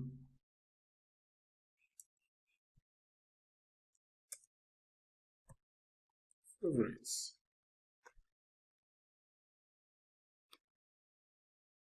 Okay. And because we want the thing to refresh on the application, we just have to call the self.load favorites into app. So self.load favorites, load favorites into app. Yes, this one, so that it will refresh. So now what we have to do is to come here, and it is still there. So now this is in the favorites tab. So let's check the name. Come to this favorites tab. delete selected favorite btn. So self.delete selected favorite btn dot click dot connect. We want to connect it to self dot remove one song.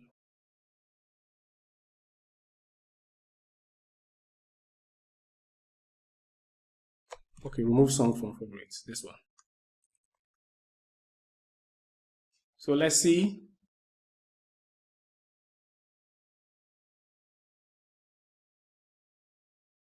Okay, let's remove Raising Me Higher is just one here, or Life is a Dream, the last one. It is actually removed. If I close this one out, we are having an error. Our app just crashed. And it says that, you see, that's why the try and accept is necessary. It's a database is locked. And that is because you have not closed the connection to the database yet. So discard.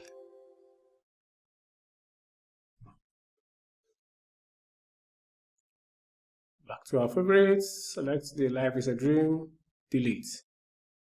You see that it did a refresh and then it has brought in the other ones again. And that is why we had to clear the old stuff from it before we bring in the new stuff. So remove one song from favorite to take us very close to that particular function you're looking for, which is this one, the load song from favorite. I'll comment this side.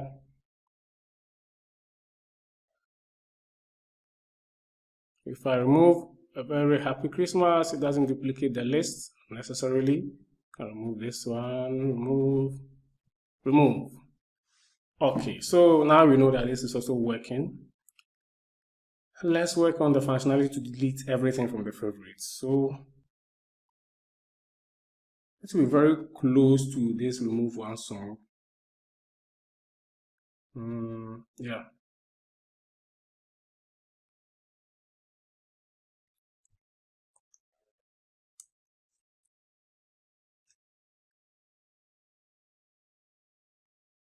Right. It just goes in by one tap. Okay.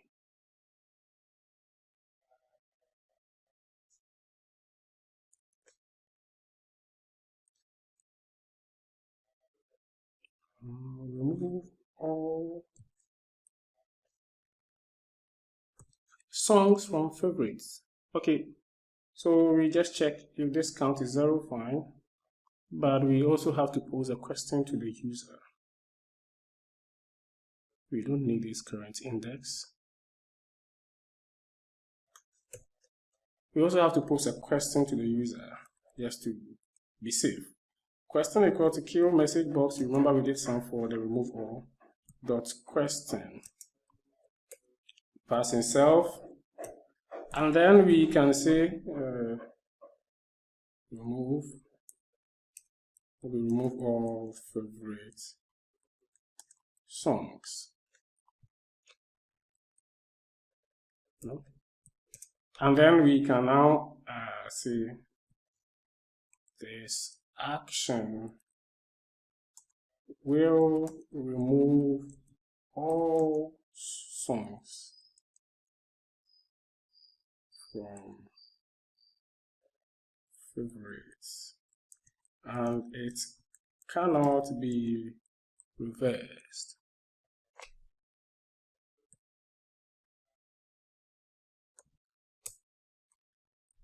Continue.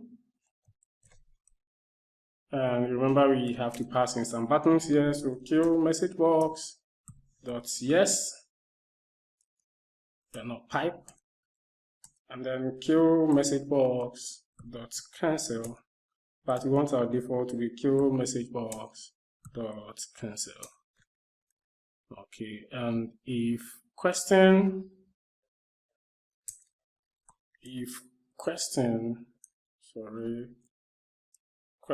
equal to kill message box dot yes, then we will do this try in here. So let me just indent it in,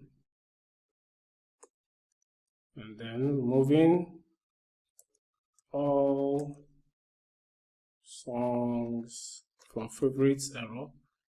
This current index, we don't need it.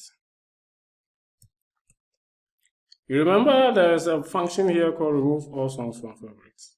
Wait, delete all songs from database table. This one is what we need. So we come here and then paste it. But that one takes only one, which is the table name.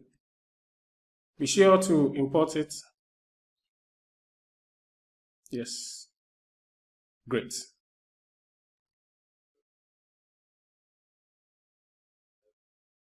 And we should load favorite into app. Yeah, that's also there. So let's go up and then connect this one also. Let's check the name. Delete all favorites btn. Let me close this. We don't need it. Close it. Good. Okay.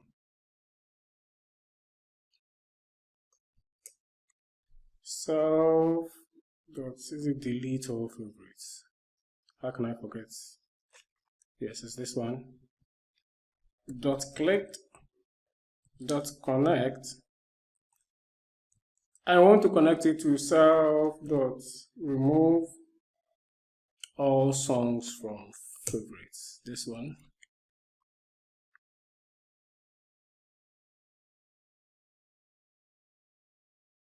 Favorites. Then our caution comes no for the first time, and yes, and everything is gone. Now when we close the application, we come back, open the database, and then let me comment out these ones, and then run it. You see that it's empty. There's nothing in there. This card. What changes did we even do to it? So now let's add a few songs to favorites. Because we want to be playing from the favorite song list rather. So feeling happy 1, 2, Christmas ones, life is a dream ones, raising me higher ones, tech vibes are ones. And you go there and they didn't do that in real time for us. Why it was so? Should they be doing it in real time? But was it added? They were added. I was not doing it in real time. It should come from this function. Did we call? Oh no, we didn't call it. So that means after this place, you should call self.load favorites into app so that we see the real time changes. Okay. So favorites. Okay, let me load a song here and see life is a dream. I come to favorites and I'll add life is a dream to favorites. I guess that it comes in here real time, and that is what we are looking for. So now let's work on functionalities to get these ones to play. We will now modify the play function. Where is it?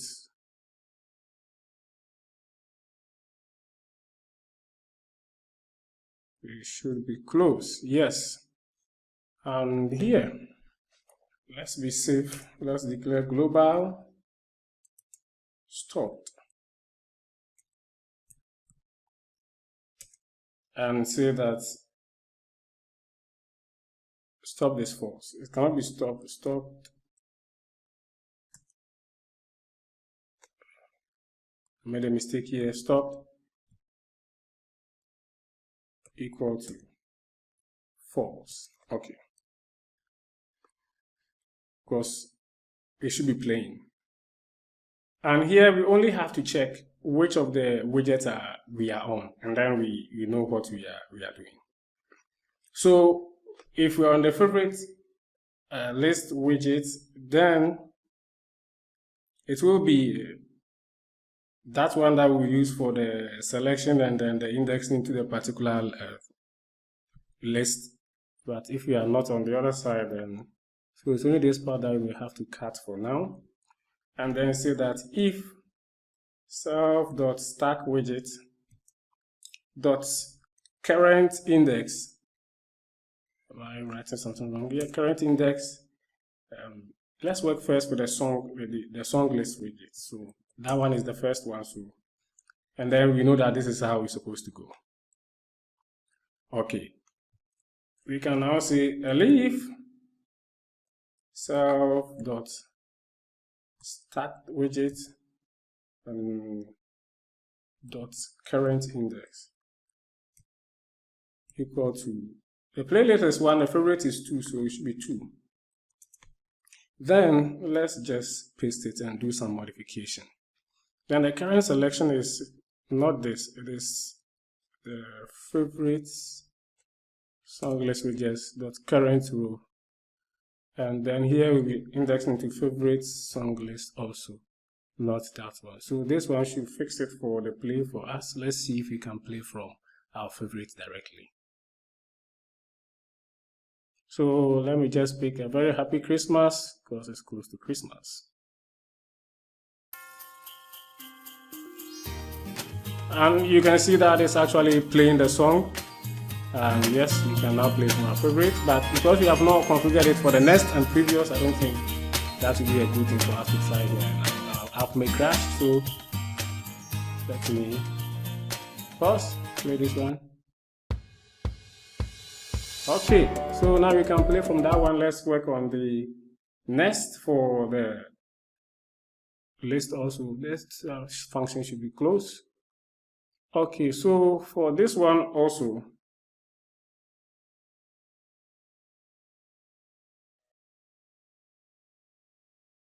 we need to copy it up to where the URL is, this one. And then if self.stackWidget.current index is 0, sorry, not 0, then we paste it because that's what is happening, the default one. Elif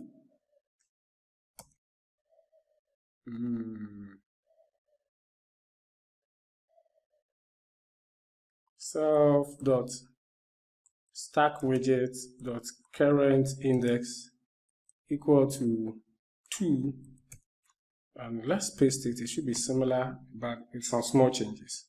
The current media is still the same, the current song URL is still the same, and then the current song index will change. This one will go to favorites, and yes, the next song index will be the same, but this is favorites. Yes, this should work. Let's see.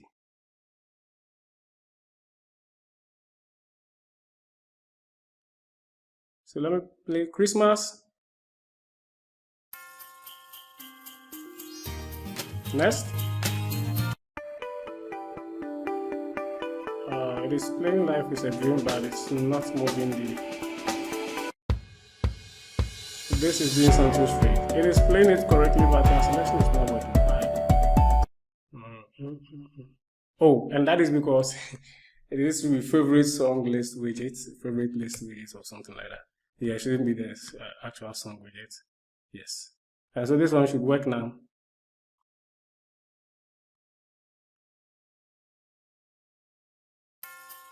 Yep. And now the changes are being effected. Fantastic. But there's one more thing. You realize that when we're playing from the default, this place, so that we'll be playing a lot from our favorites. And I go next. You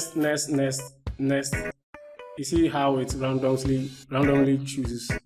We want to be able to move to the first index when we hit the last one. So we have to just modify this code a bit, just a little bit. Do we have to modify the shuffled nest also? Yeah, I think we do. So let's just work on the shuffled nest. This loop nest, it will not be affected. So for the shuffled nest also, up to where we get a song URL, we can cut it up here and say that if self.stackWidget dot current index equal to 0. Should be like we did before. And if that is not the case, we'll leave self.stackWidget dot current index equal to 2. Then let's paste it and have the modifications. Okay. I've realized an error in the first one that we did. Let me correct it here, then I'll show you why. You remember, if we set the, where is it? See, this one, we are setting it here. We are setting the current row here. But what if we are playing from the loaded song list widget? That means we'll not be able to set that one too. Let me show you exactly what I'm saying. Because I'm setting it down here. Now if I load a song here, I'm very sorry once again for this background noise. You see, I'm going next, but it's not changing that because I'm setting it afterwards. So let me fix it here, then we'll come back and do it. So now after this place, I can say self.loaded song widgets, set that one inside here when it is the song list widgets. But if it's the favorites, set the favorites list widgets. But I don't think we have to do any modifications to this particular file at this time. So all we have to do is to come back here and fix our error. So after this, we can paste it in, and then we can get this, cut it from here, and then paste it in here. Great. So this should fix that particular error for us. And also, we want to work on when it gets to the end of the queue, what it should do next. So for the shuffle nest, we don't have a problem with this. So that one is only the default nest that we'll be working on in that regard. So let me see. Where is it? So we get the song index. We get the next index. Okay, before we just add one to it, let's see. We have to check. We can say if song index plus 1 is equal to the length of songs dot I think it's current song list widget, current song list, forgive me, then next underscore index equal to 0, else next index plus song index plus 1. So this one checks. So if the index, you know that the index starts from 0, but the length, if I have a list of 5 items and I ask Python for the length, it will tell me 5. But if I ask it for the index of the last element in that 5-member list, it will tell me 4. So that is why I have to add 1 to it so that it can work that way. So if it gets to the number 4, to actually know that it's at the end, index 4, which is item 5. And that will render 5 here, and this check will render valid. So if that's the case, then next index should be 0. Then use it here. If not, then just have to increase it. And I think we can do the same thing here. Replace it with this one. Yes. So by this one will be favorites. Don't forget. Favorite song list. Sweet. And so you remember that the previous also has it. Where is previous? Previous. Okay, so previous 2 has it. Let's just paste this one here. By the previous, we have not actually worked on this will be previous. We have not worked on whether it's in the favorite list or in the default song list. So let's work on that one. And I think it will be up to this point. You can cut it and say that if self.stackWidget.current index equal to 0, which is the default, then paste it in. And leave self.stackWidget.current index equal to 2, and then you can paste it in by, I think you remember, this should be -1.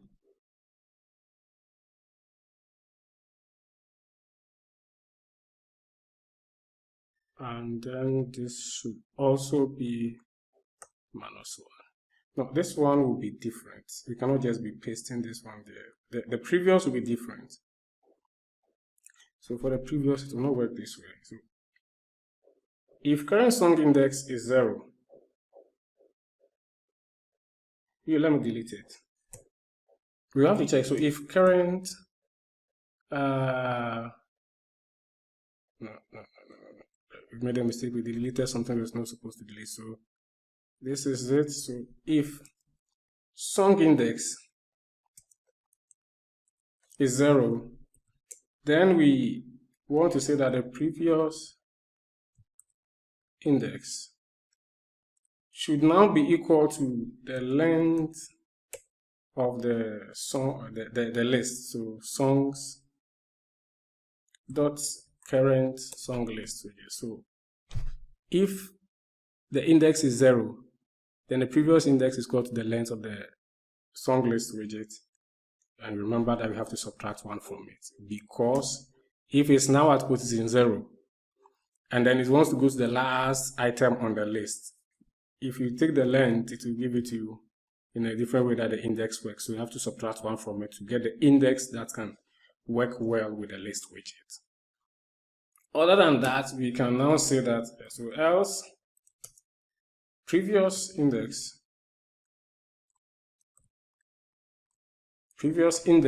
should now be equal to song index -1. Yes, that should work. So this is how this should be. Apologies for the first one. Just have to place it here. Okay, so this would work.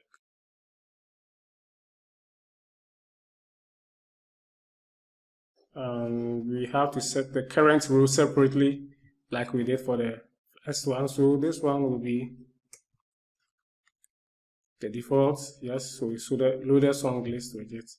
And this one will be favorites list widgets, and they should take care of those ones for us. So let's see what we are left to do. For the favorites, we have done all these things. Then we work in and we can play a song. Of course, the pause and unpause works. I pause it to go. Stop, stops it. By the stop, there's something else that we have to do. We'll do it very soon. Now, if I play, I'll go forward. The previous seems not to work.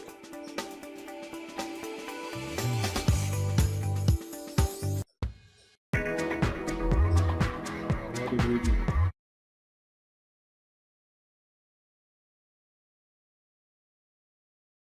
Oh, disadvantages of copy and paste. This should be favorites. So one here too. That one too should be favorites list with favorite song list. And this one even should be favorites. So be sure to change all of them. Be sure to change all of them. Other than that, you also have the error. So let me play previous, and it's working.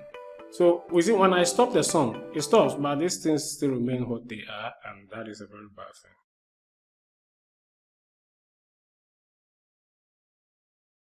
So we'll be looking for stop song. It should be here. Self.player.stop. And then self.musicslider.setValue. You set the value to 0. So it goes to the beginning, and then self.timeLabel.setText. We want to set that particular text. So I just like to use f strings. So that would be 000000. Sorry. And /00, just to set it to default. And then for remember the song names that we set up there, so that will be self.current_song_name.setText. Going to set the text to song name goes here. And then we do a similar one for the current song path. So that will be current song path, and that will be song path goes here. Okay, that is great. Now that should fix it for us. Let's try it out and see.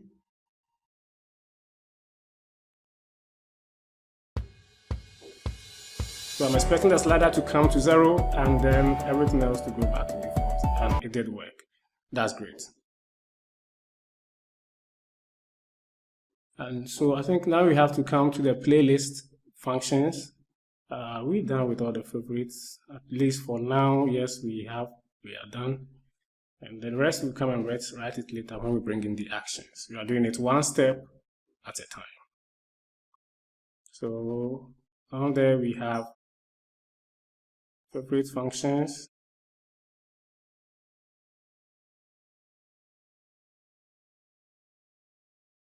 And then here we have the playlist functions. The first thing is to try and create a new playlist. So create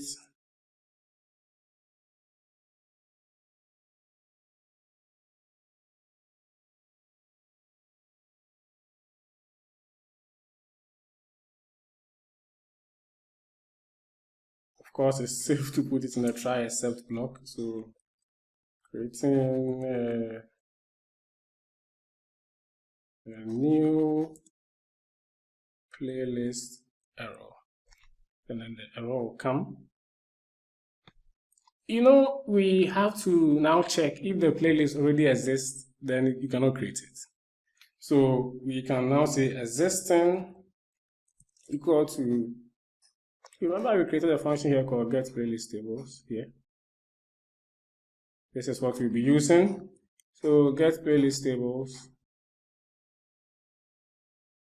calling it, be sure to import it. Okay. getPlaylistTables, and then we remember that there's a small pop-up that came that you can type something in and then get the return, the value that comes. So that will be name. This one too returns a second thing that you are not really interested in. You can print it out and check what it is. And so that will be Qt widgets. Don't we have it? So just import it. We need .q input dialog.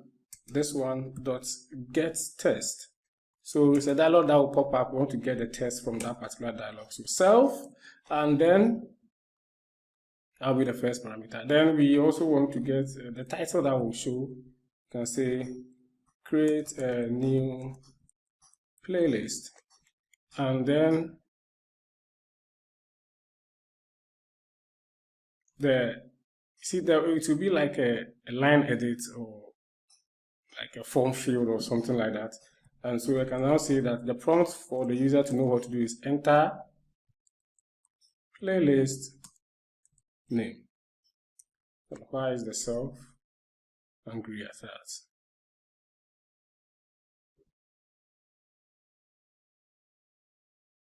But why am I even creating a function without the define? Okay, so we'll define new underscore playlist.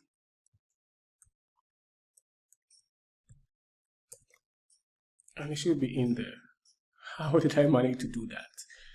Okay, so this will give us the name also. And we can say that if name equal to an empty string, or you should be even more careful, we can say name.strip. So that if the person just hit the space bar multiple times, you can still get it. So that means you didn't type any name. That will kill message box dot information self, and then you can say name error, and the actual message be play list name cannot be empty. Okay, and then afterwards we return.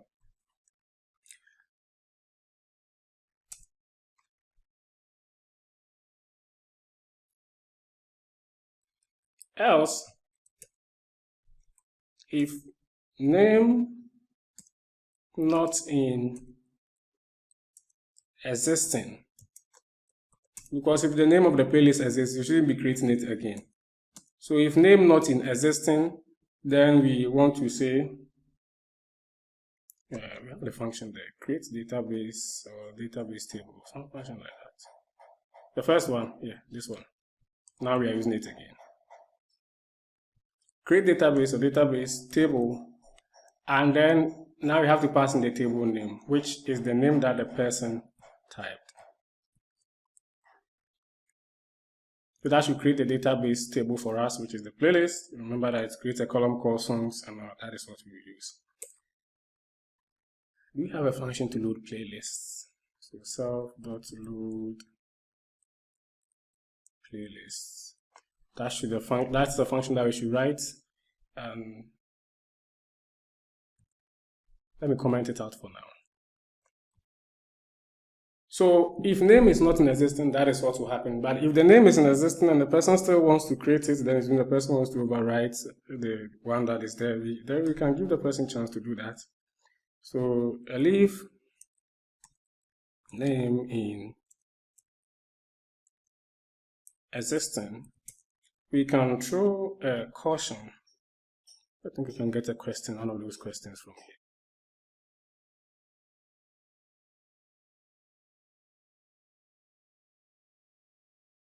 But this one we'll name it caution.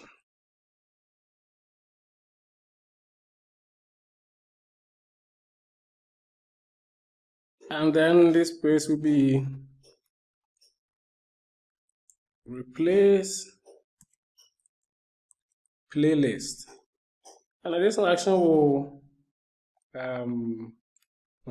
this should not be the syntax. So you can say a playlist with name,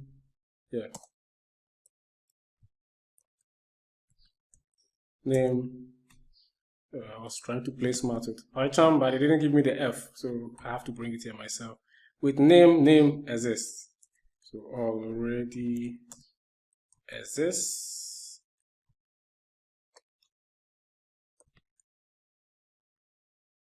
Do you want to place it? So in that case, the user wants to replace it. And yes, our options remain the same. Maybe you can put the name in double quotes. If message is yes, then we can, or the person chooses yes, then we can. There's one function called delete database table. I think it should be down there. This one, you have to first delete the table. The table name in this case will be name because they will be the same. And let's be sure to import it. So we delete the table, the database table, and then we want to create database or database table, and again we will create it as elf name. Okay. And then our self.load playlist should be here again.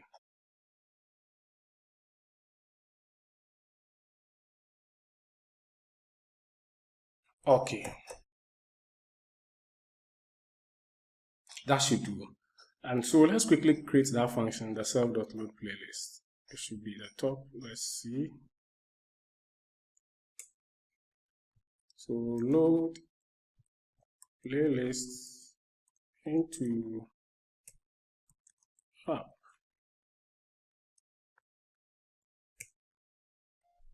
Find self.load underscore playlist. Oh, it shouldn't be that way. We find this, and the self will come in here. Okay, so all our playlists should be equal to get playlist tables, remember that one, and then playlist dot remove. We want to remove the favorites from it because it's not part. It's not part of the user's playlist. It's a default one. So self dot playlist list widgets here dot clear. You understand how you should be doing these things, the clearing.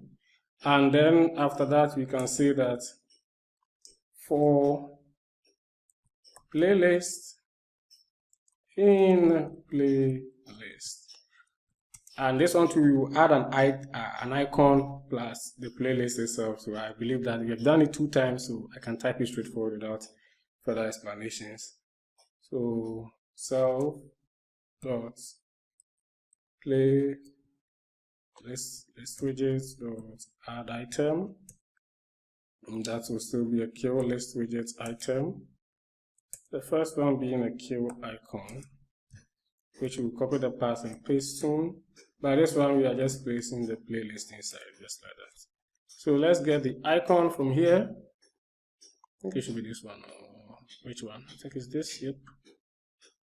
Copy it and then paste it in there. So that should do it for us. Yep. Anytime we need to load it for us.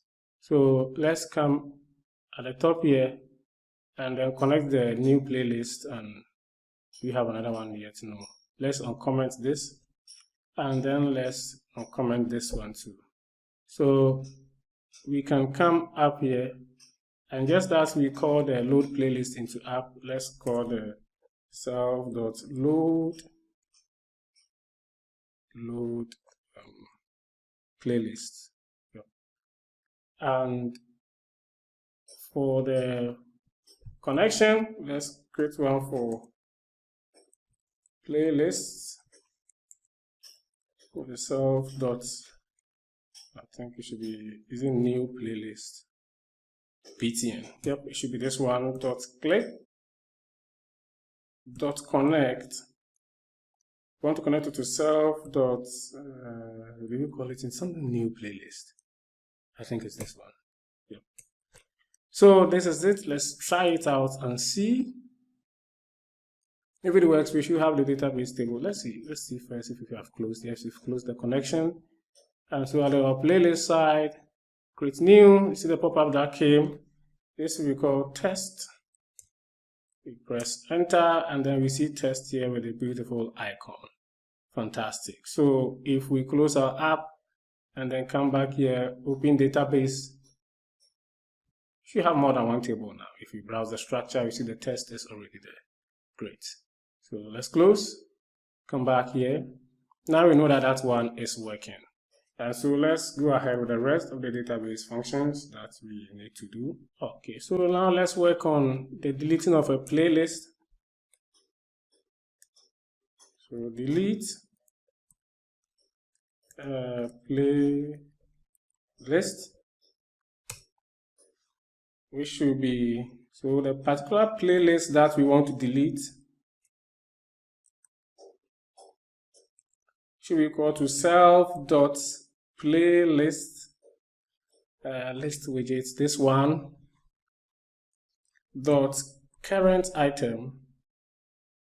Yeah, this one, not the current row, the current item dot text, because we want the text, not the index. So this one will give us the text of whatever is in that particular line of the list widgets. So in this case, if the name of the playlist is test, to give us TEST as we expect. And then I'll try because it's necessary. And say maybe deleting playlist error. Here, you can just say delete database table and then you pass in the particular playlist. So we did test, so we don't have to convert to strings. And this one too have a finally, whatever happens, we want to self.load playlist. So this one will delete a single playlist. Let's work on the deleting of many playlists. So delete all playlists. And then this one, we should still get the playlists, all the playlists, and see, let's see, we got all the playlists, and then because we need a name to delete the database from the database, we're using this function because we still need a name. So define delete all playlists. Okay. And then we can now say playlists equal to get playlist tables, and then playlist dot remove. We want to remove the favorites. Okay. And then after we remove the favorites, we want to format this one. Okay. So I remove the favorites. What we want to do is bring a caution. I think we already copied that one somewhere. No. Should be in my, yep, here. So yes, so it should be caution, because we want to caution you that you are doing something that is irreversible. So the caution will be delete, this one will delete all playlists. So delete all playlists, and this action will delete all playlists. Will delete all playlists, and it cannot be reversed. Continue, yes or no, or cancel. So if that is the case, if the question is yes, we want to try. So deleting all playlists error. Other than that, we want to say for playlist in playlist, delete database table playlist. So it will just look through and delete each of them one by one. And as you have guessed, there should be our finally block here.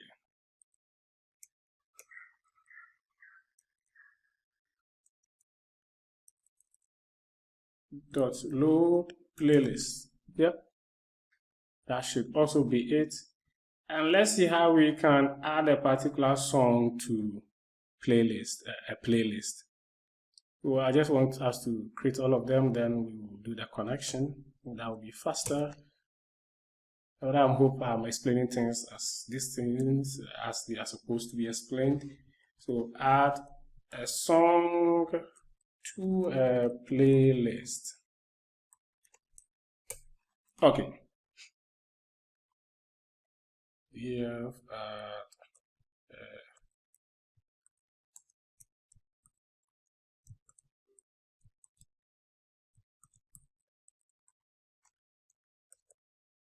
You remember in the demo when we were adding a song to a playlist, what we call a drop-down if you are coming from web development, or a combo box if you are this Python type, especially coming from TK Inter. This place I think is also called a combo box, but in web terms it's a drop-down that contains all the existing database favorites. So we have to get those ones and then let the user select which of them they want to add the songs to. and it's quite easy. So we can just say options equal to get playlist tables. This function is really helpful. And then options dot remove. We want to remove favorites. Because if the person, it's options. The person wants to add it to the favorite, you should use the add to favorite rather. And let me skip that part, or let me do it. Options dot insert at the 0th position this particular string, which is click to select. I'll tell you what it does, but let me comment it now. You can leave yours uncommented, and we can see that playlist. You remember how we got the particular playlist here? Where is it? Should be somewhere close here. Yeah, this one. Let's copy it up, come back, and then paste it in.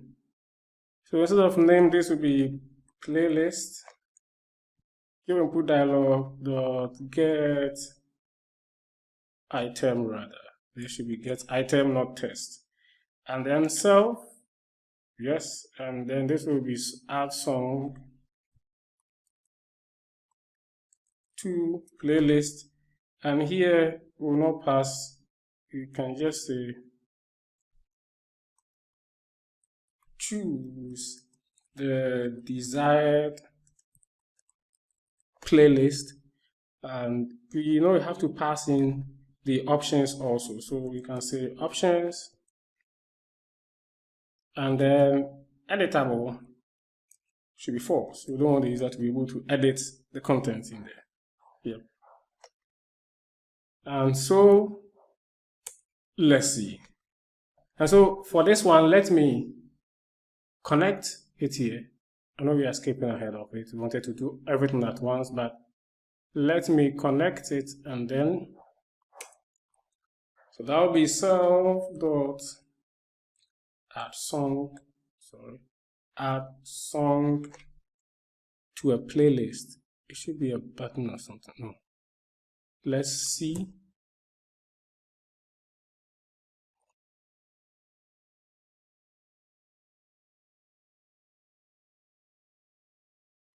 Okay, that is an action. So what we will do is that we will link it to the load selected now, then we will change it later. So load selected playlist btn dot click dot connect to self dot add song to a playlist, so that you see how the pop-up comes, and I'll show you what I was talking about.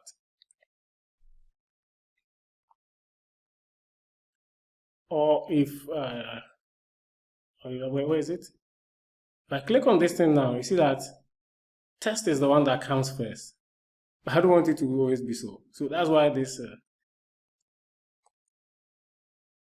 is inserted. So when this is inserted, this is how it will come.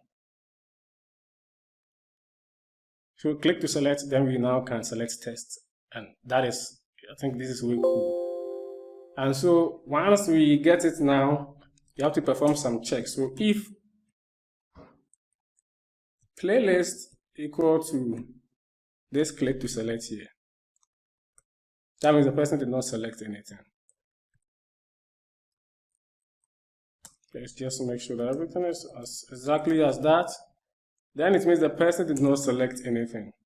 So we can now show some info, queue message box dot info,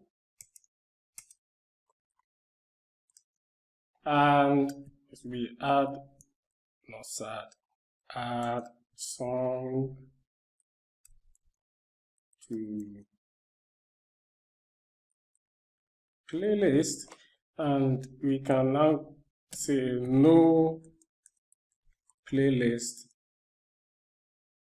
was selected.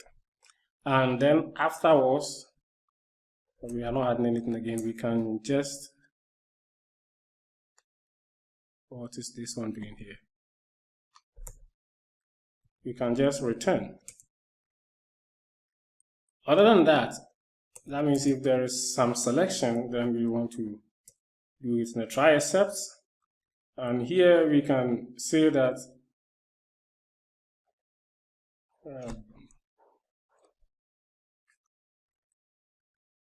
current, say, index should be equal to self.loaded song list widget, no loaded song list widget dot current row. So we need a current row. And then the song should be equal to songs dot current song list. We want it at the current index. And yes, why we are doing this try and except is if it doesn't work, we can show an error here. Instead of the printing the error, that means this place there was no song was selected. So we can then say no song was selected. Now the person just decided to trigger the action without selecting the song. So we can now say unsuccessful or something like that. Then no song was selected. Great. And then after that, we want to return. I can just bring this one up just to save a line and do same for this place also.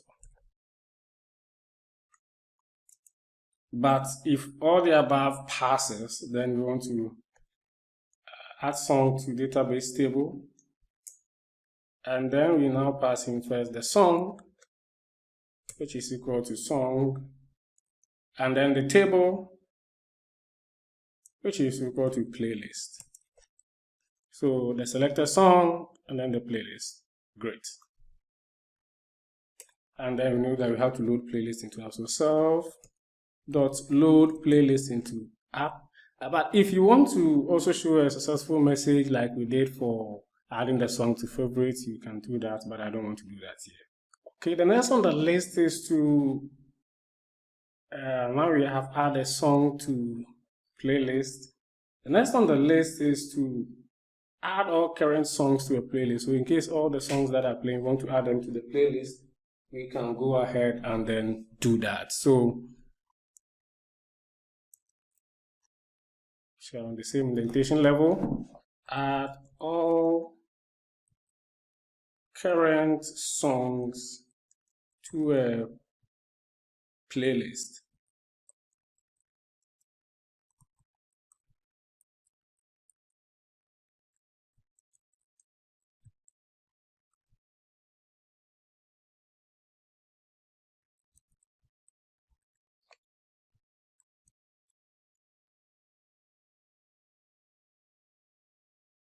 For this one, this should be very similar to this, at least to some extent.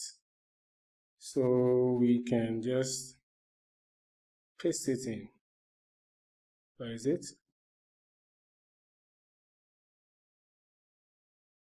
Up to this return, we need it. But it's just a similar thing we'll be doing here. So that is it. Choose the playlist and of that. If that is the case, and yeah, that check is necessary. So we can say that if length of songs dot current song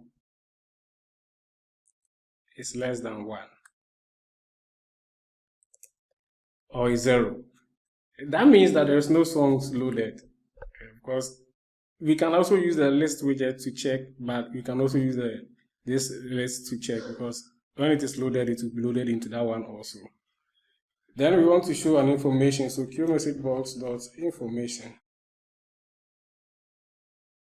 self, and then say add songs to playlist, and then in here we can say song list is empty. Once again, we return. Other than that, then it means we have some songs in there, so we can say for song in songs.current not on in songs.current list. What we want to do is to add song to database table, and then the song equal to song, and then the table equal to playlist. And that should do. After that, we have to call the loading of the list, so self.load not load playlist. So that will also do for the adding all songs to a playlist. We check if it is empty. If not, then for each of the songs, just add it to the playlist. And so we can also add the currently playing to the playlist also. Let's work on that one.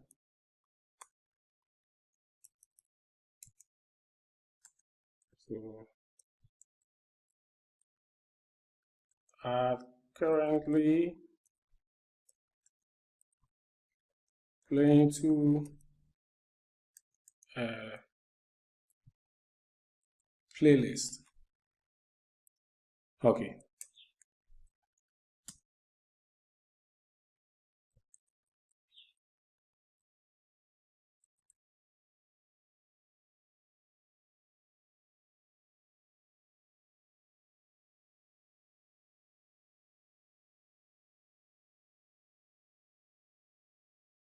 But this one, because we are adding the currently playing, we have to check whether the song is even playing in the first place. So if not self.player.state equal to kill media player dot playing state, that means it is not playing, then we can now show that kill message box dot information, and then we will say in here that we add current song to playlist, and we can say here that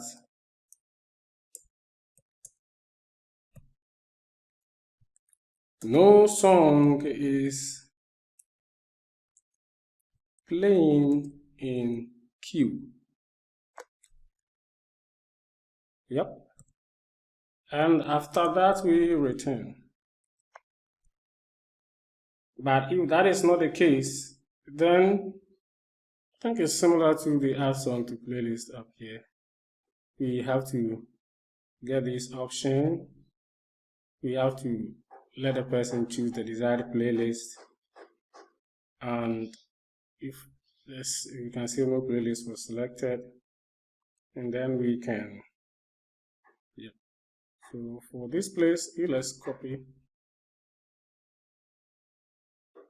up to this return, because we have to do things a little differently there. We still have to get the playlist, the drop down also, that is why. So choose the desired playlist and all. But if this all passes, then the current media that we want to add will now be equal to self.player.media. And I hope you remember this from a previous one. So now the song actually will be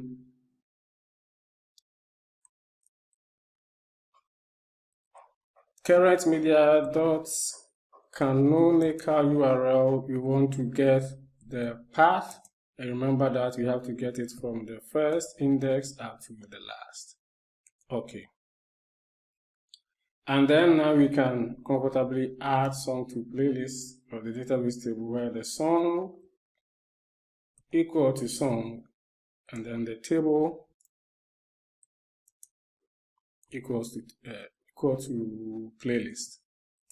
Yeah. And as usual, self.load playlist.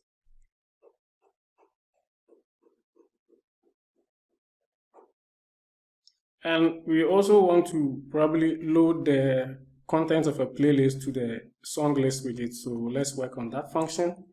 And then we'll be left with one more function for our playlist. So load playlist songs to current list.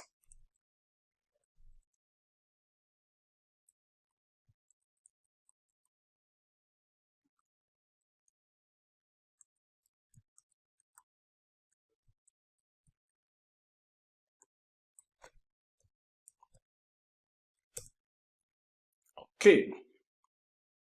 So that way, I try accept. So loading.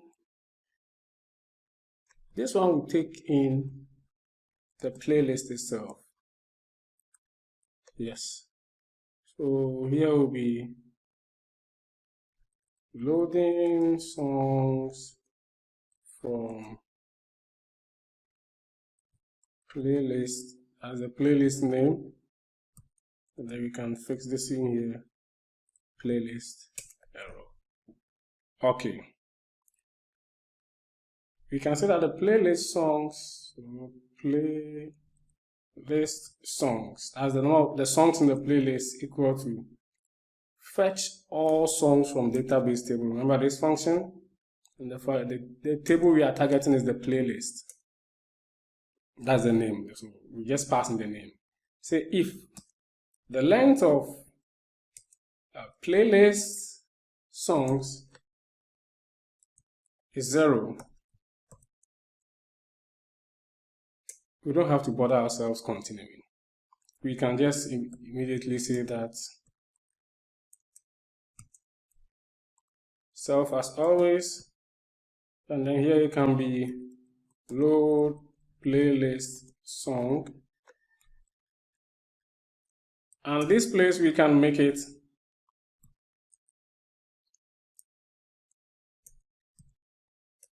playlist is empty, so that we just tell the person that the playlist is empty, and of course we return. And if that is not the case, then that means if the length is more than 0, then for song in playlist songs, we already know what we want to do. Songs dot current list dot append song, and then afterwards self dot loaded song list widget dot add item. You know that it's supposed to be a kill list widget item, which will first take in the kill icon, not this one. Icon, we will copy and paste the path very soon. But the next is the os.path.base name of the song, just like we are loading it fresh from our computer. But this place, let's get I have really forgotten the particular icon we used, but I think it should be this one.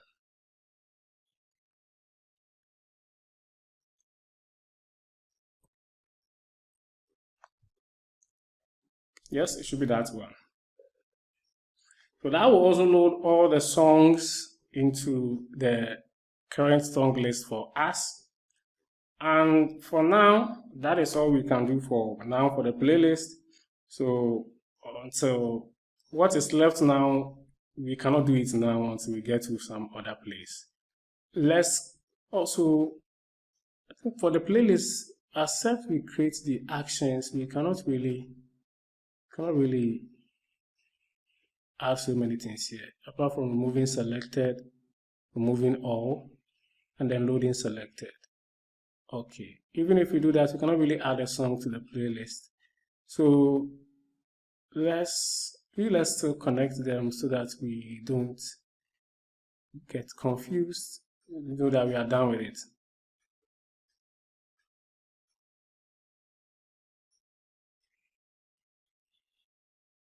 For our playlists, sharp, we are here.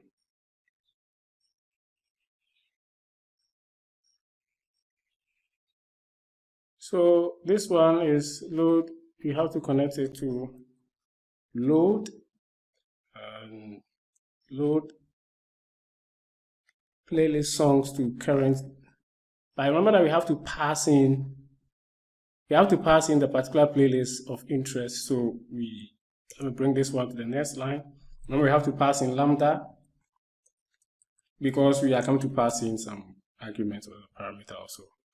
So we have to now pass in the particular playlist that we want to load, and which would be equal to self.playlist widget dot current item dot text. So you let me space everything out neatly. This text should also. Okay, so this is what we have to do. But you know, when the app runs, when we run our app now, we will get an error. Okay. It didn't really give the error, but when we click on load selected, that is giving us an error. Okay, so there's just instance that the person may not really select a playlist, but will click on it. So let's just wrap it in a try except block. This one will not add any exception. Just pass it. Okay, so in this case, when we come here, we are still good to go. Is it still closing? Why is it closing? Ideally, this thing shouldn't close, but why is it closing? Obviously not from this one, because the try except would have. Let me just see. So playlist is empty, it's working. But why is that when we click on it, it does, without any selection, it doesn't give us any warning, but it closes. Let's see whether this is one of the places where these errors are difficult to fix. I don't really know why, but let's finish the app. We'll just still test it and see if it behaves that way. Then we know how to see how we can debug it. Okay, but at least we know that if there were songs in there, it would load it for us. That one we know. And then we also have to connect the remove selected and also self.remove selected playlist btn.clicked .connect. We want to connect it to delete playlist. Yep. And then there's another one that we created also for the removal of all playlists. As we self.remove all playlist btn.clicked .connect. We want to connect it to self.delete all playlist. And then the other one that we have to do is the adding of a song to a playlist. So self.add to playlist btn, this one .clicked .connect. Remember, we created one that will add a current song to playlist. So self.add song to playlist. Is it currently playing to playlist? This one. Yep. That one too will do for us. So that means that we can add a song to playlist if we start playing it here. Feeling happy. Add to playlist. Oh, sorry. I've added it to favorites many times. I was just thinking that I'm clicking on the add to playlist. So it says I'll choose test. Okay. Well, only one way to confirm this is to, for now, come here, open the database, and then go to browse data and then change this one to test, and you see that the song is in there. Now if we close our database, run our app, and then come to this playlist, select it and load, you will see that it will actually load it here. You can click on it and play and it will work. So that is great. Let us move on to, there are a lot of things at the favorite side that we did not do. Let us complete all of them and then take our hands off. So let's see any of these ones to link us to favorite. I think we only created remove from favorites and then remove all. We also have able to add the songs to favorites. Let's see what we are yet to do. So we can add a song to favorites. We can load the favorites into app, and you don't have function to add all songs to favorites. You have function to remove the song.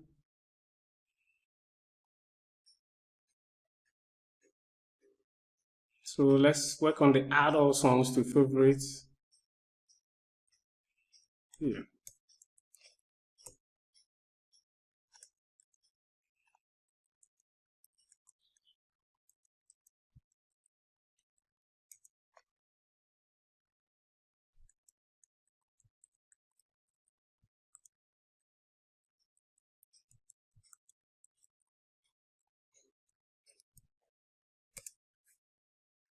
So we can check, so if the length of songs dot current song list is less than 1, like we did for the playlist, or let's just make it equal to, you can make it equal to 0 or less than 1, then queue message box dot information self as always, here will be add songs to favorites. No, favorites. Is it favorite or favorites? Any of them. And we can now here say that no songs have been loaded. Great. And then we return. But if that is not the case, then for song in songs dot current song list, what we want to do is add song to database table, and then we have the song, then the table will be favorites. Is it favorites or favorites? I think it's favorites with an S. Yep, I think so. And you remember we have to load the favorites into app. So self.load favorites into app. This one. So now we have the function to add all songs to favorites also. Remove song from favorites. Do we have that one? Remove one song from favorites. We also have remove all songs from favorites. Now I think we have all we need for the favorites. Yes, we do. Okay. So let's see which ones have we not connected it. So at the favorite side, yes, we do. So for the add all songs to favorites, you cannot test it now because we don't have the context menu yet. So I think the next obvious thing for us to do is to create the context menus so that we can test out all these functions that we are writing. So back here, down there, we can, let me just check the indentation. So we can now create our context menus. Okay. The first one that we will create is the playlist context menu. The context menu is this. I've been talking about it a lot. This right click, you see when I right click this thing that popped out, that's what we call the context menu.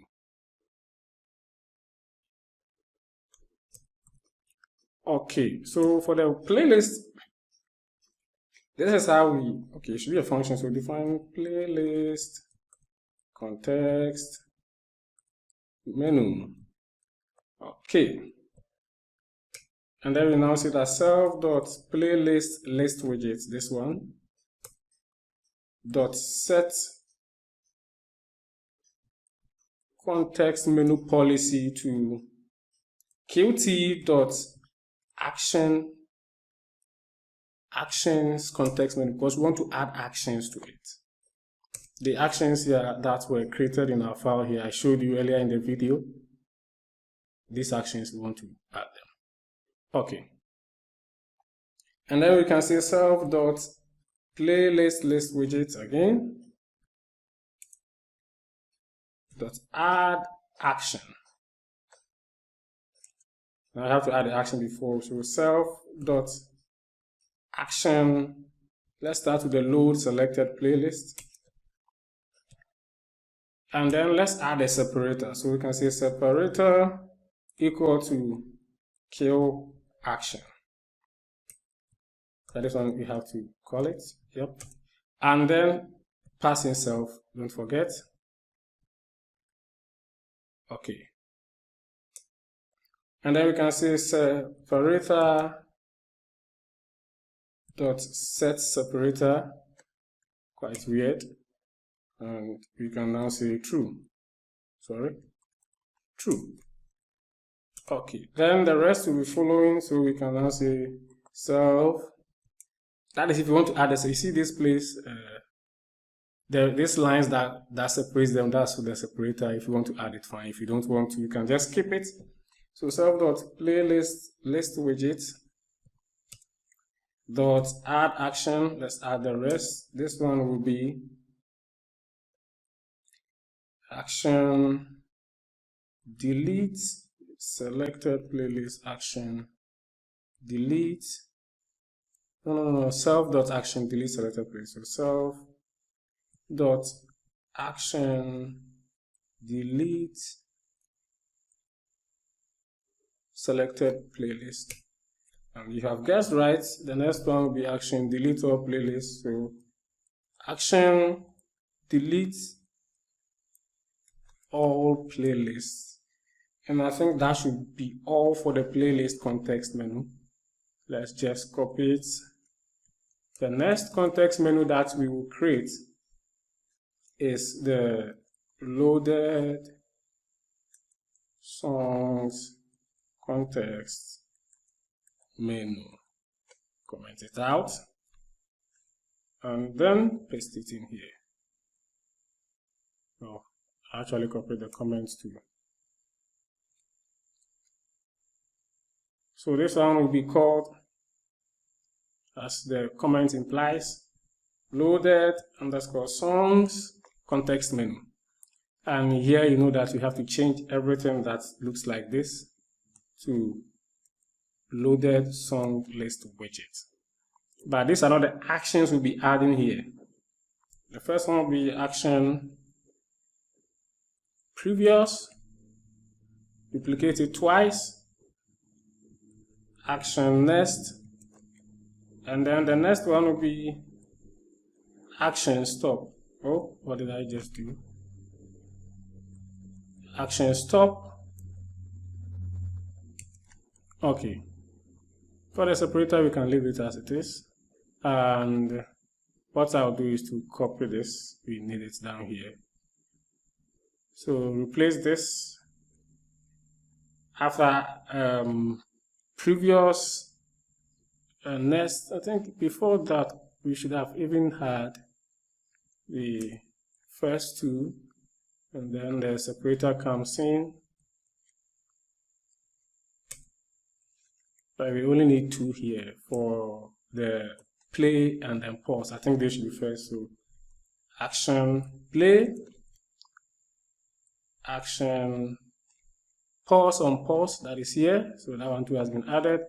And then this place we can say action add selected to favorites. Please, these actions you have to type the name exactly as I'm doing. Other than that, you may have to change their names here.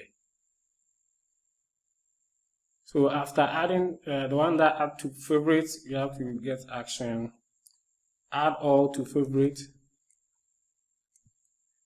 and then action, add selected to favorite. So action, add selected to favorites. This one. No. This one. Okay. It doesn't matter. We wanted this one to be down rather, but it doesn't matter. Okay. And then we need it one more time. So let's copy it. That place usually has a lot of actions. That is why. But I just hope that you really understand what is going on. I'm just adding the actions and then separating them by line so that we get them like this one is. Oh, I just did something that I was not supposed to do. Okay. What was it that I clicked? Folding. Or what? Okay, I don't care. So after adding to favorites, what we need is, I think we need just 2 more for the playlist. So action, save selected to a playlist, and then we have action, save all to a playlist. Great. So this one will give us that one. We are left with one more, which is the favorites context menu. So let's just copy maybe up to this place. That one we don't really need much there. So paste. I don't know why it usually goes in by one indentation. So this should be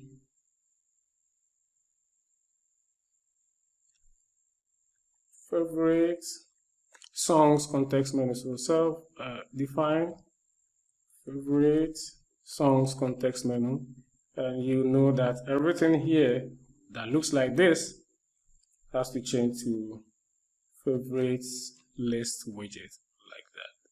The last one we don't even need it, delete it. That one we will not even add any separator. Not any separator. We need only 3, so without any separator. The first one is action remove.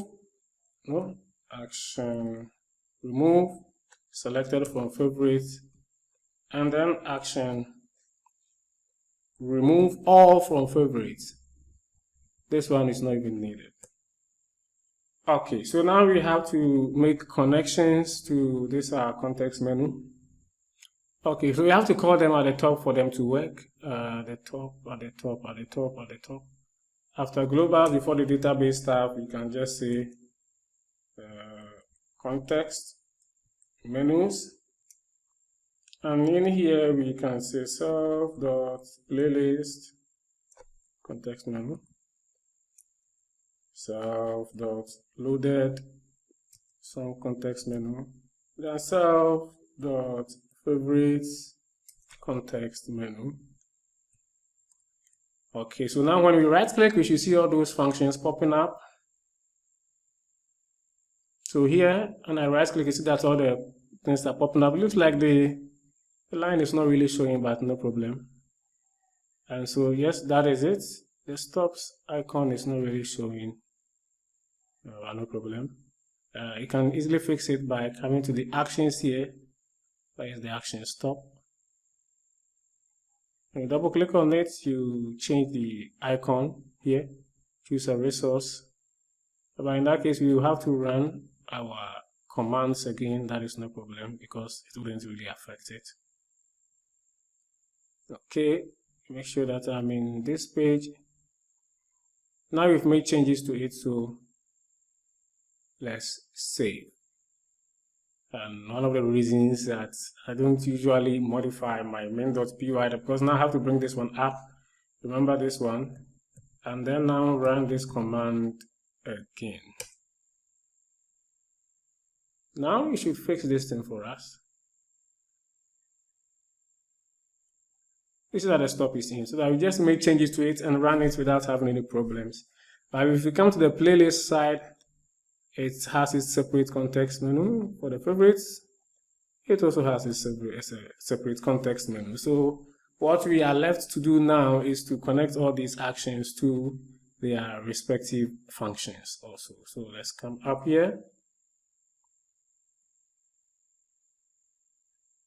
In fact, when I was doing the build, it threw some error when I placed it in there directly. That's why I placed it in the try except now. So there's also an action called self.action action load selected playlist. But actions are not clicked, they are triggered. So triggered dot connect, and then it will be the same here. So I can just paste it in to load the playlist. That is so easy. So I can also come here in the connections. I will just say playlist actions. So I give all the playlist actions there. So self.action action save all to a playlist dot triggered dot connect. I want to connect it to self dot add all current songs to a playlist. This one.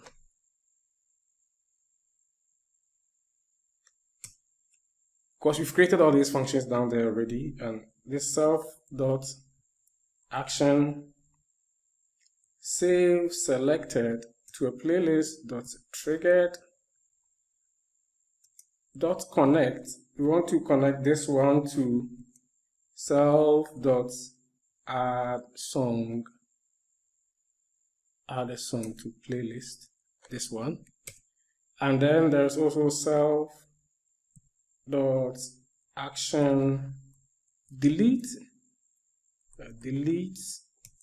all playlists dot triggered dot connect. We want to connect this one also to self dot delete all playlists.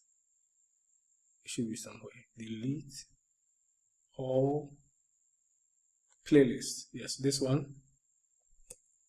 And then the last one for this one will be self dot action delete selected playlist dot triggered dot connect. We want to connect it to self dot delete playlist also. Yeah, this one. Okay. So that is all for the playlist actions. We can go ahead and do that for the favorites also. Under the favorites like this, we can say favorite actions, then self.action add selected to favorites.triggered. Want to connect this one to self.add song to favorites, something like that. Add song to favorites, yep. And then let's duplicate it for a number of times. I think there are 4 of them. And this one will be action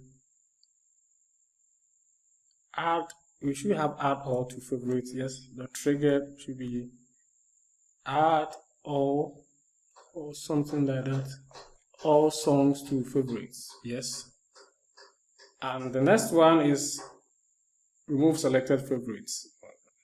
Action remove selected favorites and remove only one song from the favorites. That will be self.delete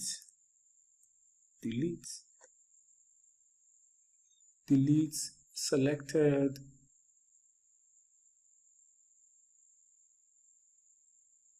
or would you call it remove song from favorites, this one. And then this will be action remove all favorites, and that one should be remove all songs from favorites. Let's just confirm to see that these are the name of the methods. That is true. So what we are left to do now is to also add the connections to the song list page. Okay, so as a default page actions, something like that, and that one will be self.action play .triggered.connect. I want you to connect to self.play. I think is it play song or play? Yeah, play song. I think we have it for about 5 times, so let me just duplicate it. And then the next one, you've guessed right, is action pause and unpause. That will be self.pause and unpause, just like this. And then action next. So action next should be self.next song. And then this is action previous. Should be self.previous. Hey, previous song, not BTN. Where are you going, BTN? And self.action stop.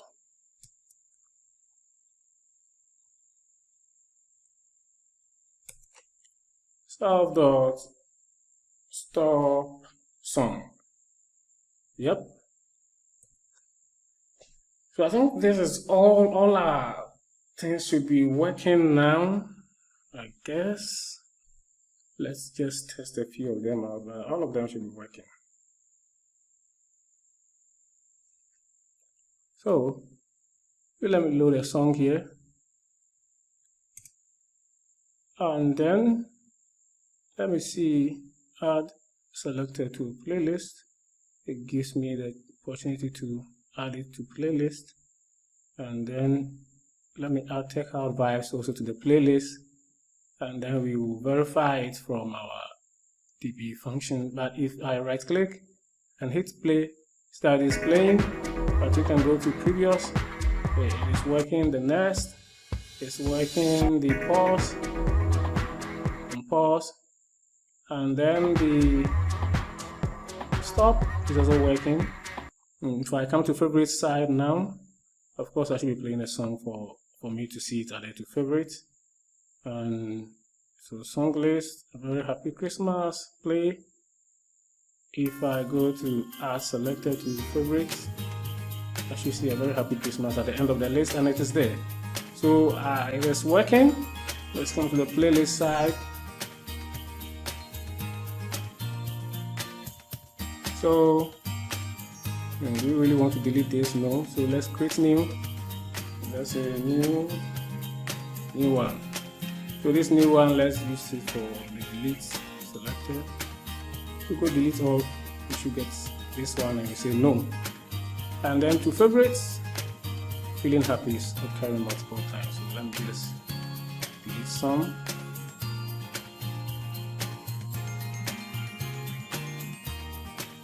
Okay, so you know that all these things are also working. If I go to remove all, I get a caution and I cancel out. So our context menu is working. But what we have to do now in the app, I think there are just about 2 things that we are done. The first is obviously not the first thing we are doing, but what we are left with is to be able to view the content of a playlist, and that should be done by double clicking. So let's close it out for now, and then come down to to where the playlist items are. I think it's here. Yes. And just before the context menu, we just want to group all things at one side that relates to a particular thing. So we have to create a function that will show playlist content.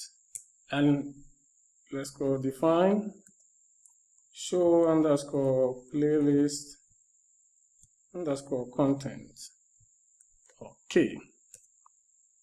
For this one, I'm going to teach you how to create custom widgets in it should be a custom widget, I think so.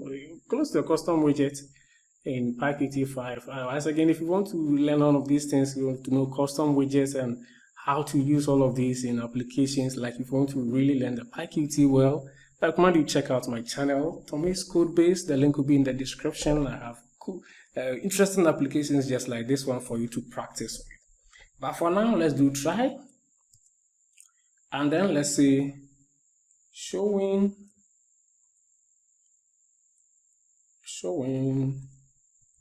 playlist content error.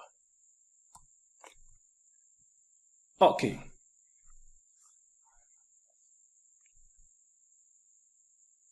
So the playlist, the particular playlist that we want to show the content should be self.playlist list widget here.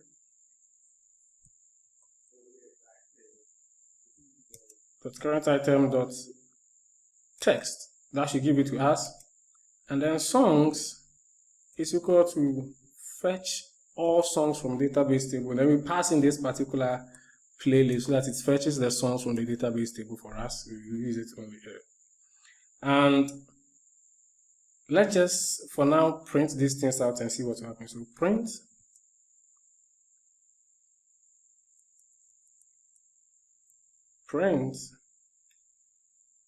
and then I can say playlist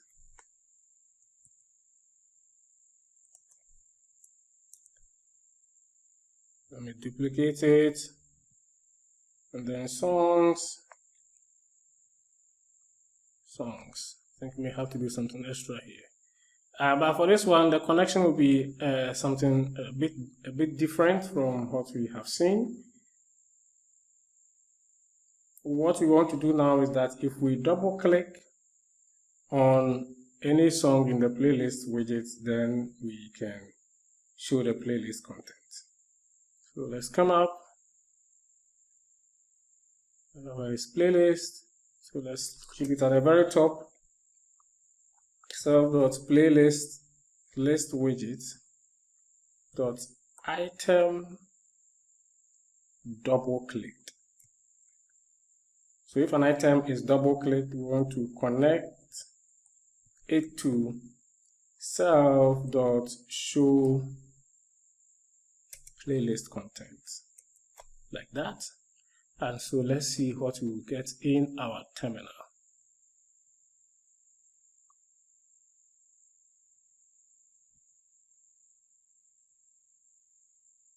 So you see that we get a test, the playlist name, and then the songs. Okay, that's great. So you know that these are the songs in our particular playlist. Now let's go back to development.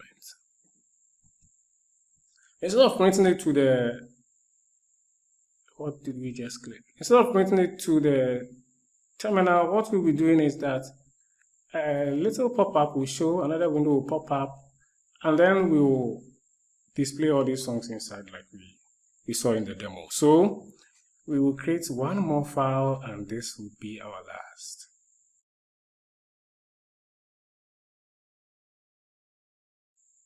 We will call it playlist underscore pop-up. I will add it later, PyCharm.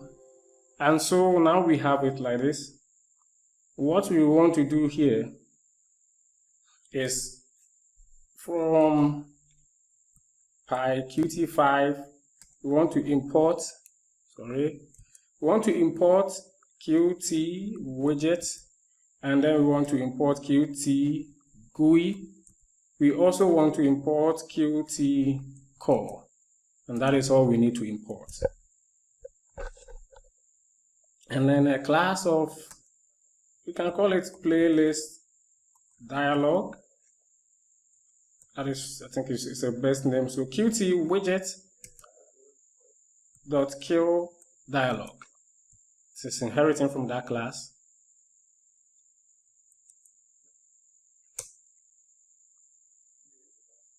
So underscore init, and make the super call here too. And here you have to pass in parents. Okay. So for this place, we will take in after self, we will take in other things also. And it will be the data that will be shown inside this particular pop-up. We will also have the list name. You can rename this to any proper term.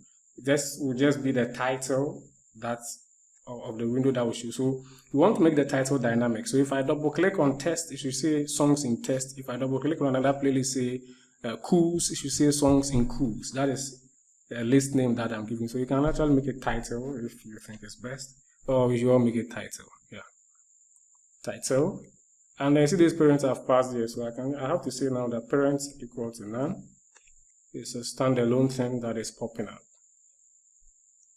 Okay, and then self.data equal to data self.title should be equal to title. It's not minus, it's equal to title.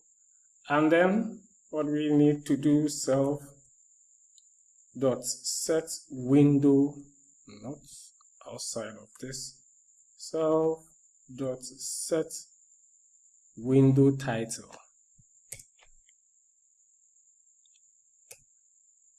That will be an F string, and then we say here that songs in, and then self.title. I think I'm beginning to like my list name, but it's okay, we have already used this one. And then self.set geometry. 550 is what we want it to be, and then 200, and then 400, 300. If you look at it here, you see that AX, AY, AW, AH. So the first one is the XY, is we start from on the screen 500 in the X direction by pixels also. And then for the Y, it will be 200 down, and then the width 400, the height 300. Let me make the width also 500. I think it's. And then self.set, we want to set the minimum size also. So set minimum size, which is Qt core dot kill size. And we want to set it to 500 by this one. We don't want it to be resizable. That is just what we are doing. So we're setting minimum and maximum to the same. So set, if you don't want that option, you can skip this one. So set maximum size also to this so that it is not resizable. Then now we create a list widget inside this, our small pop-up. So you can say self.playlist widget. This has nothing to do with the one we have been working with. It is one that we are creating. It is only for this application or for this pop-up. So that will be Qt widget dot kill list widgets. Okay. And then we pass in self here. We want it to fill the whole window that we show, so we have to now give it a layout and then make the layouts do the responsive style, fill everything inside there. That is what we want to do. And so what we have to do here is say layout. So that will be Qt widget dot qv box layout. That one too goes into self, and then we can say layout. Without the layout, how will you add even the items? So now layout.add widget and self.playlist widget. After that, we have to add this layout. Let me see. Okay, now we can say self.playlist widget.add items. This time around, we are adding all the items. So that will be the data that we are passing in. And yes, I just hope that this is not confusing, because it isn't confusing at all. I think this should do. the trick. So we only have to pass in the data and then the title. Let us use it in our application here and see. So instead of printing, what we want to do is we create an instance of this playlist dialog. So playlist underscore dialog should be equal to playlist pop up. I think that is the name. Let me try and import. Come on PyCharm. Okay. We call it playlist dialog. Or I think, yeah, there's a file name that is playlist dialog pop up, but this one is playlist dialog. So be sure to import it. Where is it coming from? Yep. And here we have to pass in the data and then the title. So the data is songs, and then the title is the name of the playlist. So let's just give it an F string. And then we can say playlist. Okay, and for it to show, we have to say playlist dialog dot exec with the underscore. And this should do all the trick. So we come here, we double click it. I'm sorry, it came to the second screen. Let me bring it. Is that we have it here? Isn't this amazing? This is working, but obviously not how we expected it to be. So let us now show only the file name instead of the long file path. So we can just come here and say songs, say only equal to OS, no, in a list comprehension. So os.path.basename song for song in, not on, in songs. Okay, so here instead of passing song, you have to pass songs only, and that should do the trick.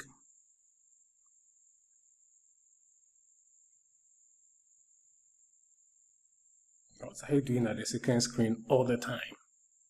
So you see that it's here. Okay, so let us go ahead and customize it a little bit. Customize our playlist pop-up a little bit. Let us customize the pop-up.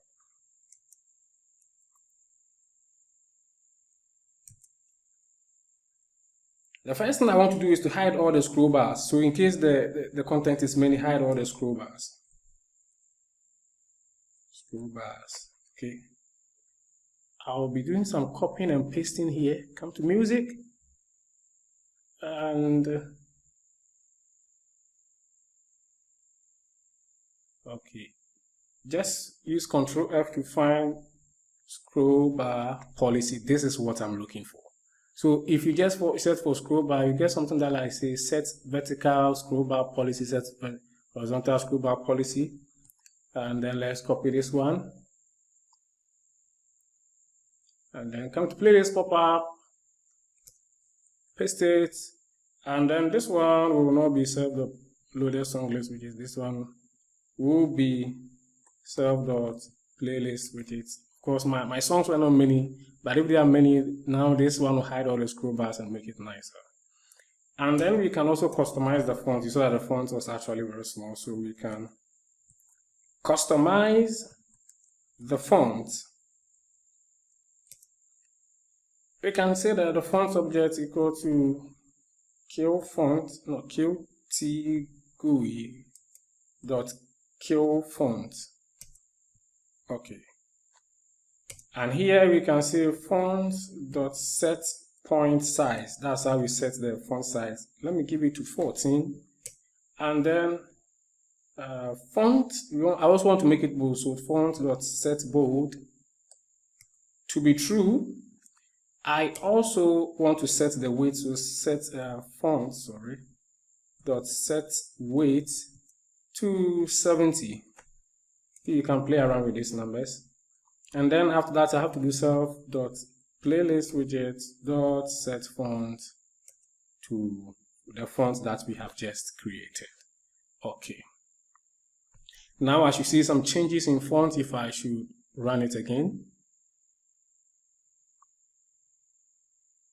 And this thing is coming to the second screen again. You see that now is quite big, and that is, I think, for me this is cool. If you think otherwise, you can change the numbers. Okay. And the next thing we want to do is to change window colors. So what we have to do is to say self.setStyleSheet. That's where we type our CSS. So we can say background color, just like CSS.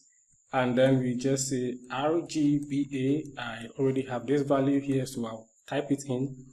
It is 10 for red, 25 for green, and then 47 for blue. But we don't actually need the alpha, so we can take it off like that. And then when we run it, you see some changes.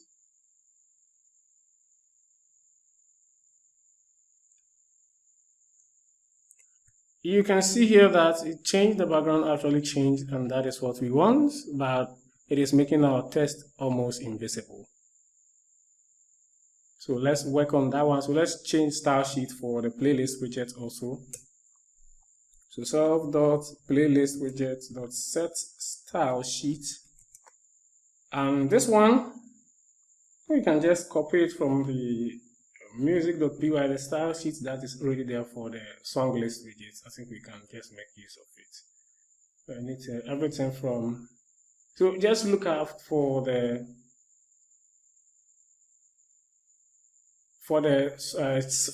search for the loaded song list widget, and then look at the style sheet, copy it as I'm doing. You can come back to playlist pop-up and then paste it in. You may not even need all of it. Of course, we need a color. This N is not necessary. We need a selection background color. The padding should be okay. I think we need it. That should do. Let's see if it really makes it nicer. Excuse me. And of course, it did make it nice, and we can now see the content here beautifully inside our pop-up. So that is what I was trying to say. Now we are left with only one thing to do, as far as I remember. If there's anything that's left, we inspect it and then add it. But for now, we know that we can load it and then it will come. I didn't import any song, but here I can play it and it is playing. So what we are left to do now is that the background should change on every song. So let's just go ahead and then write that function real quick. Back to our main.py. Oh, already 730 lines of code. Okay, so here we can now say slideshow and then define slideshow.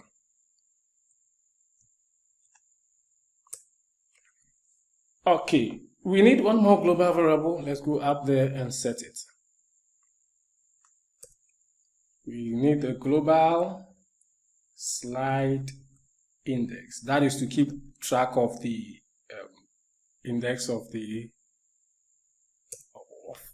we're loading the images inside the path as a list, and so we can, just like we load the song, so we can use this index to keep track of it. So slide index should be 0 at start.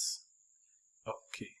If you copy or if you clone the repository, which I believe you did, then inside utils you see PG images here. These are the ones that we'll be using. There's also the overlay image here.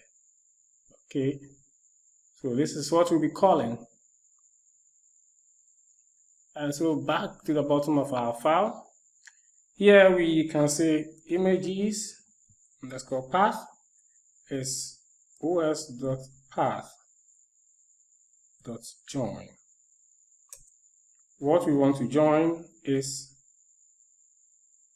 os.getCWD, and then another os.path.join again, because the os.path.getCWD will only get me the current working directory here. But now I have to go into utils, and I have to go into, inside utils, I have to go into BG images. So I will have to join those two paths also, so that together they will be one. So I can here say os.path.join. Okay, by time is that intelligent. And then here I want to join the test utils and also BG underscore images. But that's the name. Oh, no, it's BG underscore imgs. Okay. So this should give us the image path. And after this, we can just say images equal to os.path.list. No, it's not os.path. It's os.list there. That will give us all the items in the directory. So we can just say images path. And then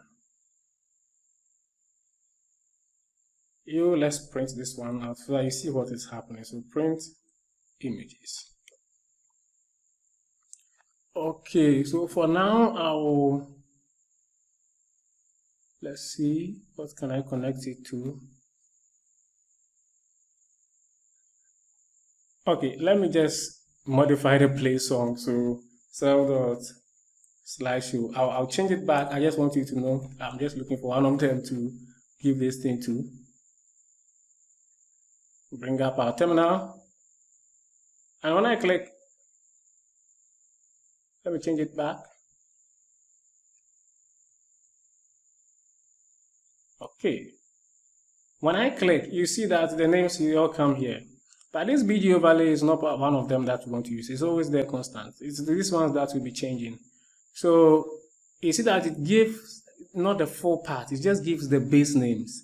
So the file names themselves. So we have to now merge it to the path that we have created up there for this one. So what we want to do is not to print it. We want to images.remove, and then we want to remove it. Let's just copy the names so that will be exact.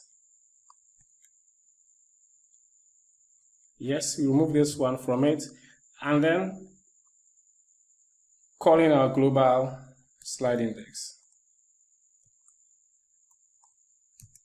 Okay, so if the slide index is equal to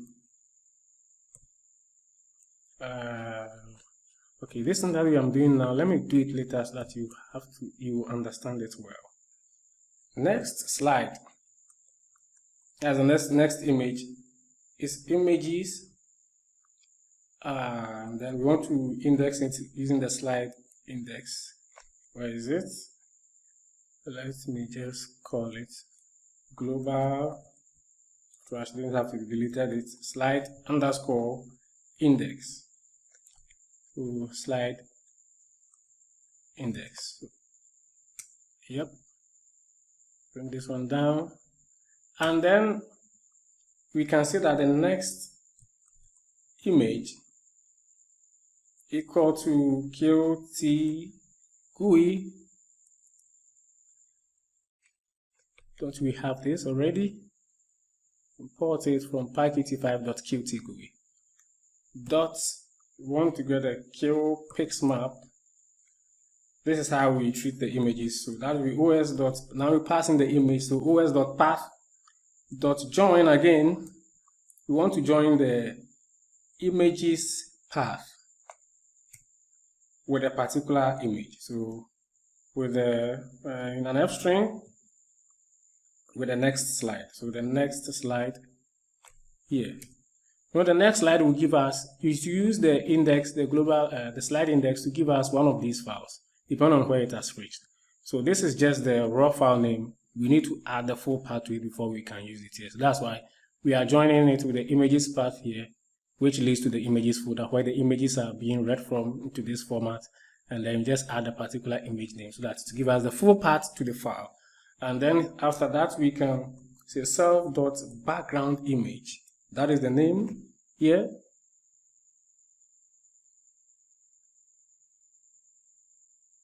Background image. That is what we'll be changing. Background image dot set pixmap to next image. And because we want it to be for every song, we can now see that slide index plus equal to 1. Okay, we are almost there. So now what we have to do is bind this slide index to the end of media. So when the song ends, you remember that we created one function that checks for whether the song has ended or not, and so we have to bind this one to it. Come to our connections at the top. Where did we give that one? Okay, we have not gotten there yet. Where did we give that one? This one. So after the media status change, we want to now say that self.player.media change. That means if the media is changed. And this one will make it so intelligent that if I am looping a particular song, then the media has not changed. It's the same media that is playing over and over again, so the background will not change. But as soon as I go previous or next or shuffle, then it will change. That is so great. .connect, and then I can connect it to self.slideshow.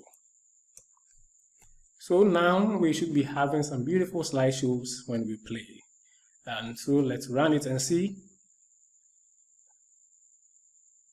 So now let's play the favorites. I don't want to load any songs now. So it is playing this one. I will go next, and you see that the background image has changed. Previous, it has changed. Next, it has changed. But if I loop this song,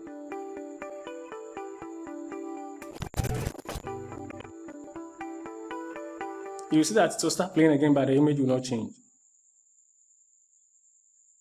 Okay, there's an error. It says it's not in the list. Or is it that it's not in the list?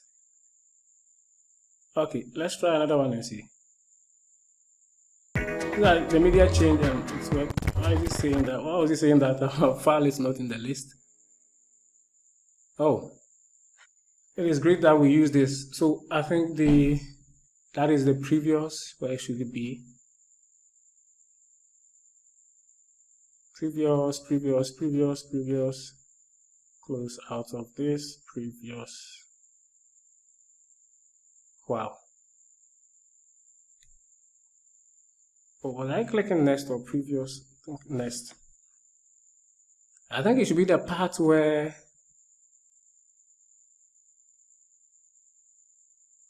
this was the looped next.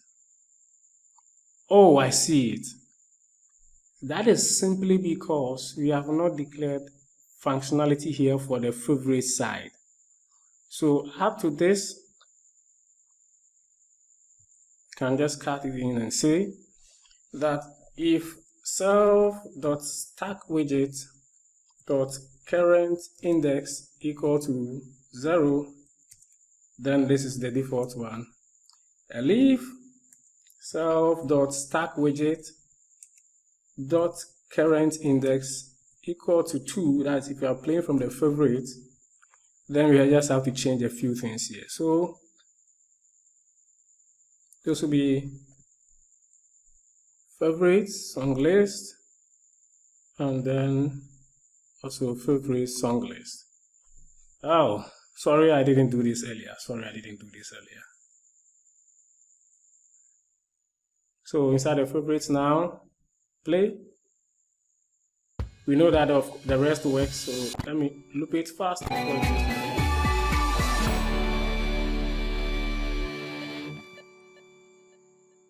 I'm expecting it to play the same song again, but the background will still be the same, and you can see. And even if I go again, it will still be the same because the media has not changed. But as soon as I go random, get to the end,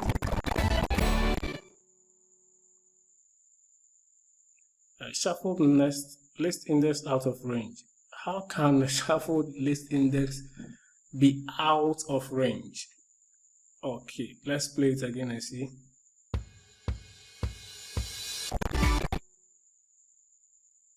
Shuffled next. Why are these errors now popping up? Shuffled next should be up here.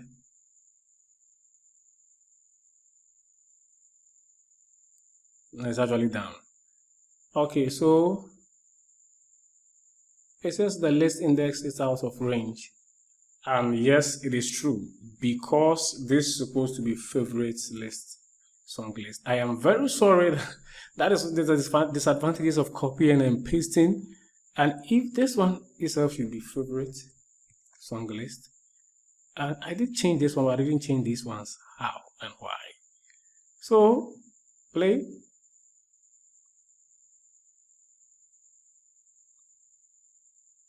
I know that the rest works, so let me just shuffle this one now, you see. And I did shuffle and it changed, but if I loop it and then go,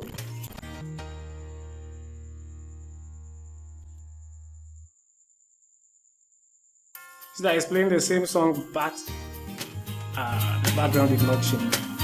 Okay, so that is so great. But there was one thing that I forgot to do. This app works, but there's one thing that we just forgot to do that can cost us, especially if we package this app and send it to someone else. What will happen now if I intentionally click on this database and then delete that particular folder? Here. Let me delete it. So everything is gone. Everything is gone. Now let me run the app. It is unable to connect, unable to open database. So as a very good practice, one of the best things that we can do is to create this folder with code inside the app instead of creating it manually like I did at first.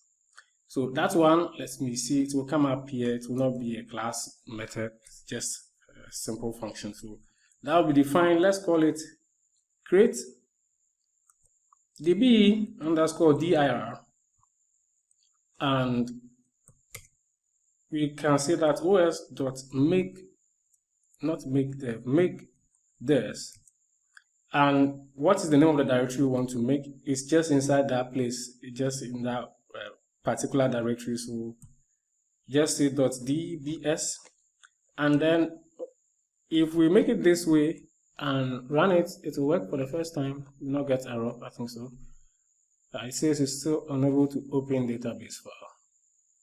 And that is because even though we have created this function, it's of no use to us. So what we can do is now come to the database tab and then call the create dbdir, this function up here, so that it will be created when the app first runs.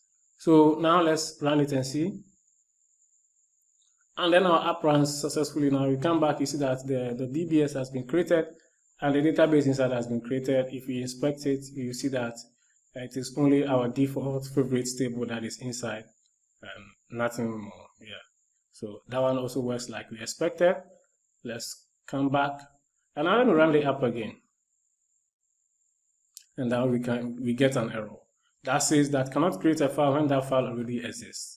So what we need to do now is to just add one parameter here that says that exists, okay, and then this is true. When you put this thing here, that means that if it exists, just skip it. If it doesn't exist, create it.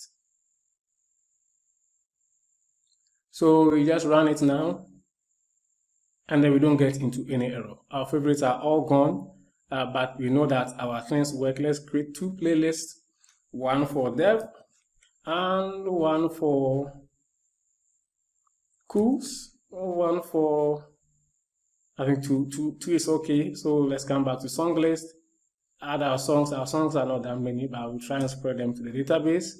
We know for sure that all these are functionalities work, so I'll just click and play. And first add it to my favorites, and then add a very happy Christmas to my favorites. adding everything to my favorites. And this here, and everything is now working out clearly, working out well for me. Okay, so let's add them to playlist also. I want to add everything here to a playlist. So add all to playlist, save all to playlist. I'll add it to cools and then okay. Inside cools, now I see that all of them have been added here, but the dev should be empty because there's no song in there. So let's just not make it feel lonely. Let's add this one that is playing to playlist to dev, and then that one too also works for them. So we know that these ones are working. We can remove the dev, unfortunately, remove all, which we will not try. And the favorites also, let's just add this one, make it redundant.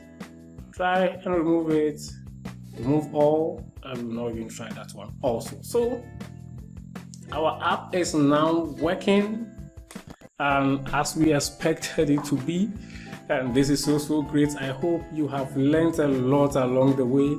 If you do not understand anything, you can leave it in these comments. This is a great community. Myself or someone will come in and then just address your issue for you. You can also reach out to me. My channel's link will be in the description if you want to reach out to me personally. When you go there, you can find an email to contact me. Let me see. You can come in here. I think when you go to you click somewhere here, something should take you to an about, and then if you want to contact me, this one I'm not signed in, but if you sign in, you can reach me out via an email address over there, and then I can look at your specific problem for you. So that will be all for this tutorial. Thank you very much for your time. I hope once again that you learned a lot, and I'll see you another time, maybe here on my channel with another interesting tutorial. Thank you very much for your time, and it's bye for now. But before we go, let me just play one song. Okay, so I'll get it from my favorites, and I'm feeling happy, of course, because it has worked. And so, yep.